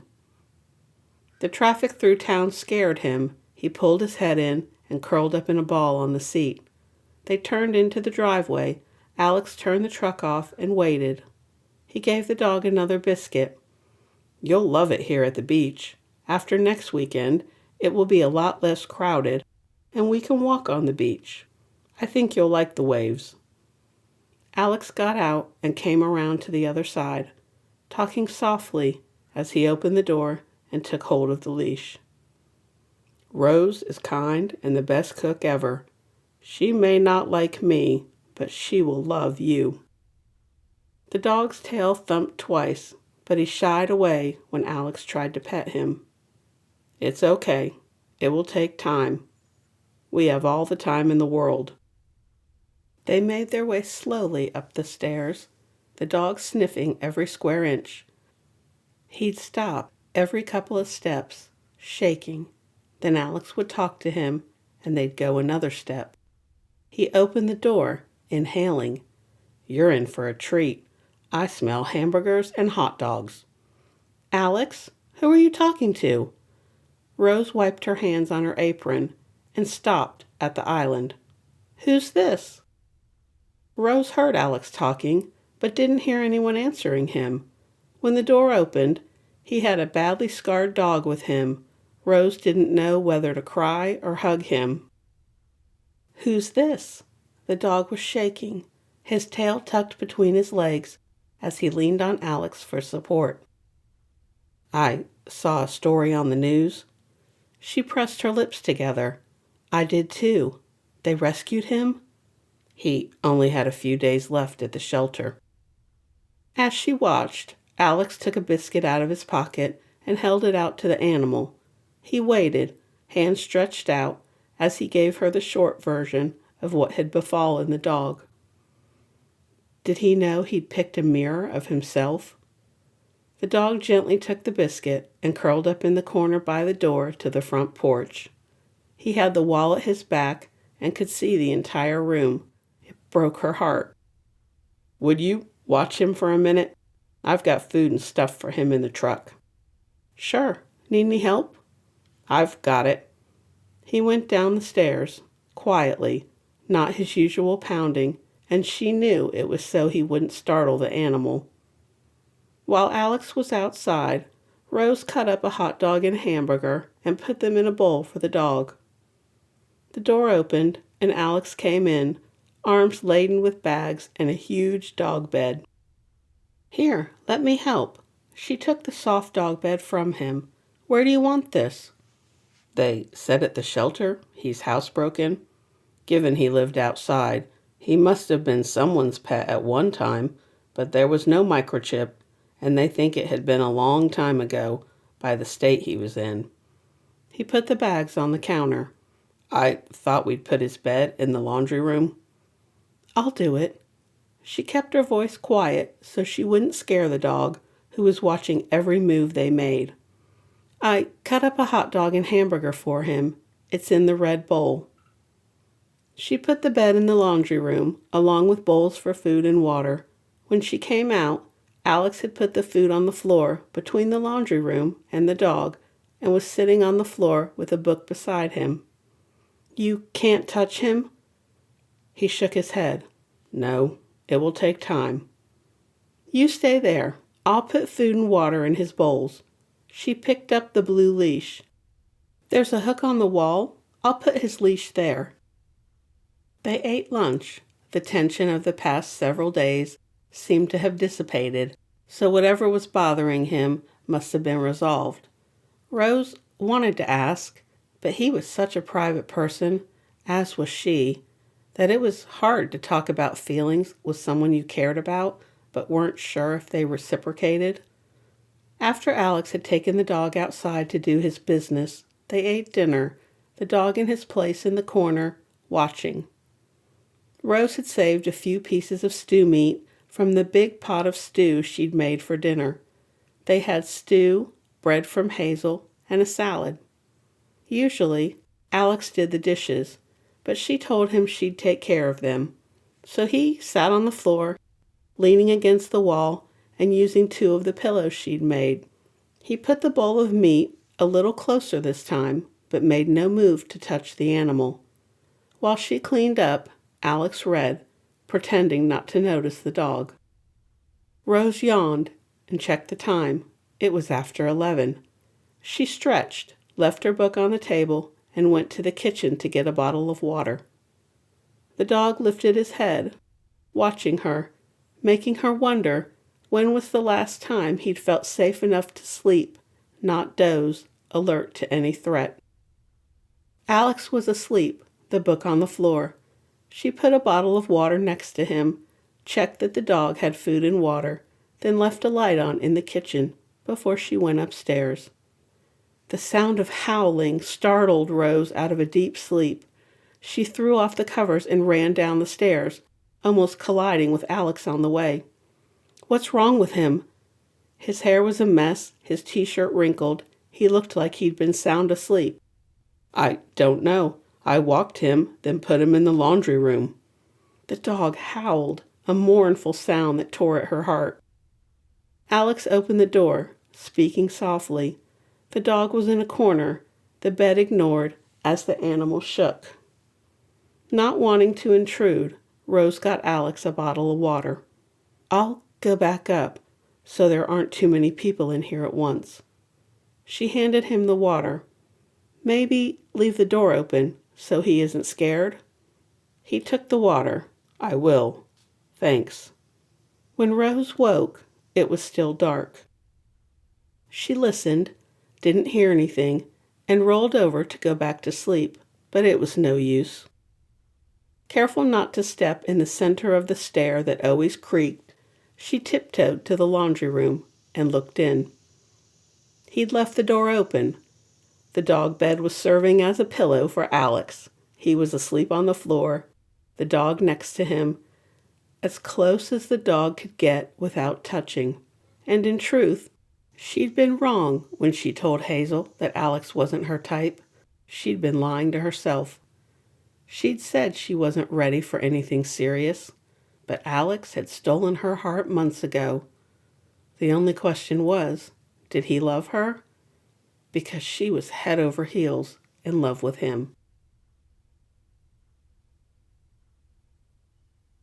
Chapter 14. The difference between Labor Day weekend and the following weekend was amazing. It was quiet again. No traffic jams, no crowds on the beach, and no strangers staring at him. The dog was terrified of the hoodie. The first time he put it on, the dog peed all over the floor and cowered under the kitchen table all day. His hands clammy, his heart beating fast. Alex threw the hoodie in the trash. The dog was more important than what people thought about him. Though he still wore his ball cap and sunglasses, the dog didn't seem to mind them. Now that the high season was over, Alex took the dog with him when he went jogging in the mornings. He was back to his routine of running on the beach. Max? Dog ignored him and snorted when a wave hit him in the face. Daisy? The dog gave him a look full of indignation, and Alex laughed. I know you're a boy, just checking to see if you're listening. The dog wanted to meander and sniff everything, so Alex slowed to a walk, noticing the patterns, the waves left on the sand. "I know." Alex leaned over to pick up a shark tooth. "How about Bubba?" The dog turned his head and dug in the sand. They walked further down the beach, coming to a small tide pool. While the dog investigated, Alex tried out various names, but the animal didn't care for any of them. He threw up his hands. "I can't call you dog forever. You need a proper doggy name, or the other dogs will laugh at you." Dog didn't care. He jumped back from a curious crab and chased seagulls down the beach. It was almost the end of September, and they'd had a huge breakthrough. Dog now let Rose and Alex pet him. The animal had refused to sleep in the dog bed, so Alex donated it to the shelter. The mornings were cooler, the air crisp, signs of fall coming. Rose made apple pie, hearty soups, and some kind of broccoli and chicken dish with breadcrumbs on top that Alex practically inhaled. Dog sat under the table, never begging, but eating anything that fell, which happened more than it used to. The 3rd of October, Alex woke to Dog snoring in the bed, his head on the pillow next to Alex. When Alex petted him, the dog kept sleeping. It was the first time he didn't wake to find the animal already awake and watching him. The first time he'd been able to pet Dog while he slept. Alex was still wiping his eyes when he came back in from walking Dog. "What's wrong?" Rose rushed over, kneeling down to pet Dog and check for any injuries. He shook his head. "He was still asleep when I woke up." Her head snapped up. "No way!" "I pet him." His voice broke. "He slept while I petted him." He wiped his eyes and laughed. "He snores louder than you." Rose kissed the dog on the head. "That's amazing. He's healing." Then she put her hands on her hips, eyes narrowed. "I do not snore." "Whatever you say," he snorted. Rose had the London broil marinating all day. She planned to have Alex grill it, and she'd serve carrots, potatoes, and bread with it for dinner. Alex and Dog were upstairs. He'd seen his brother twice since the high season ended. Rose hoped they were finding a way to create a relationship with each other. It was still hot. Hazel said it might be the end of the month before it cooled down. Last year it had been warm into the middle of November. She had plenty of time before dinner, so Rose changed into her swimsuit to go for a swim in the ocean. Rose never swam at dusk or dawn, and never at night, thank you, Jaws and other scary shark movies. While rationally, she knew it was highly unlikely she'd ever encounter a shark, a primal part of her brain wouldn't let her swim at those times. Alex made fun of her, but she noticed he didn't go in the water during any of those times either. The water refreshed her as Rose swam and jumped the waves, but when a school of fish swam past her, that was it. Where there were little fish, there were always bigger fish. No way did she want her sparkly blue toes mistaken for dinner. There was a shower on the walkway before the steps went down to the patio to wash away the salt and sand. Rose wrapped the bright pink beach towel around her and ran upstairs to take a shower. Since she didn't have anywhere to go, she towel-dried her blonde hair and put it up in a bun. Her cut-off denim shorts were soft from being washed so many times over the years. The white tee showed off her tan. The life she had now was easygoing, no pressure to act or look a certain way. Here, she was free to be herself, no makeup, hair in a bun, and a smile on her face. The smile fell from her face as she surveyed the disaster. "Alex!" She took a deep breath and put a hand to her mouth. The ingenuity of the crime was breathtaking. He jumped down the last 2 stairs. "What's wrong?" Arm outstretched, Rose pointed. "Look what your dog did." He blinked at the carnage. "Funny how it's my dog when he's naughty and your dog when he's sleeping." The glass baking pan didn't break when it hit the floor. The lid was open at one end, but not off the pan. However, the London broil, the carrots, the potatoes, and the marinade had vanished. "Look." Alex pointed to the trail of marinade. It looked like something had been dragged across the floor. They followed the trail of splotches around the sofa, where they found the dog eating the last bit of meat. "Dog," Alex scolded. But the animal shook, scrabbling back until he made himself as small as he could, pressed between the sofa and the end table. Alex dropped to his knees, whispering, his hands out. "It's okay. You're okay. I shouldn't have yelled. I'm sorry." Tears welled up. Rose sniffed and sat on the rug, giving the dog and Alex space. They waited as the minutes ticked by. Dog crept forward, his tail between his legs, whimpering. He came to rest between Alex and Rose. "You shouldn't have stolen dinner. Rose is furious, and I'm starving." Long, slow strokes along the dog's back made the whimpering slow and then stop. Dog looked at them with sad eyes. A small giggle escaped from Rose, then another. Alex rolled his eyes. "You're not helping." "I can't help it. How did he knock the pan off the counter, not break anything, and then—" Rose tilted her head. "Houdini?" But Dog just huffed. "It was worth a try." Alex grinned. "The lid is still on the dish, but it looks like the pan has been through the dishwasher." "I know, right?"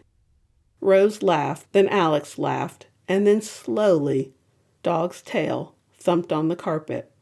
The animal licked her hand. Rose bent over and kissed the dog, and then Alex.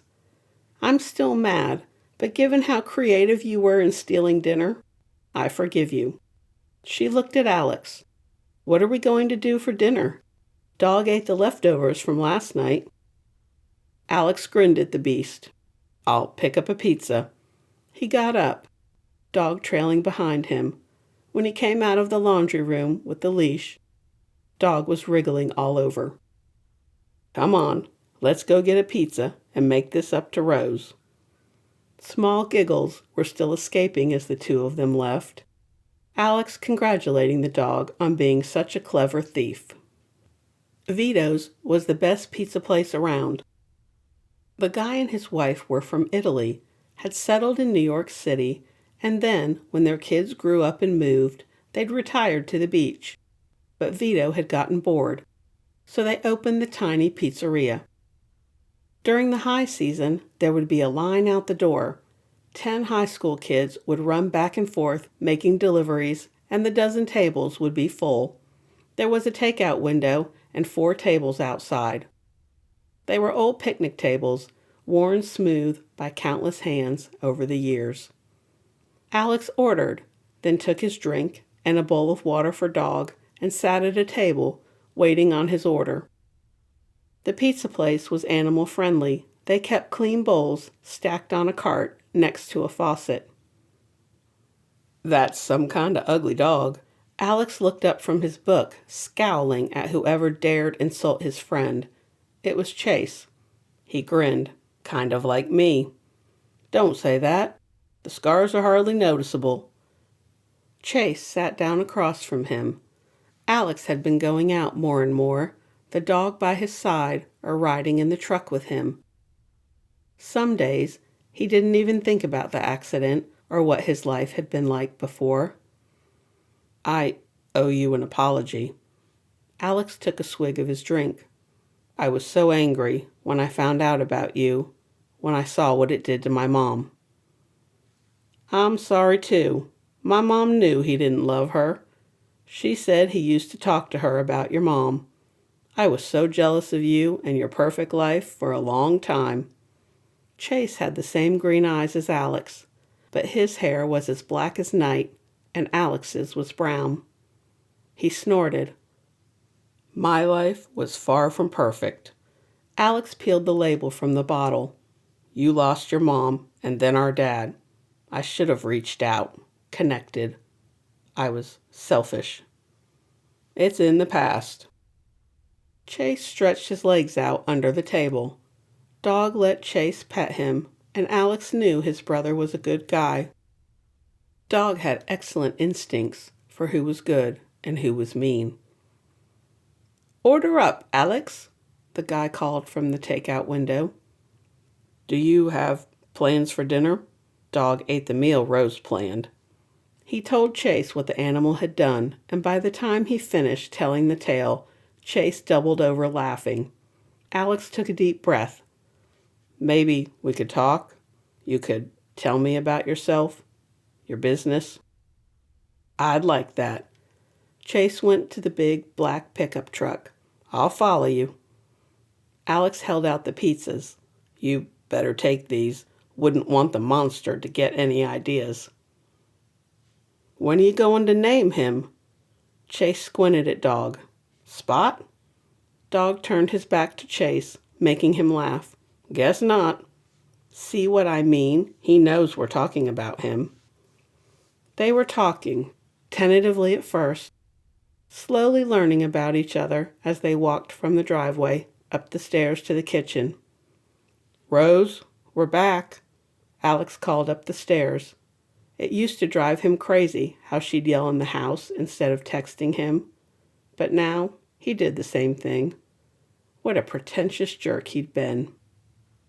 Hey. She smelled amazing as she entered the kitchen and stopped. Chase, how are you? He hugged her. Nice to see you again.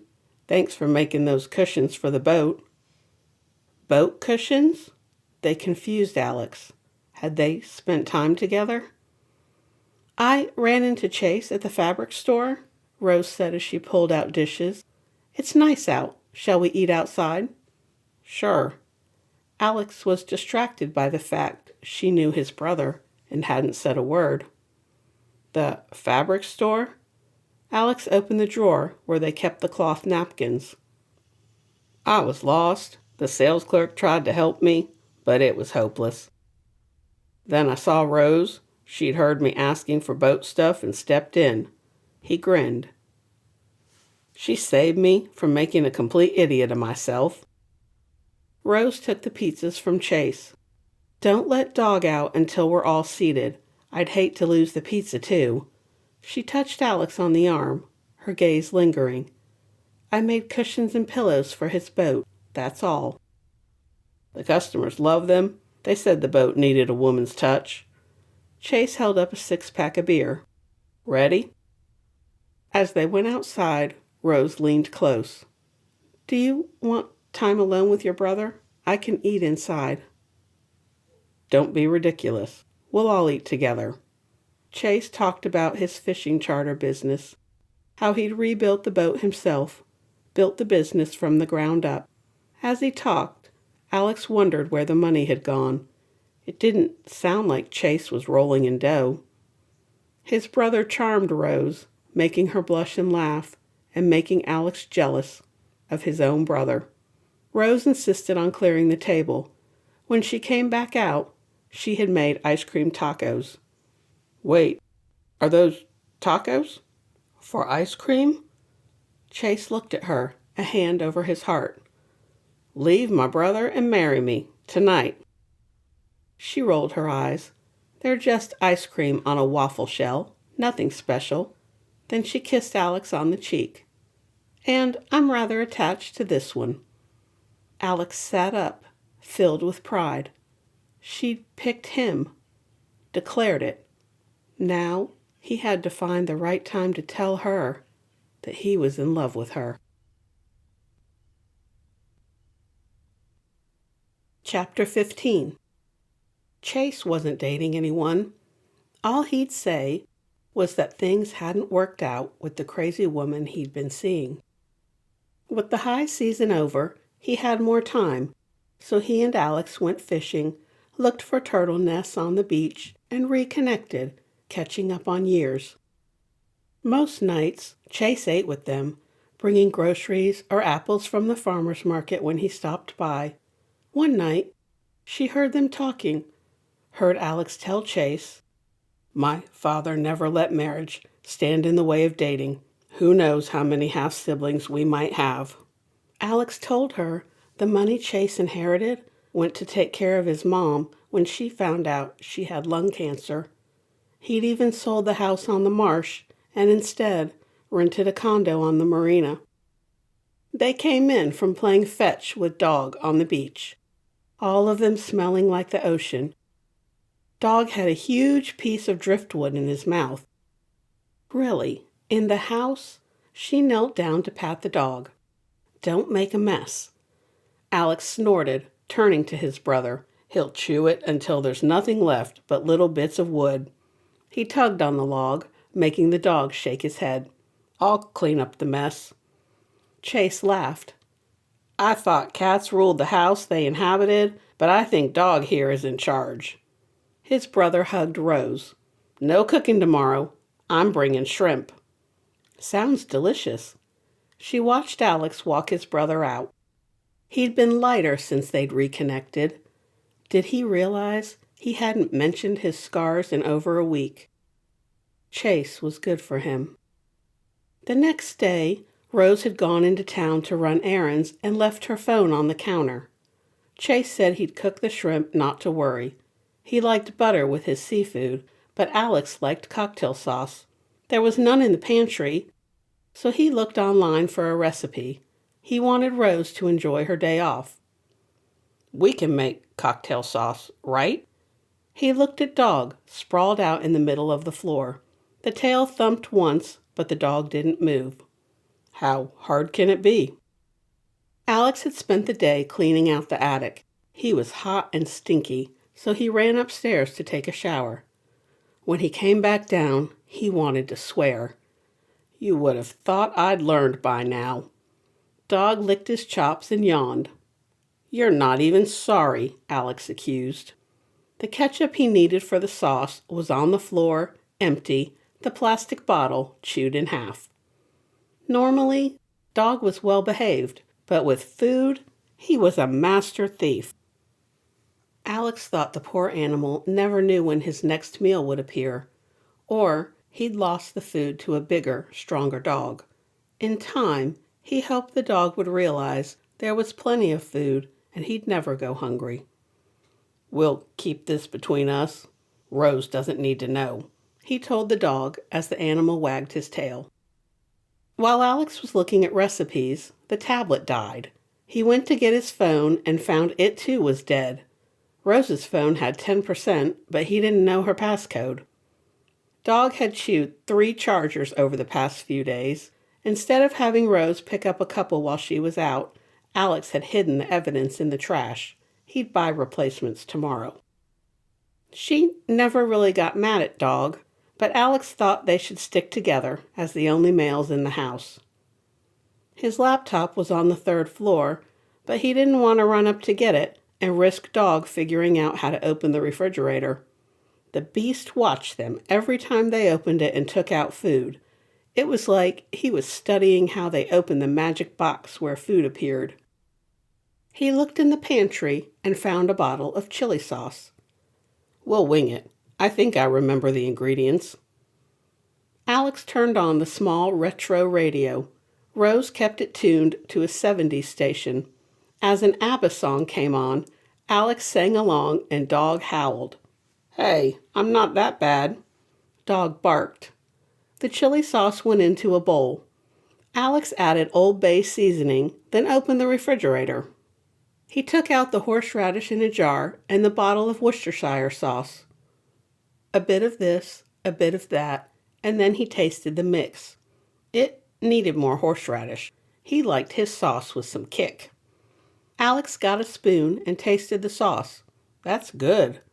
Dog was staring at him. So he got another spoon and gave him a taste. Dog sneezed. "I can't believe I found something you don't like." At dinner that night, they sat in the kitchen, the music playing, Dog occasionally howling, and ate their weight in shrimp. Chase had pushed the melted butter aside in favor of the cocktail sauce. "Who makes this sauce? It's amazing." Chase dipped the shrimp, drenching it in sauce. "It's the best I've ever tasted." Rose ate one last shrimp and pushed her plate to Alex, who gladly took the rest off her plate along with the sauce. "I made it." They both gaped at him. "You made the sauce?" Chase dipped his finger in the dish and tasted it again. "You could sell this." Rose nodded. "It's fantastic." "Glad you like it. No big deal." Chase cocked his head. "Did you use a recipe?" He darted a glance at Rose, then fessed up. "So, with no tablet or phone, I thought I remembered the recipe and winged it." "I think you found your calling. Bottle it and sell it at the farmer's market." Rose sipped her tea. "Let me talk to Clem. I know he'd sell the sauce in the market." Chase used his finger to get every drop of sauce left in the cup. Clem owned the seafood market in town.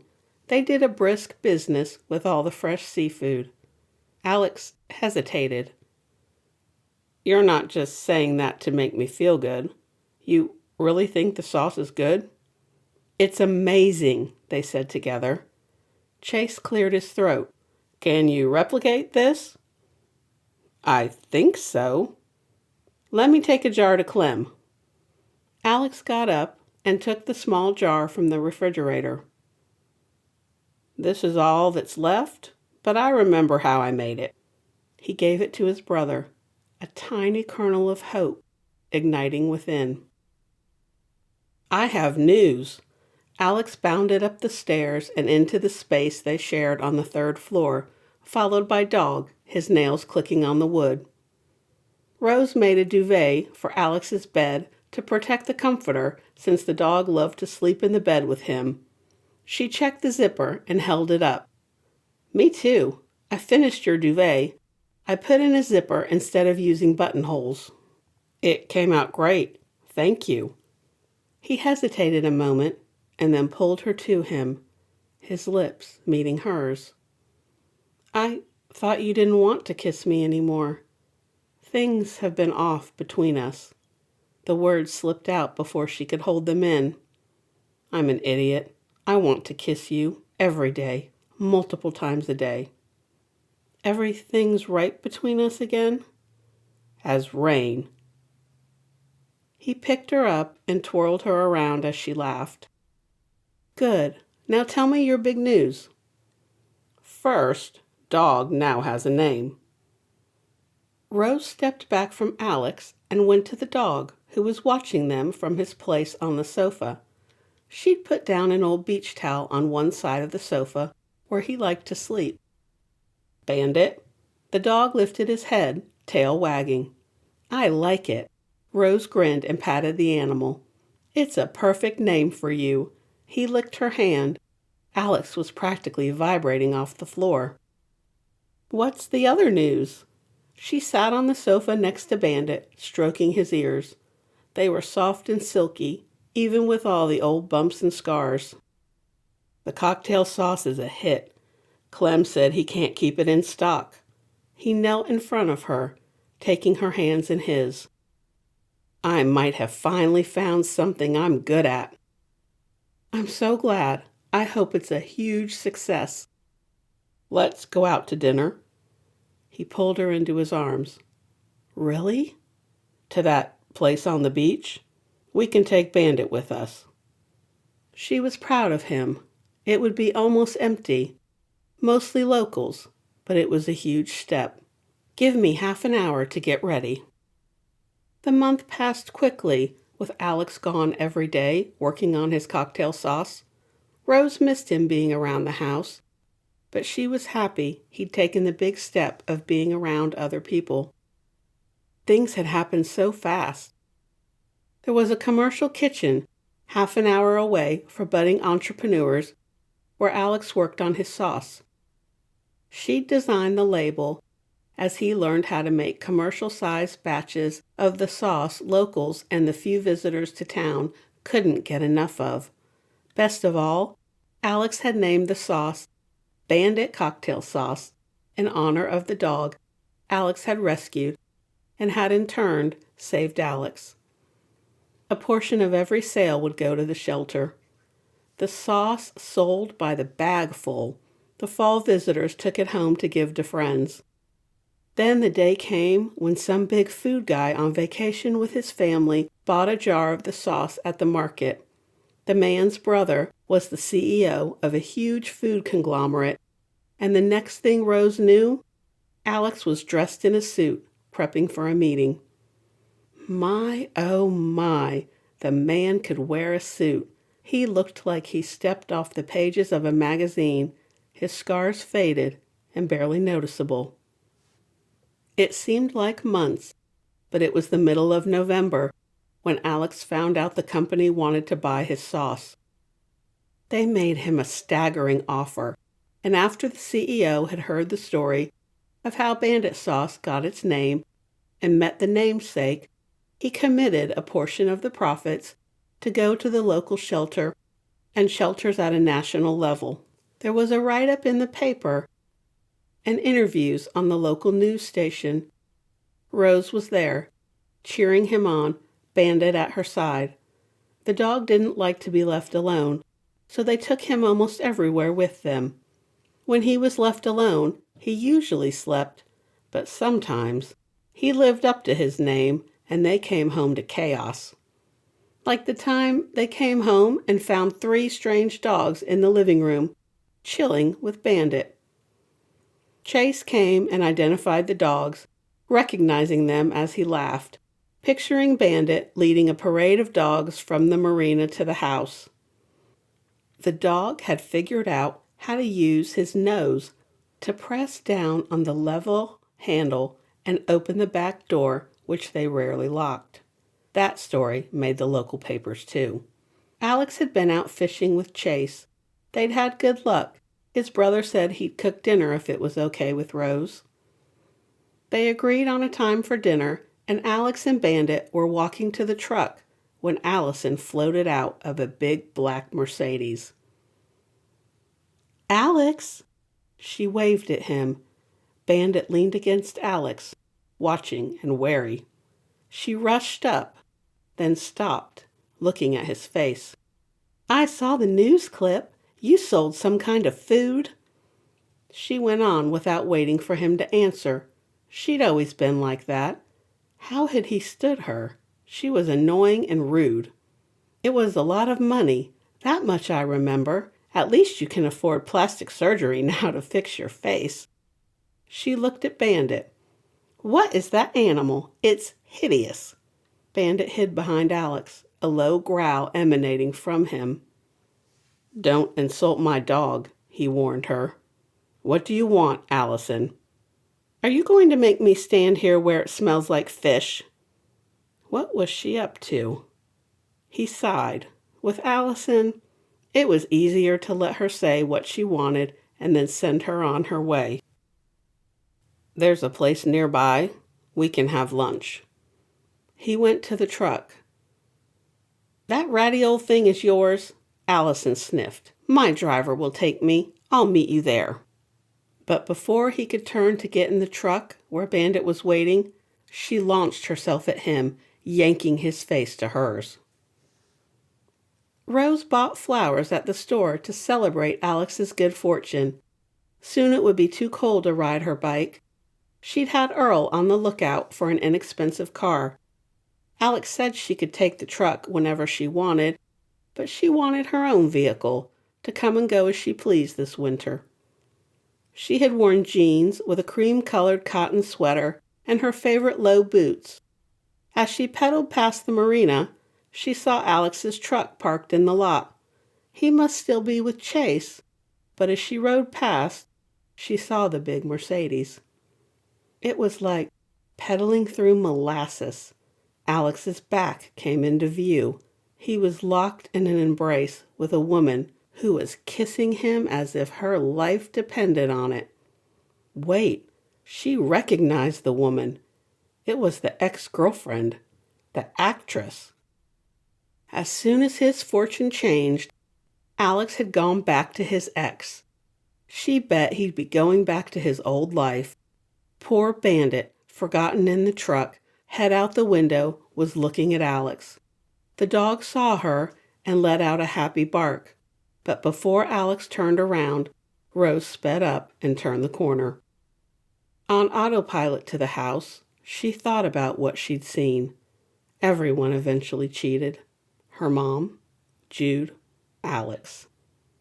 Her heart shredded as she turned down Ocean Drive. It was time to go. Rose would find her own place, a job. She couldn't stay. Alex had betrayed her in the worst way. As she parked the bike under the carport, Rose wiped the tears from her face. Leaving the flowers in the bike's basket, she ran up the steps until she was in her room, where she shut the door and threw herself on the bed, sobbing. Alex disentangled himself from Allison. Stop. She wiped her mouth, not meeting his eyes, as if she couldn't bear to look upon his face. He took hold of her arms. Look at me. When she did, he saw the distaste. You can't even look at me. He stepped away from her. Once you see a plastic surgeon and have surgery, we can go back to the way things used to be. You and me, we're never going to happen. He was right to leave the city and start over. Rose was his life now. Chase and Bandit were family. Allison was a shallow, horrible person who only thought of herself. She'd only come back because she thought he'd be rich again. Go home, Allison. I'm seeing someone. She sneered at him. There's no way she'd be with you the way you look. It must be the money. No, she was wrong. Rose cared for him, not about the money he was getting, but doubt burrowed under his skin. Every woman he dated had wanted to know what he could give them. It had always been about money and his looks. His looks were gone. Had Rose been pretending all this time, thinking he'd get his money back? Allison took a step forward, but Alex threw up a hand. Leave.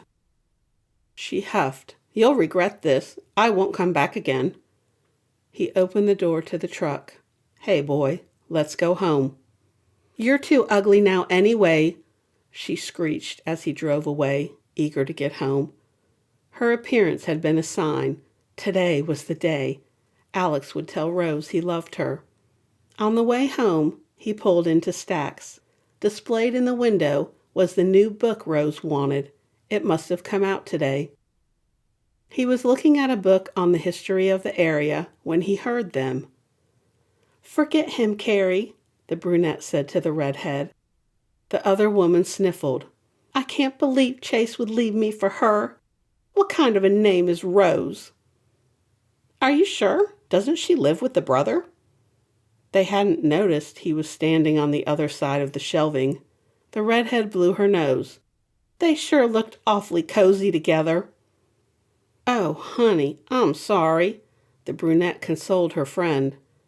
Alex put the book down and walked out, Bandit at his side. She'd been cheating on him with his own brother. Chase was just like their father. He'd been a fool to think she could love him.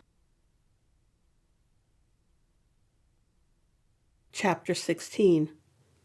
The only thing that kept Alex from storming into the house and yelling at Rose was Bandit. The dog had come a long way. He was loving and happy, but now and then, if they leaned over him or raised their voices, he cowered and shook. He fed Bandit, then went looking for her. She was on the porch outside their rooms. The barrier separating their space was no more. He'd taken it down over a month ago. When were you going to tell me? He'd shut the sliding glass door so the dog wouldn't hear him. "I could ask you the same question," she retorted. "I saw you." "What are you talking about?" But a sinking feeling made him put a hand on the railing. Her eyes blazed with fury. Teeth clenched, she spat the words at him. "With her, your actress?" She was struggling to keep her voice down, knowing like he did that Bandit would be upset if he heard them yelling. "That was nothing," he waved a hand.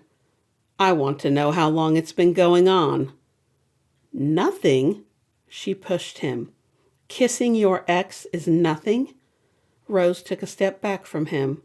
"Funny how you make it big with Bandit sauce, and then I see you kissing your old girlfriend. Didn't take long for you to turn back into the ass you were when I first met you." "She kissed me. I sent her away. There's nothing going on." He tilted his face to hers until they were inches apart. "You've got a lot of nerve accusing me when you're fooling around with my brother."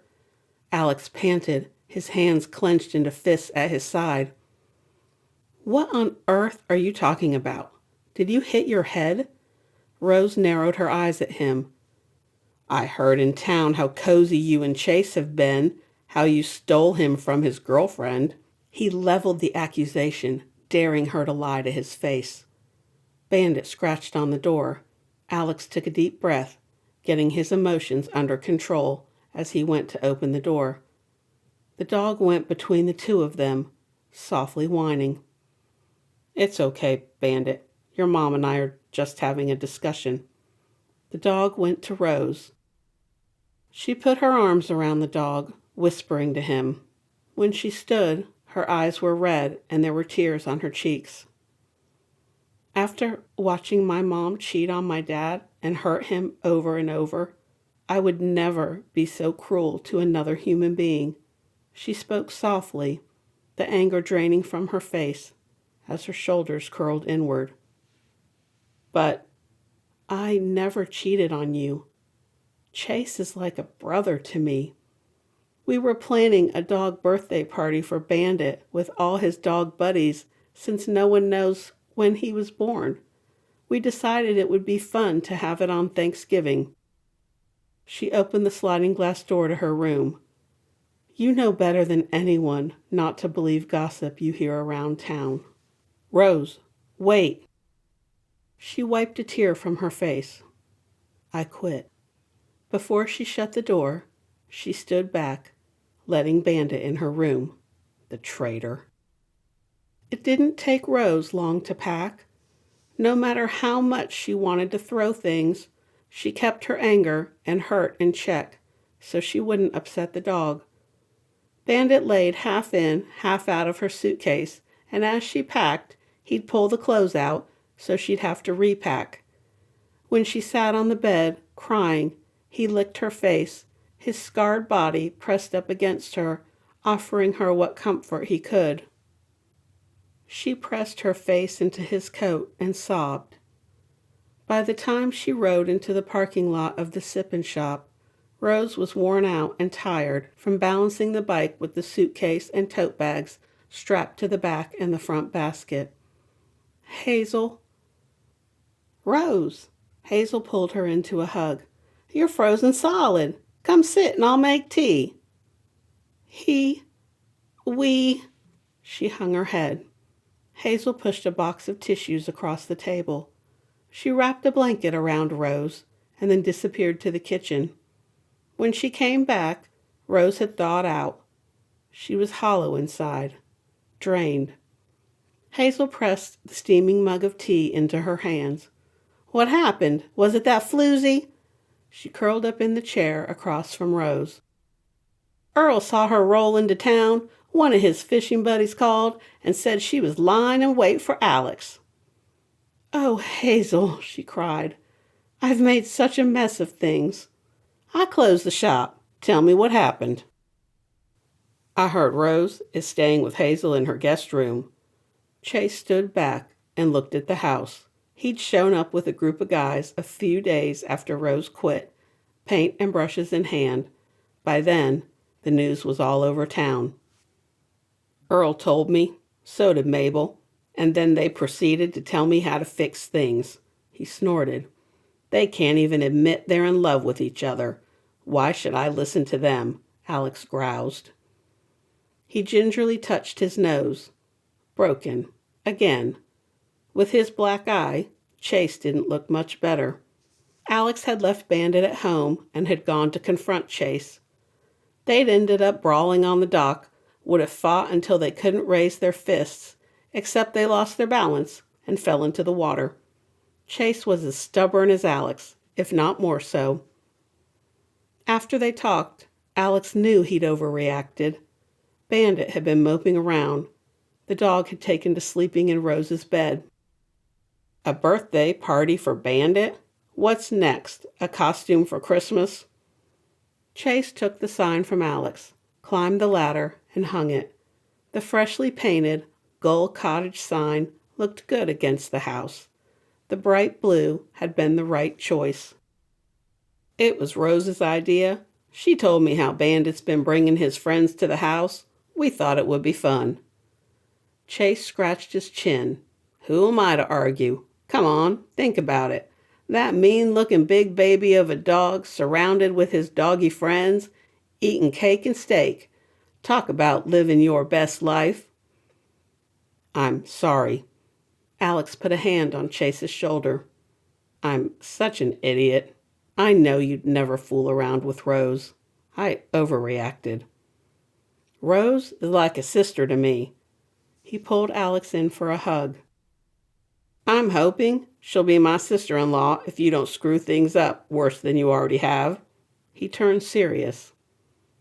I'm sorry for what happened to you, but you used to be a pretentious, arrogant jerk. You're a better person now.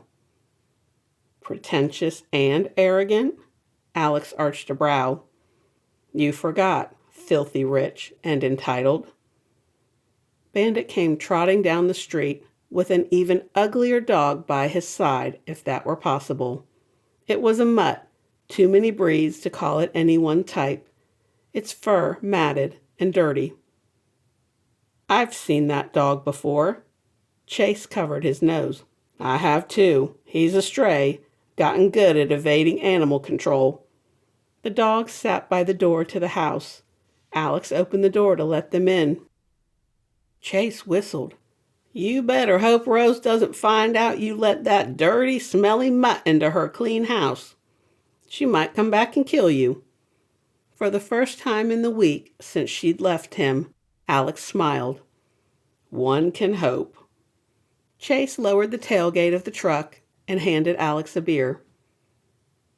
I love her. This house is just a shell without her. Alex was like a lovesick schoolboy, touching the things she'd left behind. The punch to the shoulder almost sent Alex falling off the truck. What was that for? He rubbed his shoulder. Quit being so stupid and go get her back. Chase grinned. What are you waiting for? Christmas? 2 more days passed before Alex got up his nerve. He wandered around the house, had eaten everything Rose had in the freezer, and on a Saturday afternoon, the week before Thanksgiving, he uncovered all the mirrors in the house, took a long look, and then shook his head. He'd built up the scars, let them define him, and all this time, he'd healed. Now they were nothing more than faint lines that in time might completely disappear. Bandit barked. I know, buddy. Let's go get her. Hazel and Mabel had convinced Rose to go out to dinner with them Saturday night. All she'd done was mope around. She had 2 job offers, 1 live-in, yet she couldn't decide. Maybe if she'd stood up for herself when it mattered, her life would have turned out differently. Then again, maybe fish could fly. What if got you nowhere? This was her life. Every choice she'd made had led her to this moment in time. She was where she was supposed to be. For a long time, Rose judged people like Jude, people who'd never had to make hard decisions or give up on their dreams. Yet when Alex accused her of having an affair with his brother, instead of calmly talking to him, she'd let the past win and had walked out. The truth was, she judged him too, immediately assumed the worst, that he would hurt her and go back to his ex. Now she knew the whole story. Chase had come by Hazel's, bearing fresh seafood, and told her what had happened. Was it too late to fix things? He said he'd meet them at dinner tonight, so here she was, in a pair of jeans and a soft blue sweater, sitting around a table with her friends. The restaurant was the best around, serving a variety of dishes, and tonight the place was packed. Saturday was the biggest night to go out and eat during the off-season. While they waited for their food, Rose thought about what she needed to say to Alex. She had to talk to him before she left for good. Alex hesitated outside the restaurant. He saw Hazel's car in the parking lot, and Chase had assured him they'd be here tonight. His brother hadn't told him the place would be packed. He'd left Bandit at home with his new friend. After he washed the smelly newcomer, Alex thought the gray dog didn't look too bad. He'd made an appointment with the vet and had the dog checked over, Bandit by his friend's side the entire time. Squaring his shoulders, Alex pushed through the doors. Rose sat at a table in the middle of the floor, along with Hazel, Mabel, Earl, and Chase. Rose? Heads turned, conversations died down as people waited to see what would happen. Alex took off his ball cap and threw it to the floor. Then he took off his sunglasses and tossed them to a kid who caught them with a grin. He was halfway across the restaurant when he pulled his sweater off. A table of women hooted and hollered. Alex took a deep breath and pulled off his shirt. He stood there, bare-chested, wearing nothing else but a pair of jeans and shoes. An older woman and her friend at the table to his left tucked a 20 into his pocket. One of them patted his butt. He stood next to her chair as Rose turned to face him. It was so quiet in the place, he could have whispered and been heard clear across the floor. I donated some of the money from the Bandit sauce deal to the animal shelter and the library. I don't deserve you. I'm not even very handsome anymore. He got down on one knee, sending feminine gasps throughout the place. I promise to love you every day for the rest of our lives. He held out a hand. I love you, Rose. Please come home. There was a commotion at the front of the restaurant, then barking as Bandit and Smokey? Alex didn't know what to call the dog yet, came bounding up to them, wriggling with happiness, licking their faces. I love you too, Rose said, throwing her arms around him. We have 2 dogs now? We do. She laughed. Take me home, Alex.